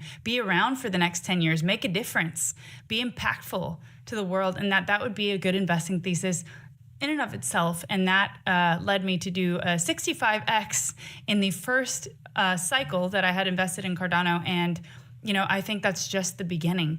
And although it's nice to make those really big gains, I do believe that Cardano is going to be around for a very long time. And I continue to hold and I continue to buy. And I'm so excited to be a part of this ecosystem. So let's have a look now at some of the things that people have said in the past about Cardano and how Charles Hoskinson has responded to those. I believe that Cardano is writing the playbook for the future of these narratives and kind of like setting the tone for finding those horses that win the race in what is the blockchain tech in the future, right? So let's have just a look at a few of those questions, including one of the early developers that contributed to Ethereum, who I interviewed in Singapore, who seems to be under the assumption that that Cardano is not moving fast enough. Let's have a look now. Any technology that prevails was not created because it took them 20 years to figure it out. They move fast, they fix problems, and they get to a very good product very quickly. If it takes forever to do it, someone else will do the quick iteration, will fail fast to succeed fast. So his methodical approach yeah, but his approach is basically going to work only for like 3 use cases on the planet, while everyone else, other chains are covering the real use cases that we already have. He said that he can make the American election system look like a toy with Cardano. Do you think you'll be able to do that, or do you think it's all just going to be... Oh, sure you can do that, but you can do it already with almost any other chain already. Like, can you give me one use case that I can do only with Cardano today. Hey, man, I just want to get all the other points. I want to get all the opinions because I happen to be a big fan of Charles and a first investor. That was one of my first investments. And I like what he said. Okay, but I agree with you that there needs to be a balance. He is very scientific, right? There are problems today, right? Yeah. And you need to fix them fast. But if it takes 10 years or 5 years, however long it takes, and the smart contracts are still not on par with what we have on other chains, then how can it be useful? And that's the only goal to have, to be useful right now. Yeah. Not in 10 years from now, I don't care. And so, listen, in the tech world, if you want to compete, you have to be very fast. All right. We have our horses in the race. We'll see, right? Let me say one other thing. The Cardano chart, the chart, right? Yeah. It's very predictable. So I have 3 trading strategies. Did you do a 65x too? No, I came in later. I made enough money with that. So I have to say that the chart, it's very easy to invest in the chart and to get out at the right time. Very easy. Well, wouldn't that be the same for the whole altcoin market? No, they are volatile. Like the chart is smooth. Like it's easy to trade the chart, the Cardano chart. And that's the only positive thing I have to say about it. Hey, we're going to make him a believer. So he's saying that Cardano is only going to work for about 3 use cases on the planet and that you need to fail fast, break things fast, and go faster because if you don't, somebody else will step in and they will. Charles Hoskinson has just an epic response to these kinds of comments, and I'm going to play that for you now because I really do believe that although there's some validity to the fact that it is important to get the product to market and that Charles Hoskinson himself has admitted that we're lacking marketing, this is his epic response to Cardano moving slowly. I mean, how fast would you like us to move? Like at Luna speed? Was that fast enough? I mean, it's kind of preposterous when you're talking about a system that is in charge of tens of billions, if not hundreds of billions of dollars of other people's money. And at the end of the day, if they fail, they could even result in death.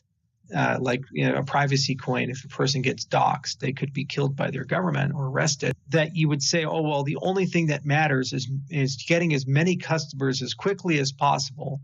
What they're really saying is, we'd like the token price to go up a 10x or 100x so we can sell and make money. If you're really concerned about government adoption, company adoption, and real use and utility and billions of customers, the protocol should be around for 10 years or 20 years or 30 years or 40 years, like TCP/IP, for example, with the internet. So you have plenty of time to think about these things. What really matters is your growth curve. Cardano keeps getting more capable every year. And what have we lost? We now have smart contracts. We have blockchain-based governance. We have the best-in-class consensus protocol. We have a strong, stable community. We've always been a top 10 cryptocurrency. And it looks like we're going to fare very well in the next bull market, especially given that there's a lot of great dApps that are in our ecosystem. Meanwhile, we haven't had $35 billion of DeFi hacks. We haven't had catastrophic protocol failure. We haven't had a 9% reduction in token value overnight because of a flawed economic model. So as you can see, we don't want to move at Luna speed. And it is important that who's ever working on these robust chains that, as Charles said, are in charge of people's money, and sometimes in the cases of billions and tens of billions, we want these platforms to be secure and well thought out. And I just love his philosophy in general. I think that there's a lot to learn from him as a leader. And now that Cardano is, that we have this on-chain governance that's completely decentralized, he's saying that it's going to be easier for us to approve these marketing initiatives and to have Cardano have presence at events around the world, including at Rare Evo. I love the Rare Evo guys. Shout out to you. We just had a really cool event in Vegas. We got to hang out with Charles Hoskinson. It was a very cool event. I highly recommend it. And those kind of events are going to put Cardano on the map, essentially. We are so far ahead of these other ecosystems. And they say, but how will you survive? How will you get users? It's like, we've been around for 9 years, guys. We're not going anywhere. We're not going to lose the people that we have, and we're methodical in every single thing we do. And we don't have $80 to $120 million a day in hacks. We don't have tons of scams and Ponzi schemes and issues inside the ecosystem. It's a much smarter ecosystem. And if you want to build something for mainstream consumers, this is one of your few options to do that. And you know that there's consistency and a balanced hand because the chain has been running for 7 years straight, 24 hours a day, 7 days a week. It's never gone down. So these are stats that are pretty astounding. actually. They've been around for 9 years, and the chain has never gone down. It's not been susceptible to major hacks like other chains, and it's secure. It's secure and reliable, and that's what we need to scale. That's what, you know, institutions are going to want, and that's what this space needs more of. So they're seemingly building slowly and quote unquote a ghost chain by you know, a lot of people in the space. There's actually so much being developed under the hood that's all about to come out in these marketing conferences around the world, and I cannot wait for that. And one of the things I want to point out here, guys, is, you know, Murad is all over X claiming that S&P SPX 6900 is going to be the next $100 billion meme coin because it has a cult-like community that's almost a religion, and he sees that that's going to be something that appeals to people everywhere. But you know what? Cardano has that same community in you guys. I see it, I feel it, I saw it when I was on the ground with you. You guys are the ones that are going to make this happen, and together we can provide the marketing necessary to make it to the mainstream and to get this awareness out there about how amazing the chain actually is. So I didn't include every single detail. It's about a 2-hour long X space in which Charles gets into great detail as to what has been accomplished in these past years, all of the upgrades, all the amazing things happening on the chain. I will link to the full X space below because I highly recommend you listen to all of it. It's almost like a masterclass in how cryptocurrency and blockchain tech should be built out. I just want to pick chaos, where it's gone up and down by 400%. And it's had scandals and has huge insider distributions, and 75% of the time the transactions fail? Or do I want to pick the group of people that are literally building a digital nation, and they're taking it with that seriousness and deliberation that's required, and also have the most brilliant scientists in the world every single day learning and listening and growing, and they're working with some of the most brilliant engineers in the world to solve real problems. And they've created a system that's literally been up for 7 years straight. Even Google hasn't been up for 7 years straight. Wow, that's a great thing. Oh, but it's slow because guy on internet said it's slow. Okay, well, if that's your belief, why don't you go to Aiken's website, go through the tutorial and build something? You come back to me and tell me what your experience is. And then they try it out and they say, wow, okay, every single thing I've heard from this podcaster who has no technical skills or understanding of this ecosystem is absolutely wrong. Okay, it's just absolutely wrong.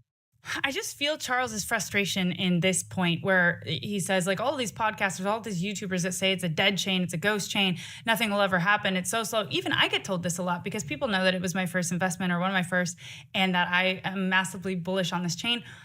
You know, he says they don't know what they're talking about. They never actually tested it out. They have no technical skills most of the time, and they're just kind of like parroting what they've heard without looking further into it. So what I do like is that he says, and this is all like, in a broader spectrum, I hold many different coins, right? I have the coins that are shiny and sexy that have gone up and down 400%, as Charles refers to, but there's a portion of my portfolio that's stable, that's there, that's like my long-term bets, the Amazons, right?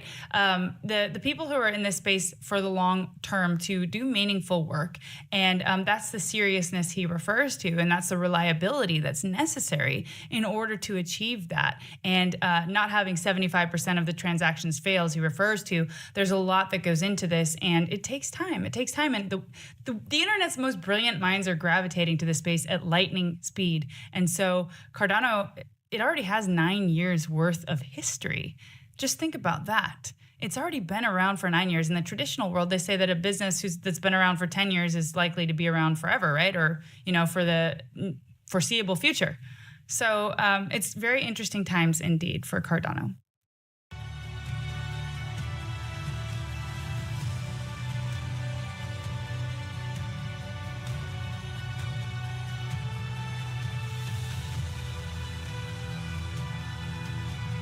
As an ecosystem. We just did the biggest governance upgrade in the history of the cryptocurrency space. We didn't get any love from CoinDesk. We didn't get any love from Cointelegraph. I think, like, when they did the merge with Ethereum, even if you know, even Elon Musk was tweeting about it. Us, they're like, well, I guess they did an upgrade. Congratulations, good for you, bro. We're proud. But what we did is we just solved the upgradability problem in a decentralized way, which means that all the innovations from here on out, we as an ecosystem can do that together. Which means we're always going to be speeding up. We're always going to be making great decisions, and we're always going to have the most advanced technology. Meanwhile, these other guys, they get burdened by the weight of their founder and their foundations and their constituencies. And eventually they stall because they can no longer make decisions because no one governing body can manage hundreds of millions of people. And the bureaucracy kills them. And thus they stop making good decisions. They slow down. They make perverse decisions that benefit certain actors in the ecosystem. On-chain governance solves all of that. And yet some reason we're the ones who are leading with that. And so, you know, people ask you, like, why Cardano? That's why you say it's like, because we're serious. That's why. We want to fucking change the world. Whew, this clip for me is just, every time I listen to it, it gives me the chills, and it's actually what compelled me to make this space. So if you're listening and you also feel strongly about this, let me know in the comments that you're there and that you enjoy these kind of videos, because these are some of the ones that I most enjoy making. So what his points are very valid. I mean, decentralized governance, that's something that is a concept that will change the world. And that's what Cardano has been working so hard to achieve. And now they're there. And that decentralized governance, as he says, is no longer going to have to carry the burden of the weight of the founder, of the bureaucracy, and that no one governing body can manage hundreds of millions of people that we need decentralized governance for.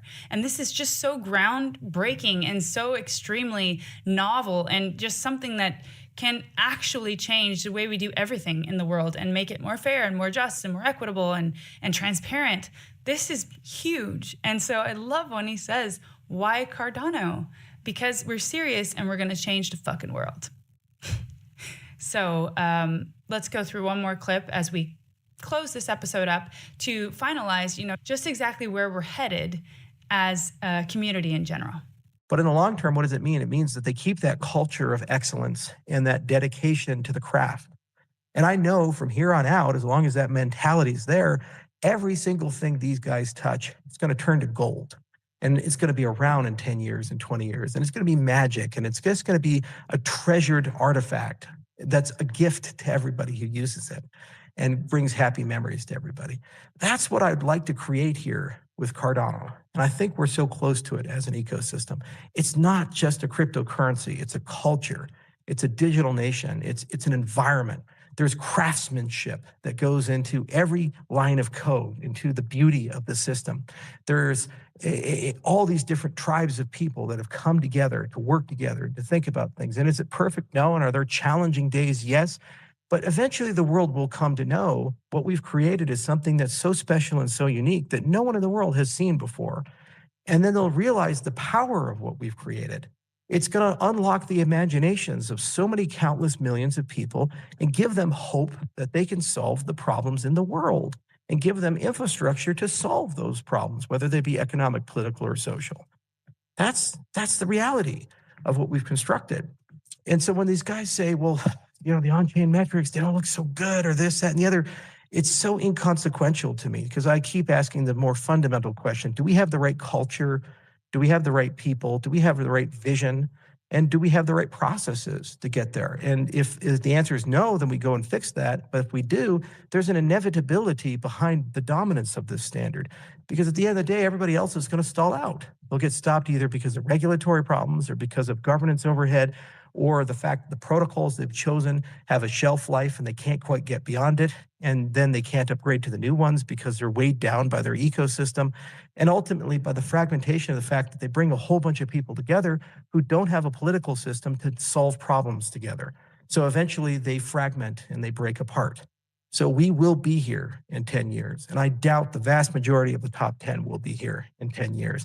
And I have no doubt if we continue to be here, we will pass Bitcoin. And Cardano will be the #1 cryptocurrency in the world because of the efforts of countless millions of people working together. Wow. Again, so many amazing things said. It's not just cryptocurrency, it's culture. It's a digital nation.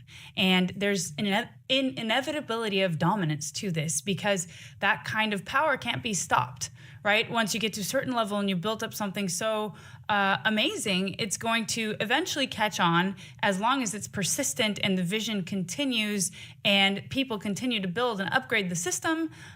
this is going to be around for the foreseeable future, as I said before. Bold prediction indeed, but not one that's completely impossible. Although the Bitcoin maxis might have something to say about this, Charles says that, we will be around for the next 10 years and probably one of the only top 10 that will be around for the next 10 years. And if that is true, probably bigger than Bitcoin. Those are big words. I know a lot of you will have a lot to say about that, but hey, you got to credit the man for just being an incredible leader. And he's just nonstop. He doesn't falter. He doesn't waver. And he's steady and stern and strong in his viewpoint. I absolutely love that. He's a very cool guy as well outside of what he does here with Cardano. And I enjoy catching up with him again somewhere around the world sometime soon. In fact, we've been invited to go to his ranch and film a little bit out there where he lives in Wyoming. And I heard from the community that he has a very good pig named Nike, in fact, which is now a meme because that's how strong this community is. They actually created a meme out of Charles Hoskinson's good pig Nike. So yeah, it's a fun community to be a part of, and it's truly doing things that have never been done before. So that's just my vision. Again, if you aren't a holder or you hold a lot of coins, just keep that in mind that this is all about diversification. And this is for me one of my solid plays that's a more stable play that I'm going to hold for a very long time versus others where I may trade in and out of or hold just for the duration of this bull run. So I'll end by showing you this chart now. I always like to show this chart at the end of streams or when I talk about Cardano because it truly highlights just, the power of narratives and although this amazing tech is being built, it's not always reflected in the price of the token, right? Which is why I believe this is an asymmetrical bet as well. So I bought way back here. One of my bigger buys was back here in February of 2020. And then the halving was here in May. And as you can see from that February, there was not much movement in the token until another year after that. And as you can see from the halving, Cardano started its epic ascent right around that December period. So that actually is really telling to maybe possibly what we can do this cycle as we have now upgraded the tech. We're going to have more marketing from the decentralized governance being able to vote on, bills to spend that money to make that happen. And you guys are just such a strong community in general. So as you can see, it went from around, I bought it at just under 5 cents and it catapulted to over $3 in the last bull run. And now when I started this YouTube channel again, it was called 200 Days to Halving.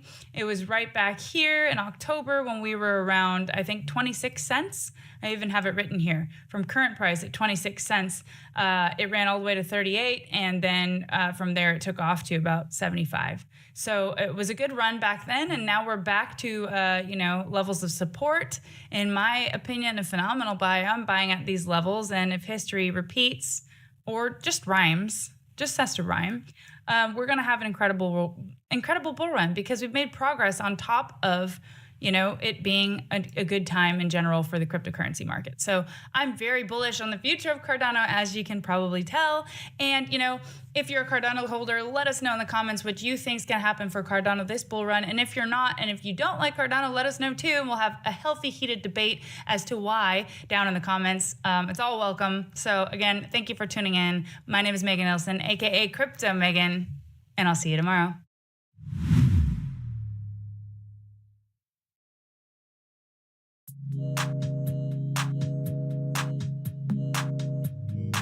In this video.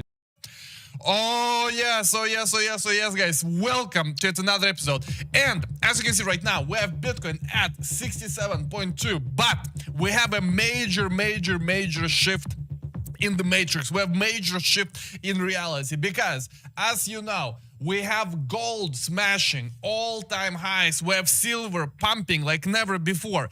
And likely, this is in the anticipation of what's happening right now in Russia with the BRICS summit, because likely what they will announce tomorrow on the 24th is some kind of gold-backed currency.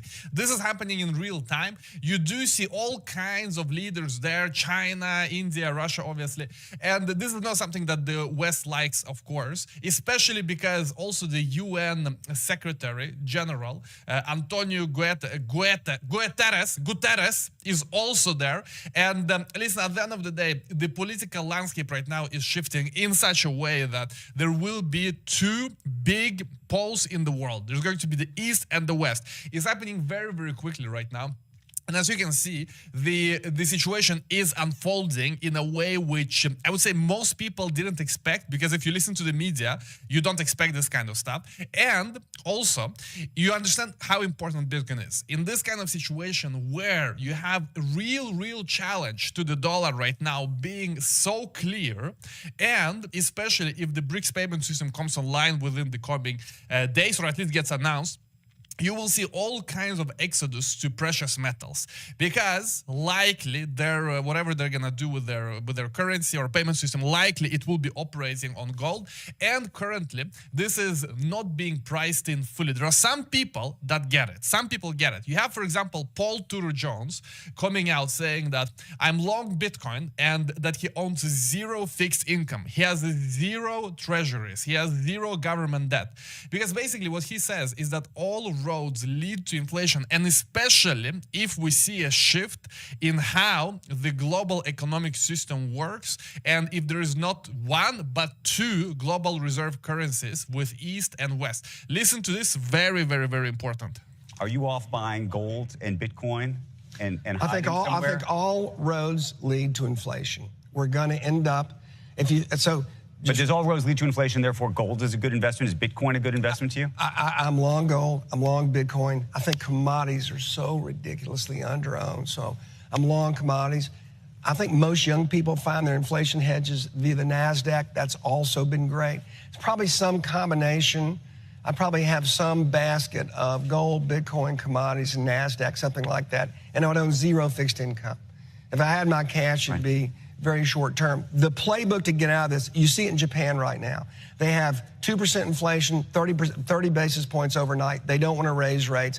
The playbook to get out of this is that you inflate your way out, and you have a small tax on the consumer, and you run interest rates and nominal growth rate, interest rates below inflation and nominal growth above inflation. And that's how you reduce your debt to GDP. So you're going to have the Fed they should be easy. They should be easy. You want them to cut. So just real quickly, every 100 basis points, given where our debt to GDP right now, every 100 basis points is worth about $90 billion a year to the deficit.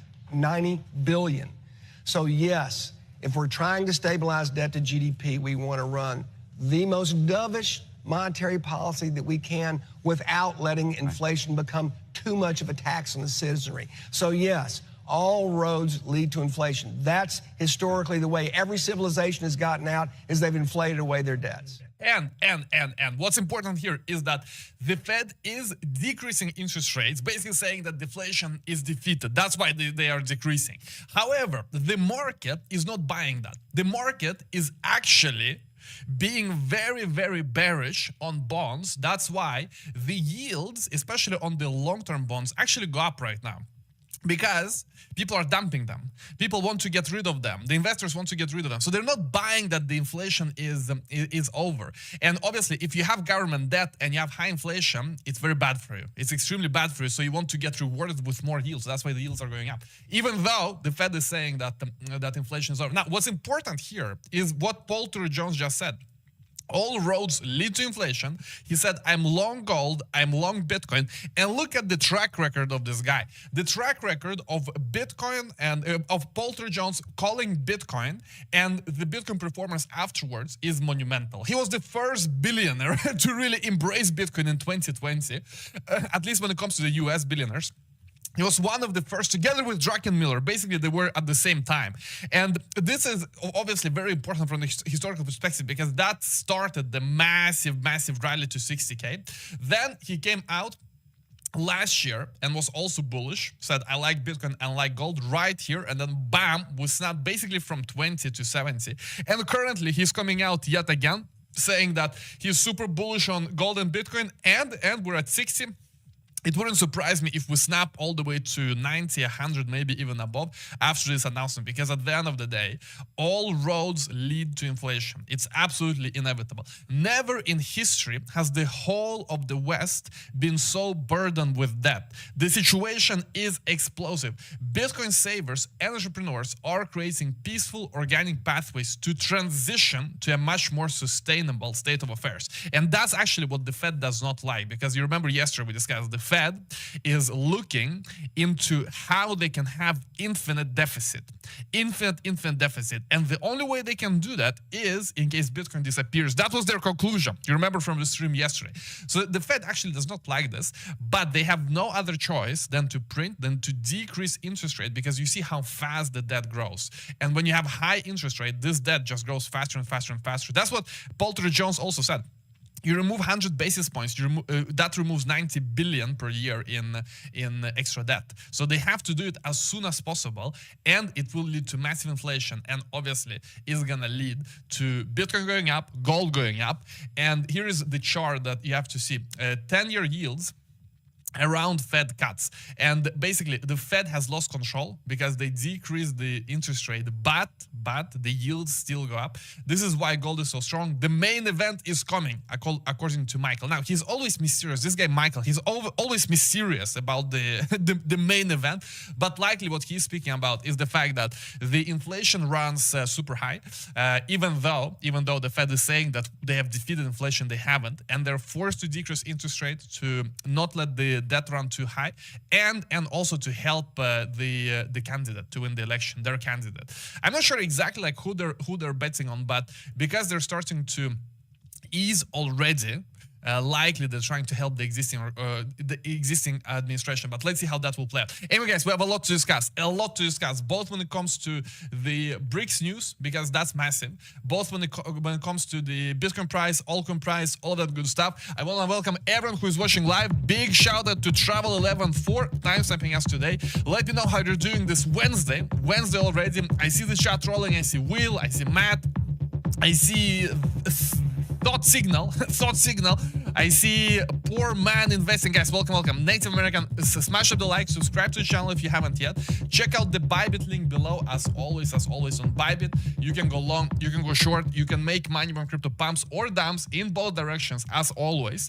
You can use leverage if that's within your risk profile, or you can trade spot if that's within your risk profile. I mean, whatever position of the market you want to take, you can do it on Bybit easy.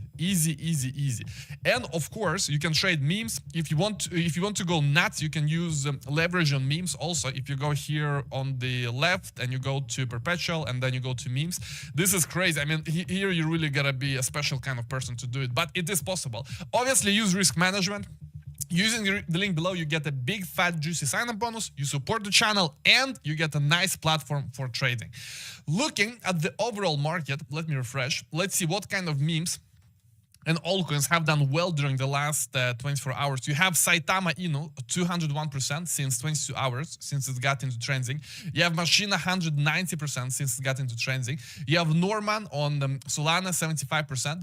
You have all kinds of other ones also doing quite well today. But looking at the overall market, we see the following. Bitcoin minus 0.7%, ETH minus 1.3%. So the big club of the big gorillas in this market is slightly down today. We have Solana minus 1.4%, although on the weekly, look here, 7% up. The strongest coin when it comes to this L1s and really this infra place, Solana is doing quite well. Then you have Doge, even better at 18%. This is the thing. In this kind of market, memes do better than any fundamental. You want real pump, it's all about the meme. And that's why Doge is up 18% in the last 7 days. Next, you have Cardanzo.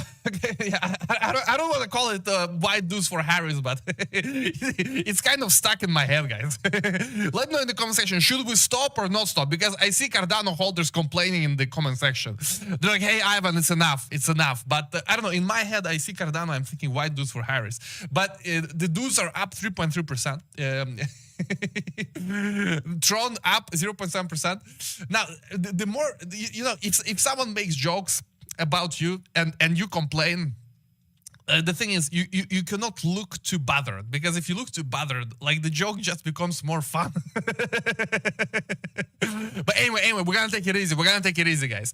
We gotta be more mature on this channel, and Cardano holders are absolutely not part of why do's for Harris. Absolutely not. Now, looking at the page 2, what do we have? I mean, basically, it's the same, guys. Basically, it's the same. It's the same kind of sideways, a bit depressing situation right now. But it's all a question of time. We just need to bump above that 70K level in Bitcoin, and that's when the market will wake up. Now, we have some news when it comes to the overall global situation. I mean, for example, what we're seeing right now in Russia with gold and silver prices, very, very important. And also the fact that at the end of the day, we will see a change in how people perceive money as a whole. This is something that Saylor speaks a lot about. This is what we're speaking a lot about on this channel as well. Because although we are covering this BRICS summit, all of that, I mean, make no mistake, whatever currency they do is also going to be bad. It's not going to be some kind of solution to the issue. Yes, it may be gold-backed for a while. I mean, will it be gold-backed forever? Can you really trust it? At the end of the day, it's still government. It's still government doing currency. So there is no way to compare it to Bitcoin. And more people are starting to understand that. More and more people are starting to understand there is an alternative to government-backed currencies. A currency doesn't have to be government-backed. It can be backed by code. It can be backed by community and open source. And that's the big shift that we're witnessing. It's not necessarily that, you know, it's going to be this gold BRICS thing that solves everything. It's going to have a lot of issues itself. It's going to have maybe even more issues long-term, because all fiat goes to zero. And you may have government currency that is not fiat and is actually backed by gold in the beginning, but it's a question of time before that peg disappears. So the solution is only crypto. There is no other solution. Now, what's important to note as well is that there is a bit of a drama when it comes to the Bitcoin Core Maxi community, because now Saylor is coming out saying that self-custody is not that important and that banks are very important for Bitcoin. There is a bit of a debate right now happening where a lot of the Bitcoin community gets a bit uneasy with Saylor. I don't know if you have been following this, but it all started with this podcast. Let me play you a clip of it, and then I will show you the reaction to this podcast. This is a very important part of the zeitgeist right now, because if you go on Bitcoin Twitter, you will see a lot of discussions about Saylor. Even Vitalik came out and attacked Saylor a bit. Let me show you everything. So let me play you this, and then we're going to look at the reactions. There is more Bitcoins held with these third-party custodians. What risk does that pose, having greater supply held by fewer large institutions? Does that increase the risk of seizure and confiscation like we've seen with gold? And is that not exactly what Bitcoiners don't want to happen? No, I think it's the opposite. I think that when the Bitcoin is held by a bunch of crypto anarchists who aren't regulated entities, who don't acknowledge government or don't acknowledge taxes or don't acknowledge reporting requirements, that increases the risk of seizure. If a country in desperation, if China knew that there were underground crypto traders with billions of dollars of Bitcoin in their midst that didn't pay taxes, the Chinese would probably try to shut that down, and that's what they do. So normally the risk is greater when they're unregulated private entities that are perceived to be holding the asset. When you have regulated public entities like BlackRock and Fidelity and JP Morgan and State Street Bank holding the asset, well, all the lawmakers and all the law enforcement arms, they're invested in those entities, right? So there's no way that all the senators and all the congressmen are going to seize the assets from Fidelity and BlackRock or Vanguard, because that's where all their retirement money is invested. So the asset moving from private to public hands and moving into regulated entities, it does a bunch of things. It decreases the volatility. It decreases the risk of loss. It decreases like, who do you trust more as a custodian, FTX or Fidelity, right? Or Vanguard or State Street, right? And if you walk down the street and you said, you know, would you put all your family's money in an offshore entity without a headquarters run by 5 dudes without an auditor? Or would you put it with a bank that's too big to fail in the US? Right? Like at the end of the day, you have an OG crypto community that's very hardcore about it, but if you look at where all the money is, 99.9% of the money is actually in the traditional economy. Yeah. And I mean, you get the point. I will soon play you a bit more, but what we're seeing right now is the divergence of interest of Michael Saylor and the Bitcoin community. I think that's the point we're at right now, because from the beginning, the interests were aligned. Saylor wanted to get the message to Wall Street about Bitcoin. So he spoke about these digital hornets, protecting the network, all of this energy, kind of like Bitcoin religion. It is the Manhattan in cyberspace, all of that cyber hornet stuff, you know, you understand? So he was propagating Bitcoin in a very, very nice way.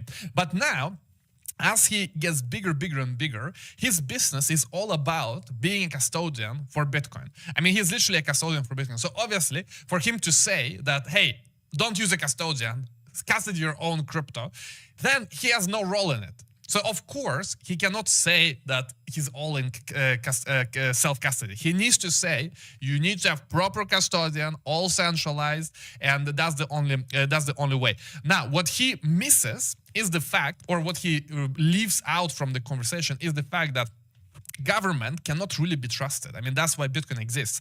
Look at the first ever Bitcoin block where it says Chancellor is on the brink of bailout. So, bailout in what kind of environment? In all regulated financial environment, all regulated, like he says, all of these best institutions, all regulated. Bitcoin was a reaction against that, because yes, it's regulated, it's still massive fugazi. That's why we had 2008. That was why Bitcoin was invented. So if you go back to history of Bitcoin, it was invented precisely against that. So, of course, you need to also look at the 30s and what happened with gold. Gold was confiscated from the average Joe, from the general public, in order to back the US dollar. And at the end of the day, they just say, hey, we cannot back it. Let's remove all gold backing. But it got confiscated. So, of course, there is a problem with centralization of Bitcoin in ETFs.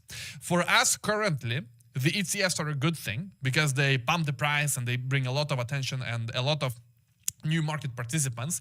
But it's not correct to say that it's fully unproblematic. I mean, obviously there's problems with that. So, I mean, as long as you're transparent with all of it, it's fine. Like ETFs are fine if we keep in mind that they're also problematic. There's no way for us to not have an ETF because ETF will always exist in a big market, in a big asset. So there's no way for us to not have ETF if Bitcoin is to become big, which it has become.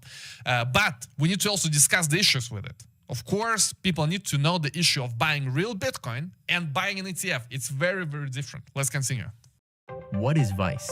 Vice is not just another token. It's an innovative competition platform, merging the worlds of luxury and crypto to offer you the chance to win performance cars, high-end luxury items, and VIP experiences. Why Vice? Because no one else offers rewards like this. With unrivaled giveaways and a platform built for exclusivity, we're about to redefine the competition market.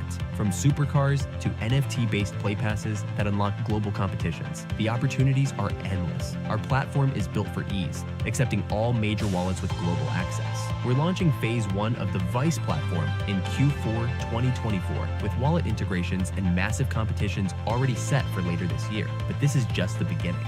The future of Vice includes VIP NFTs, exclusive competitions, and a roadmap designed to take you from crypto enthusiast to winner. And now you have the chance to get in early. Join us in the Vice presale, where exclusivity meets opportunity. Be a part of the next evolution in crypto competition. This is Vice. Are you ready?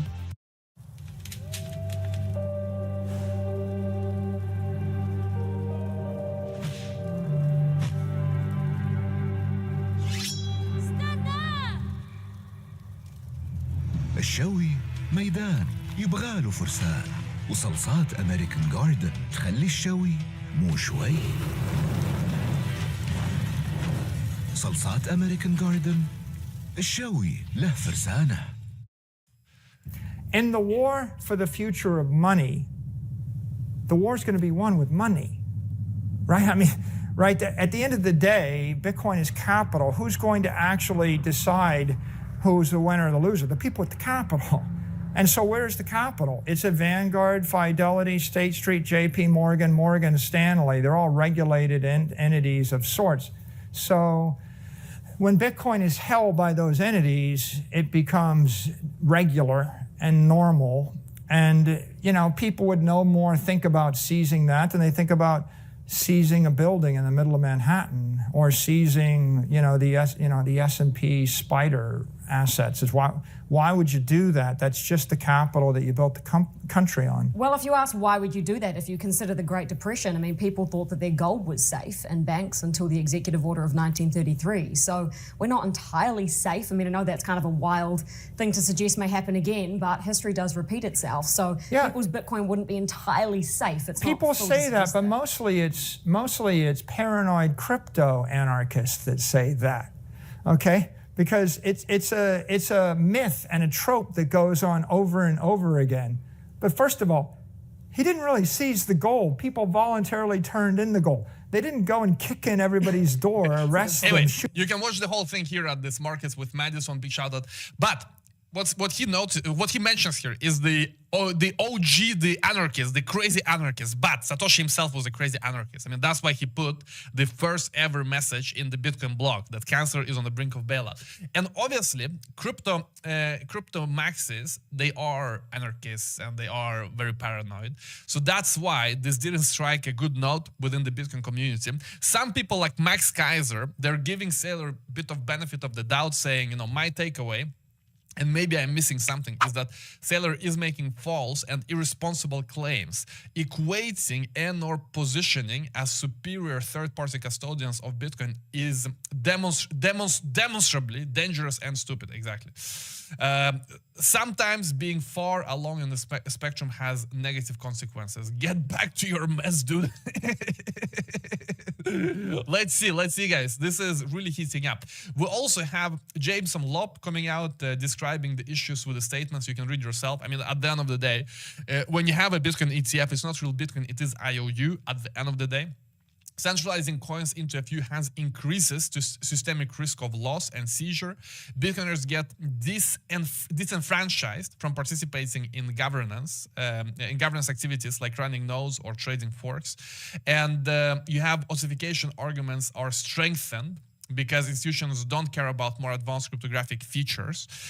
So basically, BlackRock becomes a very massive part of the Bitcoin network, and they may not be on the same page as everyone else. So obviously, these are issues you cannot hide. Like these are issues. These are issues. Is ETF still good? Yes. Can we have two thoughts in the brain at the same time? That is good that there is an ETF to unlock more money inflow, and at the same time there is a double-edged sword. Can we have that in the brain at the same time, or our brain is too small? We just have one slot in it for one idea at a time.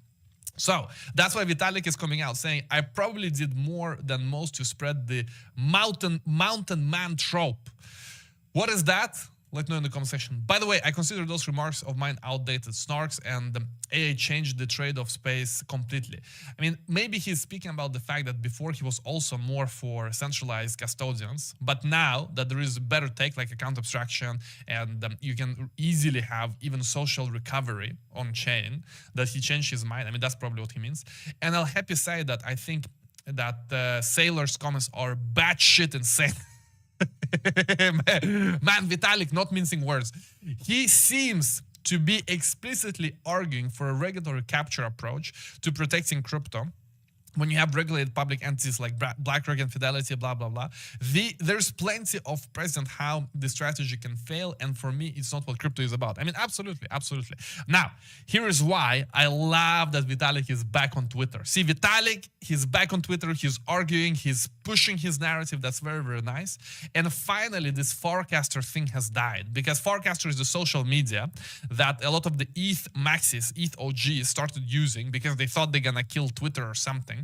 And they left, all of their discussions left, all of their opinions left. There was nothing from Vitalik, nothing from this ETH OGs. They only spoke on Forecaster. No one is using Forecaster except them. And now also they don't use Forecaster. So that's why this Farcaster thing that I've been saying for ages, guys. I don't like Farcaster, not from the tech perspective. I think tech is great, the team is great, they're building great stuff, but you cannot take away Vitalik from Twitter. When you do that, there's a massive hole. There's no one speaking ETH talking points, and all of the OGs, if you leave them, if you take them out of Twitter, they leave Twitter, it creates a massive hole. So now Farcaster wrecked, fantastic. Get Vitalik back, get all of the other ETH maxis back. That's what's happening. So yeah, they raised 180 million. And then what happened, yeah, it kind of flattened out, and hopefully it will keep like this. We need the maxis, ETH maxis on Twitter. So yeah, guys, now that you know about this situation, you're aware of these discussions online because you may see them. You may see that Saylor probably will lose a lot of support if he keeps speaking like this. He cannot be speaking like this. He needs to be way more careful how he is representing Bitcoin, because whether he likes it or not, he's a massive voice for Bitcoin. He's a massive, massive voice for Bitcoin. So he needs to be a bit more careful.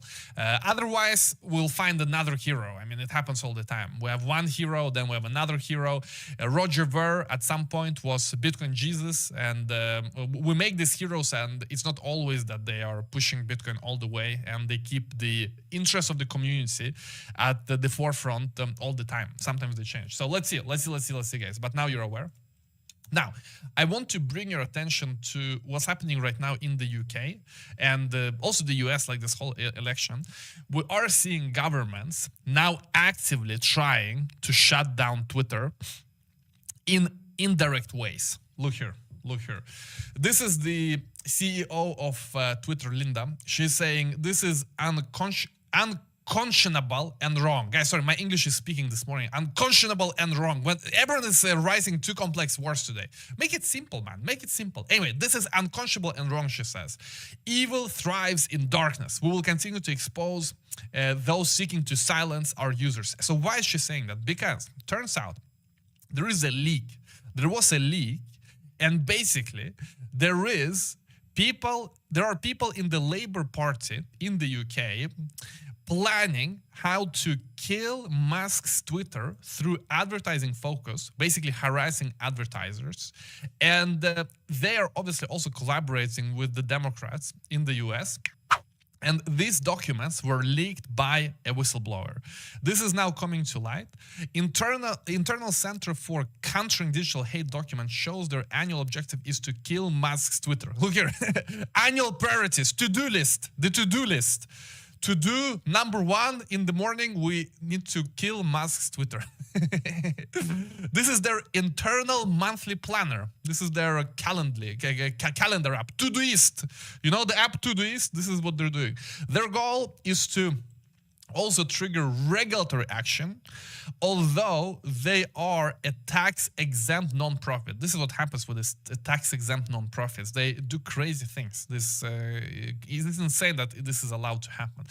But basically, what they are planning is to have this US policy engagement, set up meetings with this guy, seem to seek a quote press release endorsement or missing. So basically connect with regulators, connect with policymakers, and take action against Musk's Twitter. And their number 1 agenda is to kill Twitter, okay? And it is called X right now, but they still use the old name.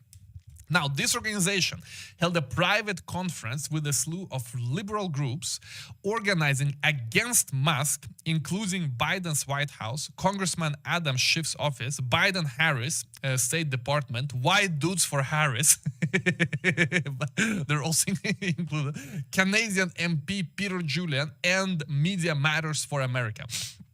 It's crazy that, I mean, it's happening before our eyes currently. We see all of this transparently. And their goal is to destroy Twitter. Center for Countering Digital Hate gets a lot of money from Hollywood. And I mean, obviously they're connected. They've always been. And you can read all documents. This is happening in real time. Imagine what's happening behind closed doors when it comes to crypto. This is what Coinbase is doing. Coinbase is going after the FDIC as we discussed yesterday, and they're asking for all documents because in the US, you can ask a government agency to share all their internal documents and communication so that the citizens can see what the hell they're speaking about. And so Coinbase is suspecting that something similar is happening in the US, but against crypto. So we're going to see what they find out. They have now requested all this information, but I can assure you there is a lot of this kind of things happening. A lot.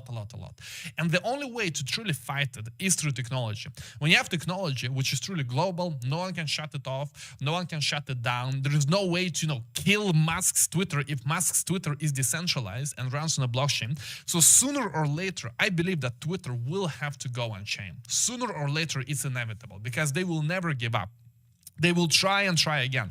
They will use different tactics. So that's why I'm not worried about crypto, and I'm more worried about Twitter because that one you can actually shut down. There are physical servers, there is a CEO, there is a company. That one, if you really want, you can shut it down.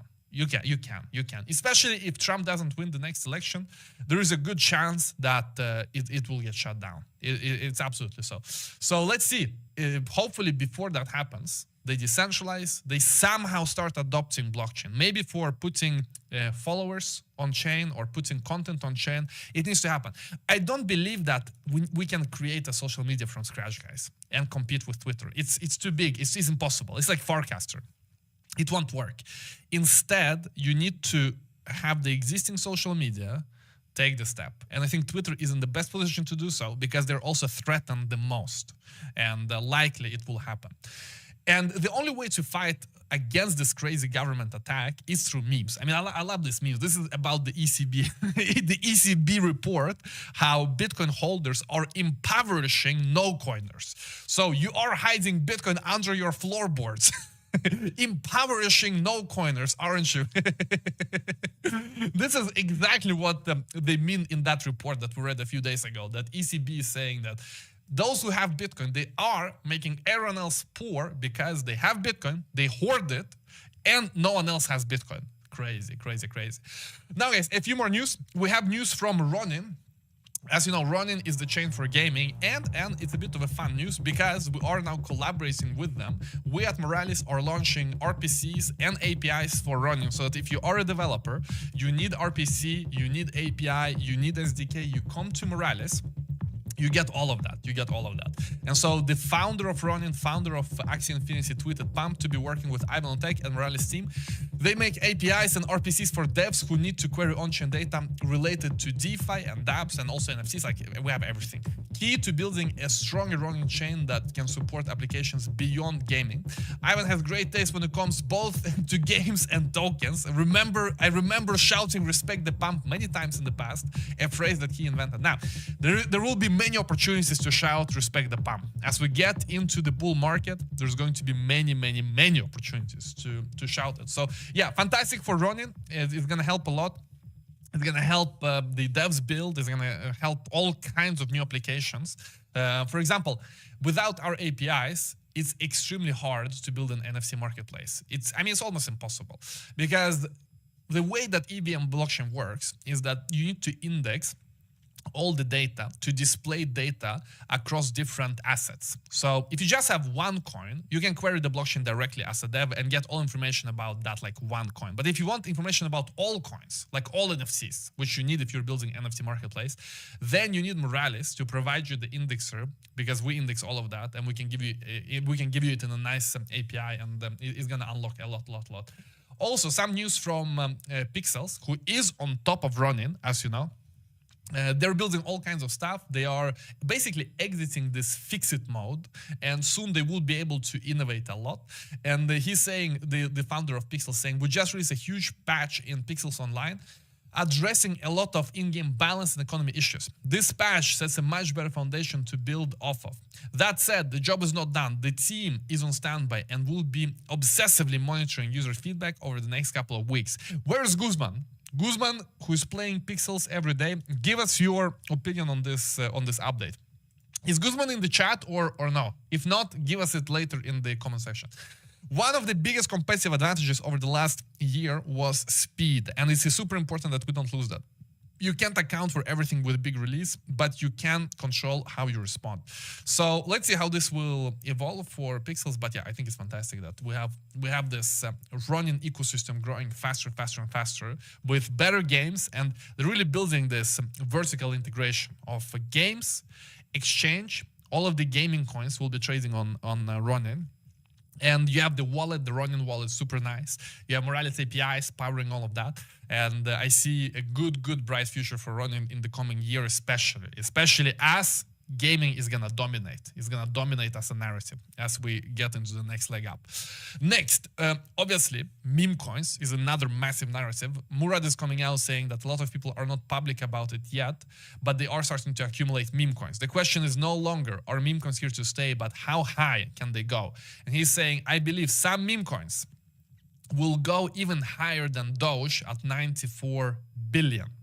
Now, what's important here is that Murad is in a bit of a pickle, so to speak. He's in a bit of a pickle because he has chosen approximately 10 coins he really promotes, like Giga, this SPX, Popcat, and a few others. But he has published a list of coins that he likes. And his wallets are all doxed.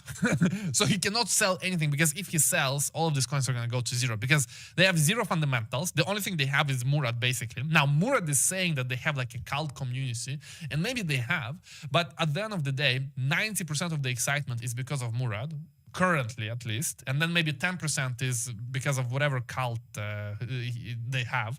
So I think it's going to be very interesting to see how he exits, because he cannot exit now. Maybe if, Giga goes to 94 billion, then he can exit a portion of it, and then it doesn't look as bad if he, let's say, sells 5%. But it's tough, because when you look at GameStop and you look at Roaring Kitty, as soon as he started to sell anything at all, the whole thing, boop, collapsed.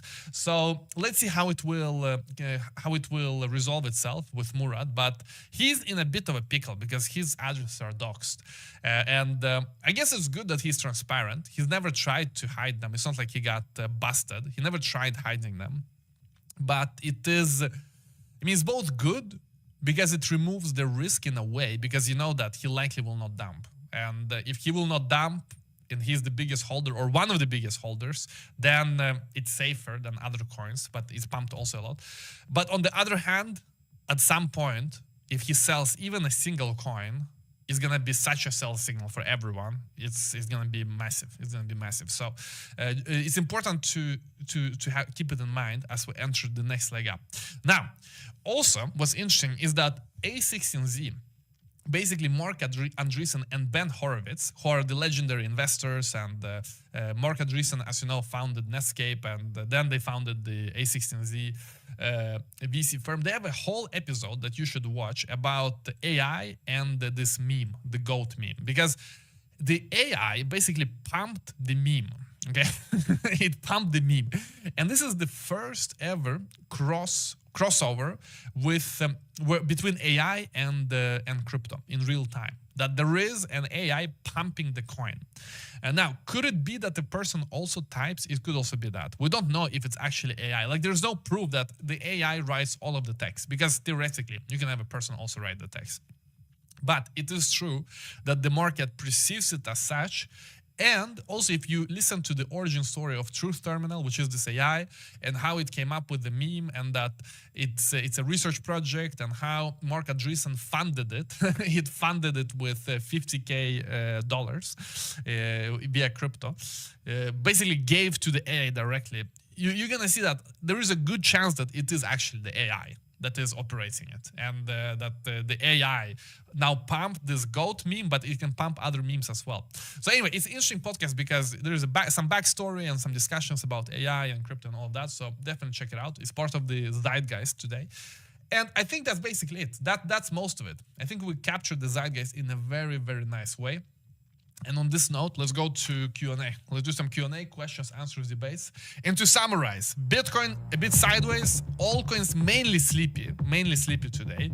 We have Ronin getting a nice boost with Moralis APIs and Moralis SDKs and Moralis RPCs. So if you are a developer, go to developers.moralis.com, and here you can get started. And if you go to chains here, you see all the chains with support. We just added Ronin, and also the other day we added Lisk. And yeah, obviously more and more chains are coming all the time. And then you can see what kind of stuff we support in Ronin, which is basically everything.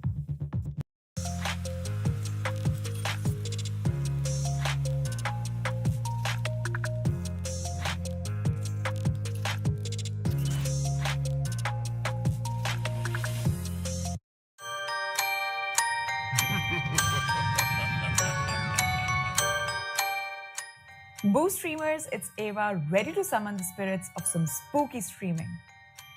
Halloween's creeping up fast, and if you're ready to take your live stream to the next level with some spooky vibes, then you're in for a trick or maybe a treat. Do you want to unlock a special surprise? Visit the OneStream Live website for our exclusive trick or treat giveaway. Here's a hint. There might be a spooky discount waiting for you. Check the link in the description below. Ready to haunt your viewers? Fly over to your OneStream Live dashboard and craft your very own haunting hosted live page. You can add your Bewitched logo, custom eerie text, and even some spooky graphics to make it scream. I mean, stream-worthy.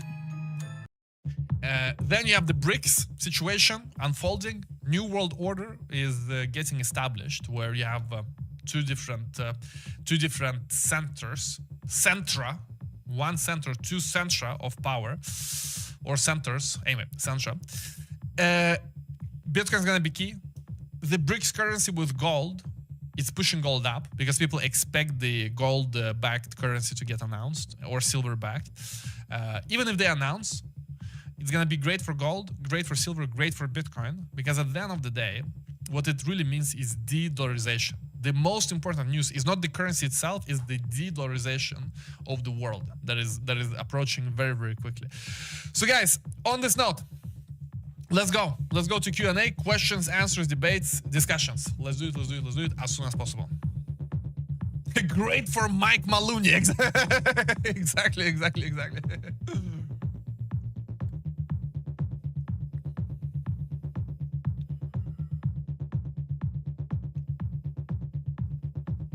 How can I best use the Moralis Pro? So by the way, we don't call it Moralis Money Pro. We rebranded to just Moralis. So there's no Moralis Money Pro. It's just Moralis Pro.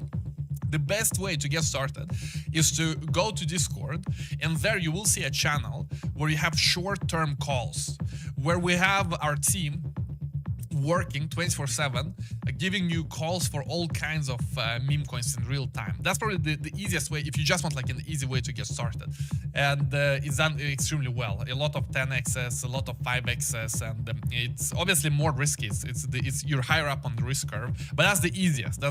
Go to Discord right now and check it out.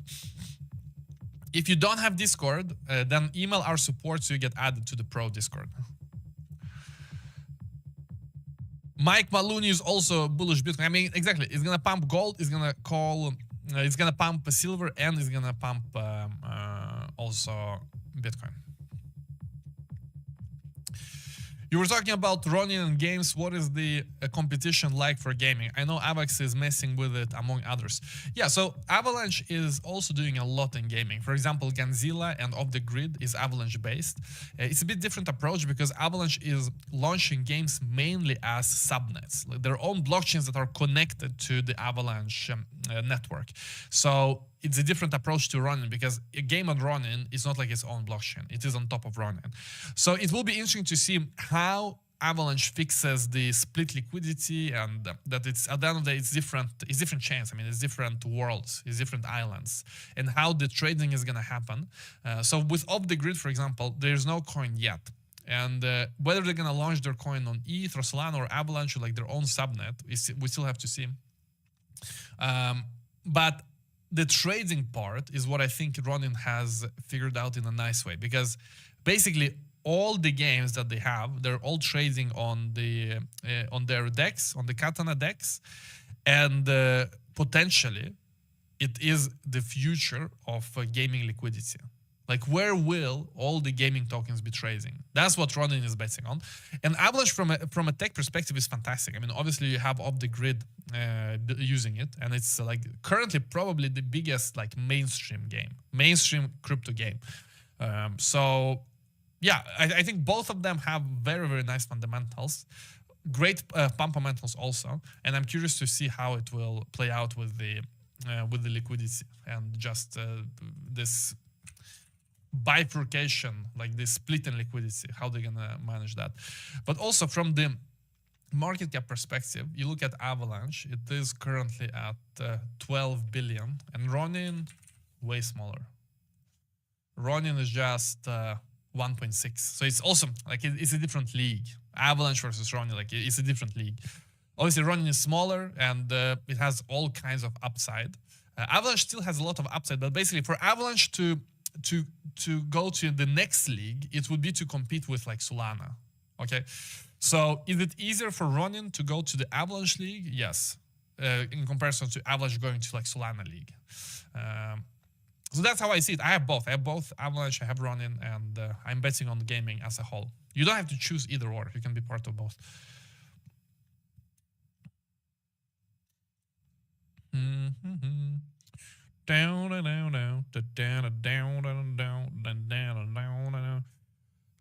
Pulse Chain is a sleeping giant. Yeah, let's see. What kind of app do you use there? What is happening there? Richard Hart court date creeping up. Yeah, there's going to be volatility in Pulse due to that. Probably if you love trading, there's going to be a lot of trading opportunity in Pulse around the court date.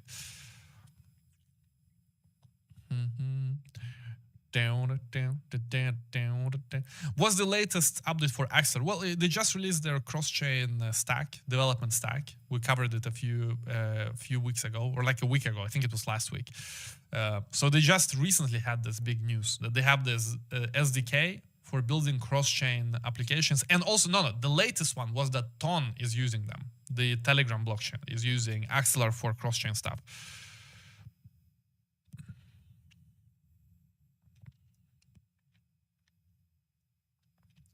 Ivan, what do you think about Polygon? Well, Polygon is in a very interesting situation because they have one of the biggest dApps in the world, which is Polymarket. But I don't feel that the token is really getting a lot of hype because of it. They have nothing going on 1 hour, 24 hour, 7 day. The token is not really doing too well, guys. I mean, they need to really confirm that this is a bottom. They need to print higher highs, which they still don't. So the token is still in bleed mode and there's no end in sight yet. For us to say that it's trending up, you need higher highs and higher lows. So they have Polymarket, but what may happen is that Polymarket does their own chain.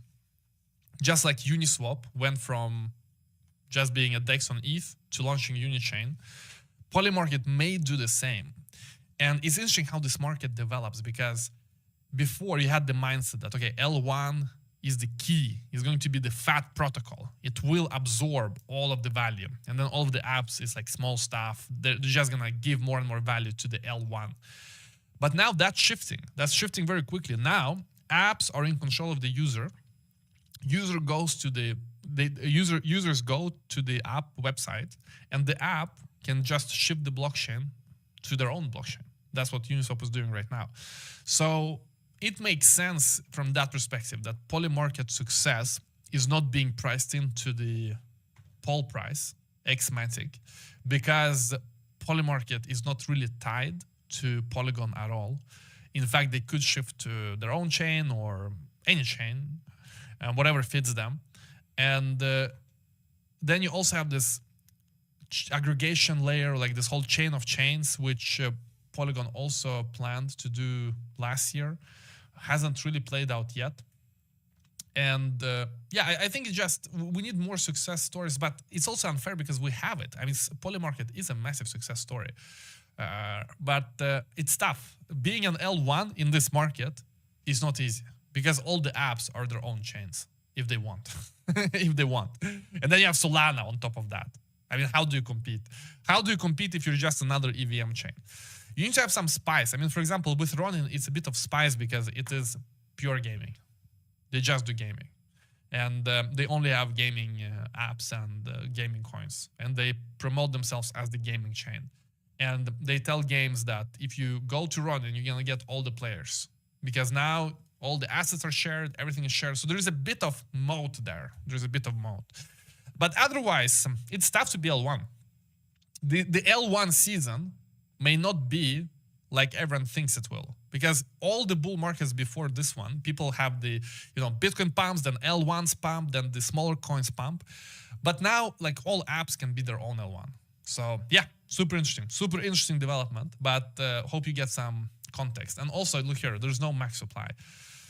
I think the market didn't like the new tokenomics of Paul also. I've been speaking about it lately as well, but let's see. Anything can change. They can start creating higher highs and higher lows, and build up momentum again. At the end of the day, sentiment follows price. If price starts, listen, what we just said with like the product and the moat, the price just needs to go up. If price goes up, then there's going to be product and everything else there's going to be builders coming out of the woodwork. There's going to be apps launching. Like the freaking price needs to go up. If the price doesn't go up, it will be tougher. It will be tougher, yeah.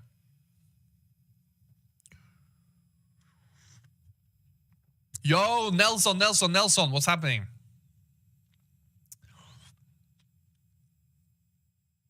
Bad naming of Paul sounds like pool, which is why. Okay, I don't get it. Okay.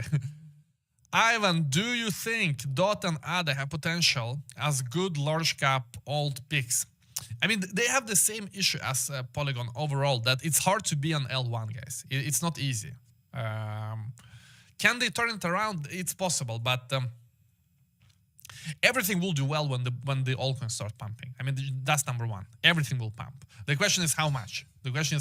And will it outperform, for example, Solana or like Sui and the other stuff, which is hot, which the market really values as the next big thing. So it can definitely happen, but it is tougher. It's way tougher than last cycle. But for ADA, you have the cult. They love Charles. They love the updates and all of that. They need more apps. I know, for example, Atrium is a great app on Cardano. We're working with them, by the way. Big shout out to Atrium. So I think they will drive a lot of adoption in Cardano, honestly. It's Atrium. You have Cornucopias, also Cardano project, the game. So yeah, I mean, absolutely it's possible, but is it easy? Nothing is easy. But listen, nothing in life is easy also. Nothing in life is easy.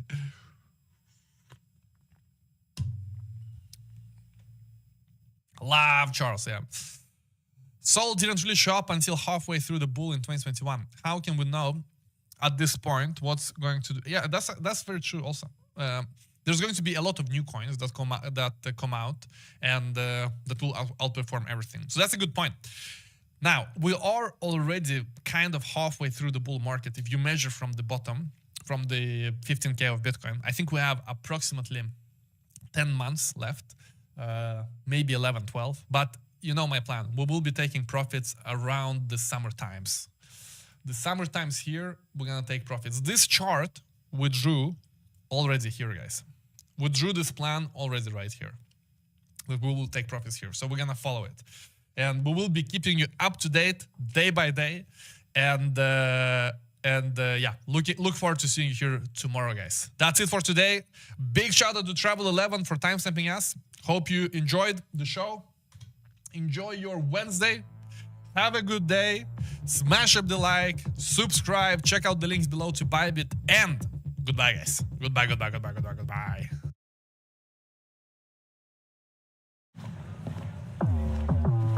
It's nice to see how money works in so many ways with XTB. Because XTB offers a wide range of investment opportunities like stocks, ETFs with zero commission. Or trading CFDs on indices, commodities, and currencies. Whatever Zlatan wants. Hey. You can also invest your savings. For example, for your retirement, you decide what to choose. Everything in the XTB app. Now money works for Zlatan, and not Zlatan for money. Be careful. Investing involves the risk of losing money and may not be suitable for you.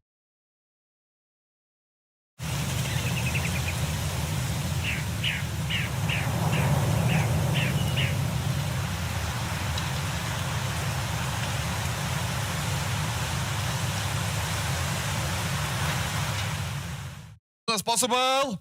Oh yes, guys. Welcome to another episode. And as you can see right now, Bitcoin is at around 67.5, but something major is happening under the hood. We see right now the forces aligning in the TradFi world, planning against Bitcoin. This is maybe a warning. This is maybe a warning to everyone who has their crypto on exchanges, or if you still have fiat, to go into crypto as soon as possible, because the powers at B are plotting against Bitcoin. You remember yesterday we discussed this ECB report, ECB research, so to speak. I mean, research is in massive, big fat quotation marks. I mean, this kind of research, it's ridiculous, but they did this research where they basically said that Bitcoin has to be stopped or democracy will disappear. You know, the classic one. Either we have to stop whatever we don't like, or democracy disappears. You know, everything is gonna make democracy disappear if they don't like. But so they did this research. We discussed it yesterday. The whole video yesterday was about this. But guys, today we have news from the Fed, from Minneapolis Fed in the US. They are coming out with their own paper right now on a very similar note, saying that Bitcoin needs to be banned in one way or another. Now, the Fed of Minneapolis, they're very interesting, because they basically say, hey guys, we need to have endless deficits, and if people have an alternative currency such as Bitcoin, we cannot have endless deficits. They are actually very honest. They're saying the quiet part out loud. I don't know if they didn't get the memo that we should never say the quiet part out loud, but they're saying, listen, we as government, we have massive deficit. We have big deficit, guys. You know, deficit, it's not gonna go anywhere. It's gonna actually increase. It's gonna increase. So if the plebes, normal people, the plebeians, so to speak, the big plebe, if the plebe has an alternative currency such as Bitcoin, they will not hold our fiat, and we cannot print as much because people don't believe in fiat. They don't keep it as their purchasing power. They don't keep it as their savings vehicle. They just go somewhere else. So the whole system breaks down. I mean, this is crazy. The fact that they're so open with it, I've never seen anyone be so open with their intentions. I mean, the Fed of Minneapolis, probably the most honest Fed on earth, because they're so transparent. So look here. Unique implementation of permanent primary deficits. Basically, how the hell can we have permanent deficit? This is the research. The research is about how can we have permanent deficit. Okay? Love the research. This amazing research. What are they concluding? Basically, they're concluding that a legal prohibition against Bitcoin can restore unique implementation of permanent primary deficit, and basically saying that, listen, if Bitcoin is here, this permanent deficit doesn't work. If Bitcoin is not here, then it works. So when Bitcoin is illegal, then when government stock is the only risk-free security that is traded, then the system works. And then they explain mathematically with probabilities, Markov model, why it works. But I love the transparency, guys. I love the transparency. New paper claims governments can run permanent deficits if consumers don't notice, and don't adopt new money like Bitcoin. Guys, why are they so transparent? It's almost, I become a bit uneasy. If we print money so they don't notice, the plebes, they don't notice, we just print a few % per year, they don't notice, and the plebe also cannot go and get another alternative investment currency and check out from our system, then we can have permanent deficit. It's fantastic. It is the invisible tax. They've been doing this forever, but I love that they have a research on it. They're fantasizing about legal prohibition and extra taxes on Bitcoin to ensure government debt remains only risk-free security. Holy moly. This is insane. But guys, it's gonna happen more and more. As Bitcoin pumps towards 1 million, which it will, this kind of ideas will be discussed more and more, because masks are off. Bitcoin is not gonna die. I think the Boomosaurus is understanding that actually Bitcoin is not computer game money. They've been saying to themselves, please, Bitcoin, go away, please go away, trying to think positively, maybe it will go away. Now 2017, it goes to 1K, then bam, goes to $200, and bam, to 20K in 2017, then 20, and then it goes back, and then goes back to like 3K, then goes back to 70K again, there, man, it's up again, then bam, back to 15K, and at that point in 2022, at 15K, they again had a bit of a positive momentum. They thought, okay, finally Bitcoin is dead. ECB published that blog, Bitcoin's Last Stand. Do you remember? We discussed it yesterday. Bitcoin's Last Stand. At 15K, at the bottom of the bear market, ECB was saying, finally Bitcoin is dead, last stand. And then the freaking Bitcoin now, it's freaking back, guys, to 70K. What the hell? So I think they are understanding that their positive thinking, like law of attraction they're trying to do, hoping Bitcoin will die, is not working. They cannot manifest the death of Bitcoin. They cannot do it. So they have to act. And that's what we will be discussing. Welcome everyone to the show. Welcome everyone to another episode of Good Morning Crypto. I see the chat rolling. I see Guzman is in the chat, timestamping us. Big welcome, big shout out. Smash up the like, subscribe to the channel, and let me know where you're tuning in from this fantastic Monday. What is it? Tuesday. It's Tuesday. Exactly. Let me know which planet, which continent, where you are. And as always, using the link below, you get the nice, big, fat, juicy sign-up bonus on Bybit. On Bybit, as you know, you can go long, you can go short, you can make money on crypto pumps or dumps. In both directions, you can do it easy. You can use leverage to amplify your gains, but be careful, you can also amplify your loss if you don't know what you're doing. So using the link below, you sign up, you support the channel, you get a nice platform, you do get big, fat bonus.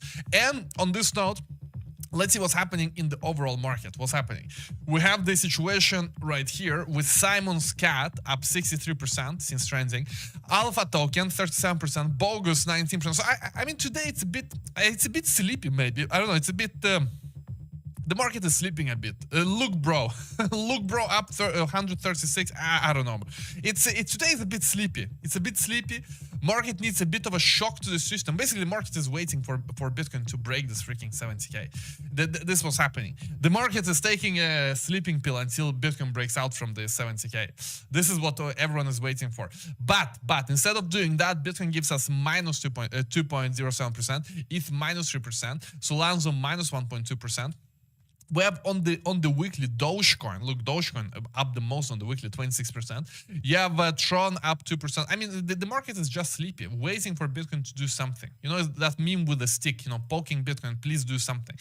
The biggest gainer in the top 100 is Virtuals, then you have Pocket Network, then you have Math, you have Drift, you have a few others. But yeah, I mean, overall, it is a bit of a sleepy day today, but the Boomosaurus is not sleeping. I mean, the market may be sleeping, but Boomosaurus is planning against us each and every second.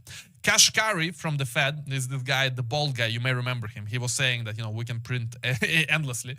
He was saying that Bitcoin is useless. Not that long ago. This was like last week.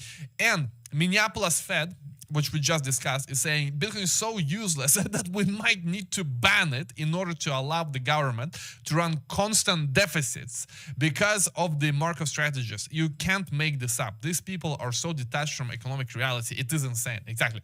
They're saying one thing, but then doing research how Bitcoin is like taking their pie. So I think they need to just stop with the split personality disorder, which they all have.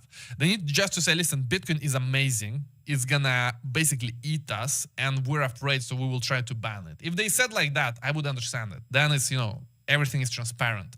And they're kind of starting to say that. But they still have a bit of this double personality disorder. Still this, double brain where left part of the brain is saying that Bitcoin is going to go to zero because it's still hoping. Hope is what dies last. They're still hoping.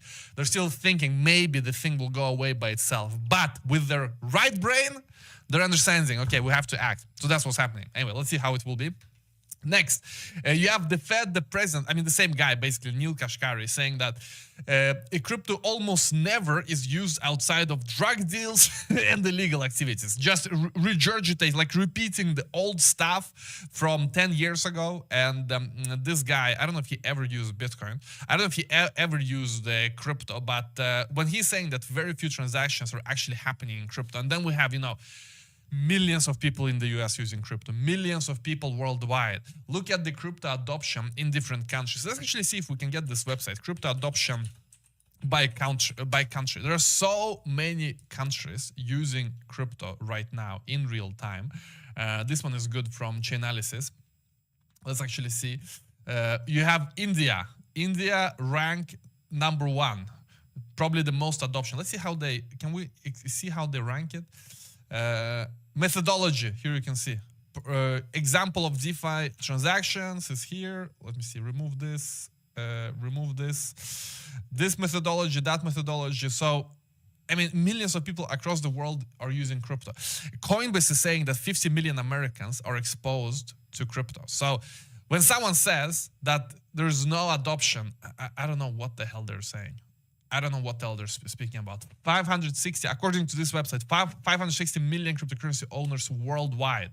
Okay, and then you can see in percentage, UAE, 25% of people in UAE have crypto, 24% in Singapore, crypto, 19% in Turkey, crypto, Argentina, 17%, 18%, Thailand, 17%. So, and this is growing, by the way. This is also growing because each and every year, you have more and more people understanding the value of crypto. Maybe they got banned in their bank because they transferred $10 to their grandma, and the bank wants a proof of funds for the grandma, and they realize, man, what the hell? Let me let me send in crypto next time. So the banks, they just make it harder to use. They make it harder to use. So it's a no-brainer that crypto grows every year. So I mean, obviously this is Fugazi, what he's saying. The comments underscore the bank regulators' resistance to crypto, even as institutional adoption of the asset heats up. They're not paying for goods and services. I don't know, bro. Like you can pay for goods and services. You can go to Travala. You can buy hotels and the flights with crypto. So what he's saying is uninformed. And why is it so that the government official is spreading misinformation? Is this allowed? Is this according to the ethics code? Because this is fully wrong. It almost never happens unless people are buying drugs, or I mean, it's false. It's fully false. Kashkari, who clinched the Federal Reserve Bank highest office in 2016, he clinched to power, has often scoffed at Bitcoin. Well, I mean, it's the salt, guys. It's the salt. I think being this wrong should be illegal. Exactly. That's what I just said. It should be illegal because it's unethical. Because he's not an entrepreneur. He's not someone who has created any value for society. He's a bureaucrat. He is the servant of the people. His salary is from tax. His salary is not from creating value or being entrepreneurial or shipping some kind of good or service, helping society. He is more of kind of a burden on society with his salary. And so he should at least try to contribute a bit. And instead of doing that, he's on the high horse, spreading propaganda and misinformation. I mean, it's crazy. It's crazy. Especially when it comes to central bank officials. I mean, one thing is if you have a private bank and private bank official is negative on crypto because his business, like his private enterprise is in danger. I can understand that more. And then I'm more fine with them spewing propaganda. I'm more fine. But this, when it's actually the Fed, who is like a government entity, then it's crazy. It's insane. It's insane that they're allowed to do so. And this is, by the way, what Coinbase right now is digging into. Because Coinbase has really uncovered a lot of corruption here. And they're coming after all of these officials, both when it comes to the Fed, but also when it comes to FDIC. Because FDIC has been telling all banks to not adopt crypto and to stay away from crypto. There has been all kinds of notices of information sent out to banks that from FDIC saying that, hey, if you touch crypto, we're not going to work with you or we're going to take action against you. So Coinbase is saying that they will not relent in push to uncover motives behind US crypto crackdowns. Like, what kind of motive is there behind all of these crackdowns that have been going on? Is there some personal motive? Is there some financial motivation that these officials received? We have to dig. We have to uncover it. So that's what Coinbase is doing. Coinbase is seeking documents from the FDIC over whether the bank regulator privately prohibited depository institutions from holding digital assets. Again, privately. Is there some private interest involved here when the banks are not allowed to hold crypto assets due to FDIC? Coinbase long-standing campaign to force US government to clarify how it approaches crypto rushed up on Monday, with the American Crypto Exchange filing multiple legal requests for internal documents at the FDIC. The first request pertains to documents detailing any cap or limit on the amount of digital assets allowed to be held, which FDIC has allegedly imposed on American depository institutions. Again, why? Why is it so? Where did it come from? What was the reasoning? We need to know. The people need to know the reasoning. What exactly is the reason? It was submitted via this Freedom of Information Act, which requires US executive agencies like FDIC to disclose internal information if requested. Let's see. And the second request is of a similar nature, and basically trying to figure out who is behind all of this. Paul Grewal, Coinbase chief legal officer, announced the request on Monday, framing them as the latest move in company's ongoing battle to unmask the US government's largely undisclosed crypto policies. Exactly. Let's see, guys. He's saying we filed 2 new sets of this Freedom of Information Act requests in our continued effort to get any sort of clarity on how regulatory agencies are approaching digital assets. Because if they at least can get access to the internal communications, how all of these bureaucrats are speaking to each other, what they're saying about crypto, how they're discussing it, if we can get some light on that, then of course we understand a bit more how they're thinking, why they're thinking. So when we don't have public regulation, public laws, we have to go dig, we have to see what they're writing in the emails. We get into their head, we see what they're thinking. The first is for basically here, you can read more. I like it, listen, I like it. We need to have more of this. We need to have the same in the EU. We need to dig deeper into the connections, who is connected to who is getting funding from who, why are they so anti-crypto, for what reason, and so on and so forth. So let's see. Also, look here. While FDIC is cracking down on crypto, while we see crypto really being in a lot of trouble when it comes to TradFi, although things are becoming better, it's still tough. And the biggest arguments you hear is that, it's so risky. You put crypto on the balance sheet, it's going to be so risky. But the issue is the government debt. That's what has wrecked most banks, especially during the last few years. And then you look at the number of banks who have issues is just going up and up and up and up and up. FDIC warns that 66 banks face the possibility of insolvency after being added to the problem list. And normally this is due to them holding government debt, not crypto.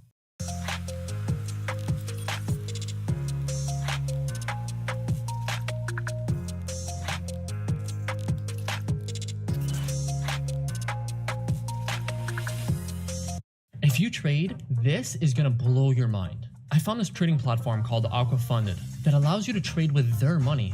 You can also trade with digital currency, currency pairs, stocks, and precious metals from all around the world.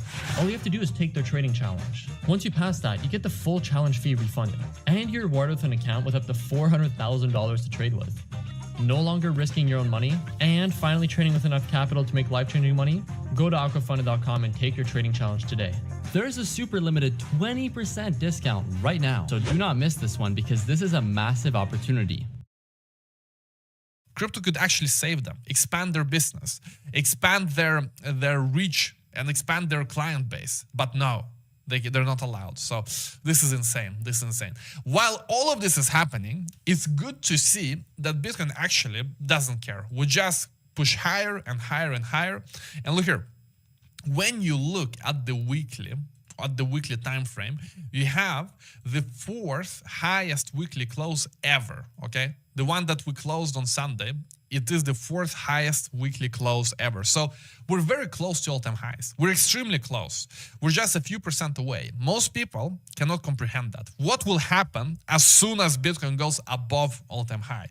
What will happen when we reach a fully new high, which would be at 73-ish something. Let's actually see exactly where. It would be at 73,000. It's like 10% away. What kind of global FOMO will we see at that point? Because again, some people they're still delusional. They're still thinking that maybe Bitcoin will die. Maybe now it's another top, and then from here we go to back to 1K. Okay, they're still manifesting. The bankers still manifesting. They're rereading law of attraction. They're trying to manifest it into, it obviously will not happen. But so imagine what kind of FOMO, global FOMO, we're gonna see once we just go above all-time high at 73K. It's gonna be insane. It's gonna be price discovery. We're gonna snap to 90K very quickly. And look here, it's only the beginning for crypto because crypto is so small still. Compared to global assets, it's so small. Listen to this. The guys that buy my converts. Oops, sorry, 1 second.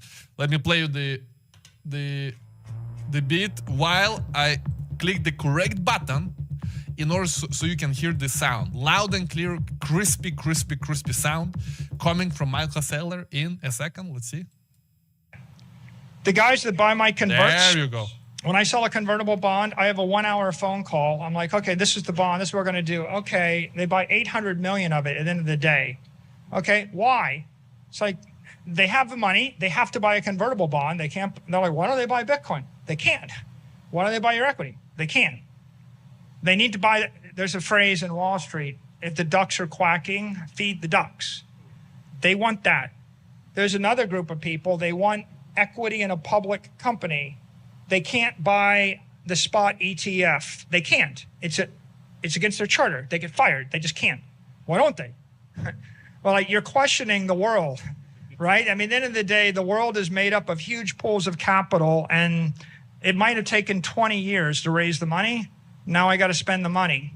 So if you are the entrepreneur, my general message is you can create a security that a capitalist can then use to get Bitcoin exposure. And if you're public, you sell public equity or debt and buy Bitcoin. And if you're private, you'll sell private equity or private debt and buy Bitcoin. If you can't raise money, then you just got to work very, very hard and get lucky. And it's hard. And you'll see a Zuckerberg on occasion. You'll see some breakthroughs. But, you know, it's like, it's not easy. And so my recommended strategy is not work yourself to death. My recommended strategy is notice that there are $450 billion of capital in bonds and real estate and traditional 20th century assets. There's 1 trillion. So there's 450 trillion in those things. There's 1 trillion in Bitcoin. You should be the conduit to move the next $1 trillion from the old world to the new world. And the way you do it is by raising money with issuing securities to buy Bitcoin. And you solve, what's the problem you solve? Custody it for them, buy it for them, take away the volatility, take away the downside risk, you know, and then solve the compliance issue. Chinese billionaires got to buy Bitcoin through a Shanghai ETF, otherwise he goes to jail. Right. That's the problem you solve.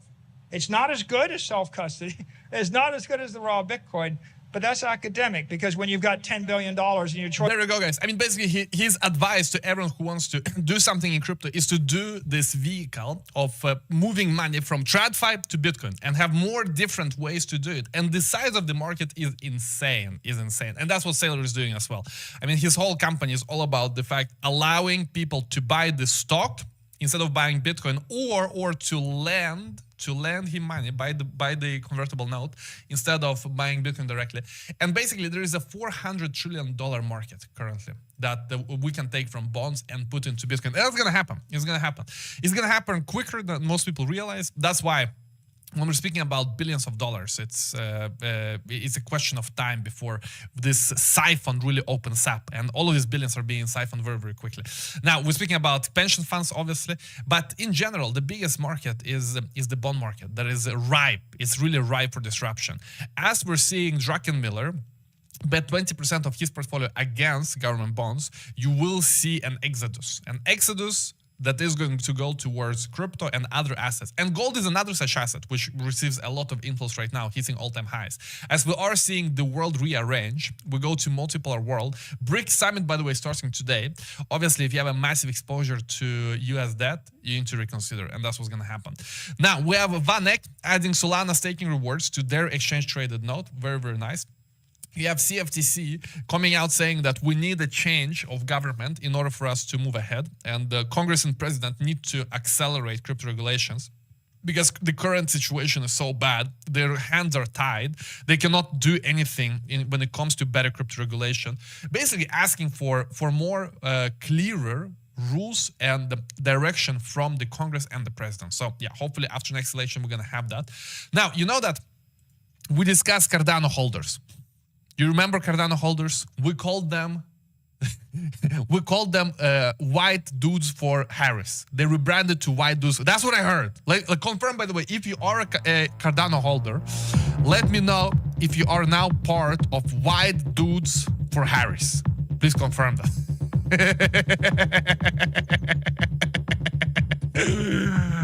Let me know it. Let me know it. Let me know it. Let me know it. By the way, I love Cardano. I love Cardano. But someone told me that it is now white dudes for Harris. I haven't confirmed this myself, but this is the word on the street, guys. The word on the street is that it's basically a merger of two like-minded communities. But you confirm if you have Cardano. But what is interesting is that apparently the XRP army also are part of the white dudes for Harris, because Ripple donating now 10 million in XRP to support Kamala. Okay, let me know if you have XRP, because now you're also part of this white dudes for Harris. Now, obviously, it's a political game. We need crypto support from Kamala, from Trump. If Kamala wins, I mean, hope she likes this XRP, she pumps the bags, or she's somehow else helping the ecosystem.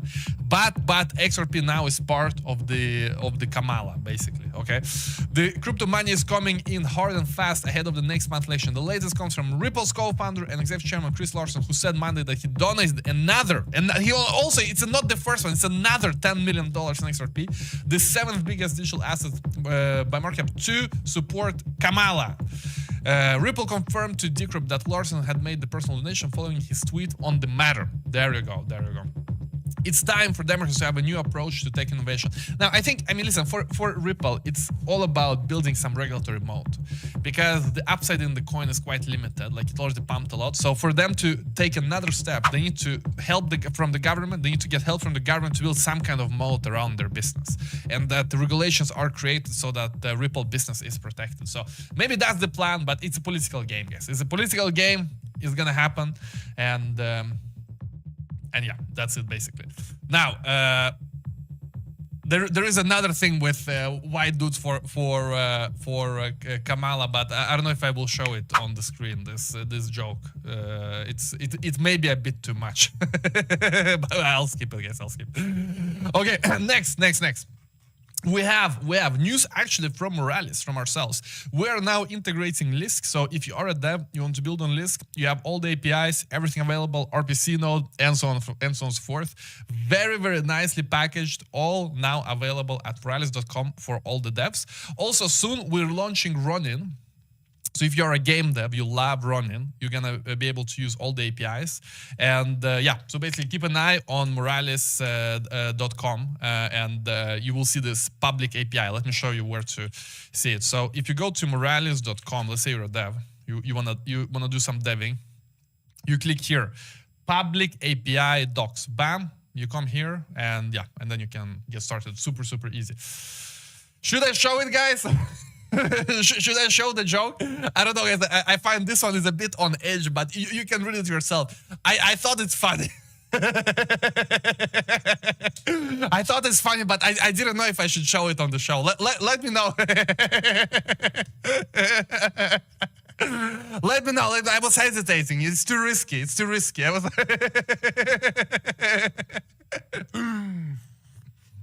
Sometimes I like, man, I think it's funny, but I don't know, like, is it too much or?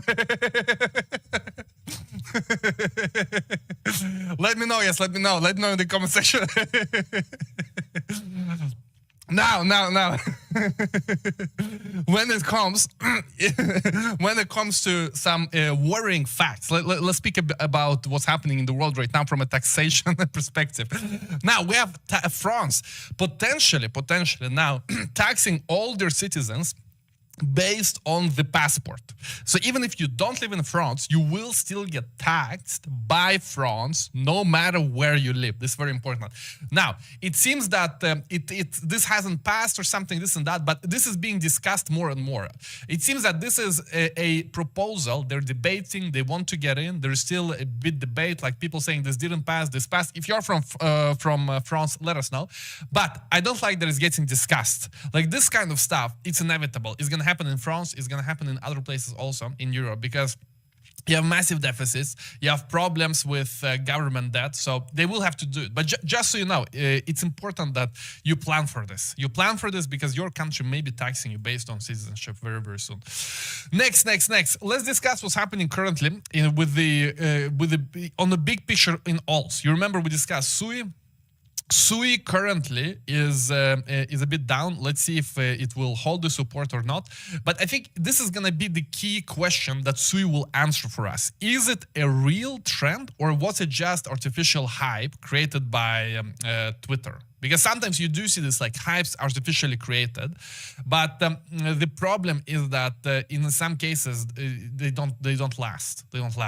And SUI has been this hype for the past maybe a few weeks. I mean, not even months, it's like a few weeks. And the question is, is it real or is it fake? If the price just continues to go down now and everyone kind of forgets SUI and moves on to the next, then you see it was fake. But let's see. SUI can prove us wrong here. Well, I mean, actually, I don't know what it is. So I'm not saying either or. But SUI can really prove to us that it's real. It can do that. Next, if you have been using Transact, you know, Transact onboarding service, on-ramp, your information may be exposed. So this is the problem with KYC. KYC is a honeypot for hackers. It's crazy that we do so much KYC. It's insane. But currently, you have thousands and thousands and thousands of KYC leaked from Transact, 100K users. This may not seem like much, 1%, but it's 100K users, which is also interesting because it shows you that Transact alone has 1 million clients. Sorry, not a million. It's 10 million. Is it that many? 1% of its user base, exactly. So if this is 1%, then 1 million is 10%, then 10 million is 100%. So that's crazy. So only Transact, one company, can it be that many? 10 million clients. That would be insane. So let's actually see from Transact with the numbers. Let's see what they wrote. How many KYCs they lost? Because that's actually crazy crypto adoption. If Transact has KYC hack, if Transact has 10 million clients, that's crazy. Let's see. Crypto employees' use of laptop. Yeah, exactly. So 93 users affected. That's 1%. So yeah, then you have 10 million users approximately in Transact, all in total. So that's, to me, it's bullish. This hacking is actually bullish. So it shows you how many people are actually using crypto. It's quite insane. But you know the problem. The problem is with so much KYC, it's a question of time before everyone's data is public. So that's that. Next. Let's see how this BRICS thing goes this week. If they actually announce anything meaningful or not. I think this is the thing to watch this week. We will obviously be updating you. But guys, on this note, let's go to a quick Q&A. This is it in terms of the zeitgeist. I feel we captured it in a very nice way. We are at 30 minutes. That's fantastic time. Let's go to Q&A. Questions, answers, debates. Let me know how you're doing. Guzman, how is the timestamping going? How's the timestamping? What's happening in the timestamp department? Let's go. Hey, Ivan, bull market over, DataDash flip bullish. Listen, big shout out to DataDash. I love DataDash. But we just have different strategies. I'm not sure. I've seen him be cautious when I was not cautious. And we went up, basically. And but I need to catch up more. But big shout out. But yeah, guys, if he's bullish and we go down, man. If we go down, then it's not good. Down. Can I see the brown veins again? No. We got a limit. We're family-friendly show, guys. We're family. Did you know that? Family-friendly. And yeah, so you got a bit of spice, but it's enough.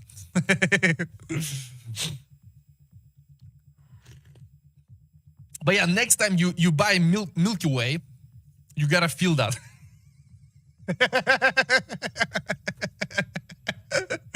If you are with Kamala, ensure you get the true experience by flipping it upside down to the Milka and Milky Way or Snickers. This may work. This approach may work with Mars bar also. I'm not sure. Guzman, please confirm in the chat how is the Mars bar texture. you know you have experience of the texture. Now, what is the other Twix? That will not work. It's too thin. That's what she said exactly. Yeah. Mars bar texture is with caramel. Okay. You think the Harris supporters will appreciate it or no? Let me know. We will hand-pick Twix. Yes, Twix will not work. Yes, exactly. I hear that Soul owners like the lion. Oh yeah, lion texture. Which one is that? It's the. I see. In Belarus, I think lion was too expensive for us. Like we didn't have lion, not too much at least, not too much. So I don't remember which one it is. It's like we didn't have the real Bionicle always. There was like a alternative version of Bionicle, like from Turkey or something. Yeah. There you go. Bumpy AF lion. Yeah. Down. What about Charleston Chew? Yeah. Okay, guys, let's go to questions. You have some question or no?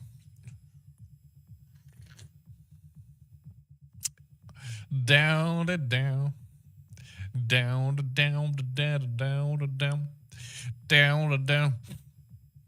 Ivan, do you think Richard Heart ecosystem Pulsion will perform well this side? Well, I mean, if that wallet keeps buying, what is it? Origin wallet. If they just take all their ETH and then they market buy the crap out of Pulse. Yes. Let's get that going. Take all that money, buy Pulse with it. That's it. Easy. If that happens, it's gonna go up. Should I back up Fiat Truck or wait? Back up. I'm backing up Fiat Truck. I mean, as soon as I have some extra cash, I'm backing up all the time. It's. Now is the time. I mean, for me at least, the way I do it is that now is the time to be as ready as possible. I mean, literally after such a consolidation, which we've seen. I mean, obviously not financial advice. Like you do you. Yeah. Like if you get wrecked, don't come back crying here. I don't want anyone coming back crying like, I lost money. You lost money. It was your decision. You pressed the buy button. You lost it. So don't come back here crying. But I'm just telling you, like for me, I'm ready. I'm in the rocket, guys. I'm in the rocket, waiting for the blast off. Let's see. Maybe it won't happen.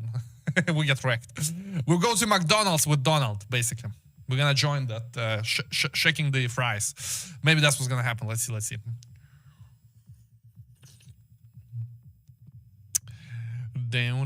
Bought the Solana Seeker with my very last. Oh yeah, that's good. The phone. So the new Solana phone, I heard is gonna have so you don't have to like write down your seed phrase. It will have it in the secure element. It's like a hardware wallet, which is good. That's what I wanted the first Solana phone to be, but it didn't have that. So this time they will have it, which is good.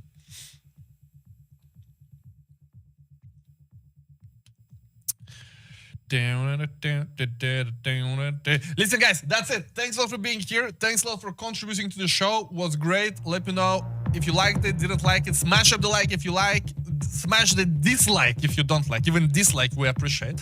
Subscribe to the channel. Go check out Bybit link below. And see you all very, very soon. See you all tomorrow. Same place, same time. Have a good day. And goodbye, guys. Goodbye. This Halloween, something wickedly exciting awaits you at OneStream Live. Will you be brave enough to choose? Starting the show as soon as possible. Oh yes, guys. Welcome to another episode. The button, we are starting the show as soon as possible. Oh yes, guys. Welcome to another episode. And as you can see right now, we have another push. I mean, literally, Bitcoin is on the brink of pushing us back into a very, very bullish weekly trend. For that, we have to go all the way to 70. But on the daily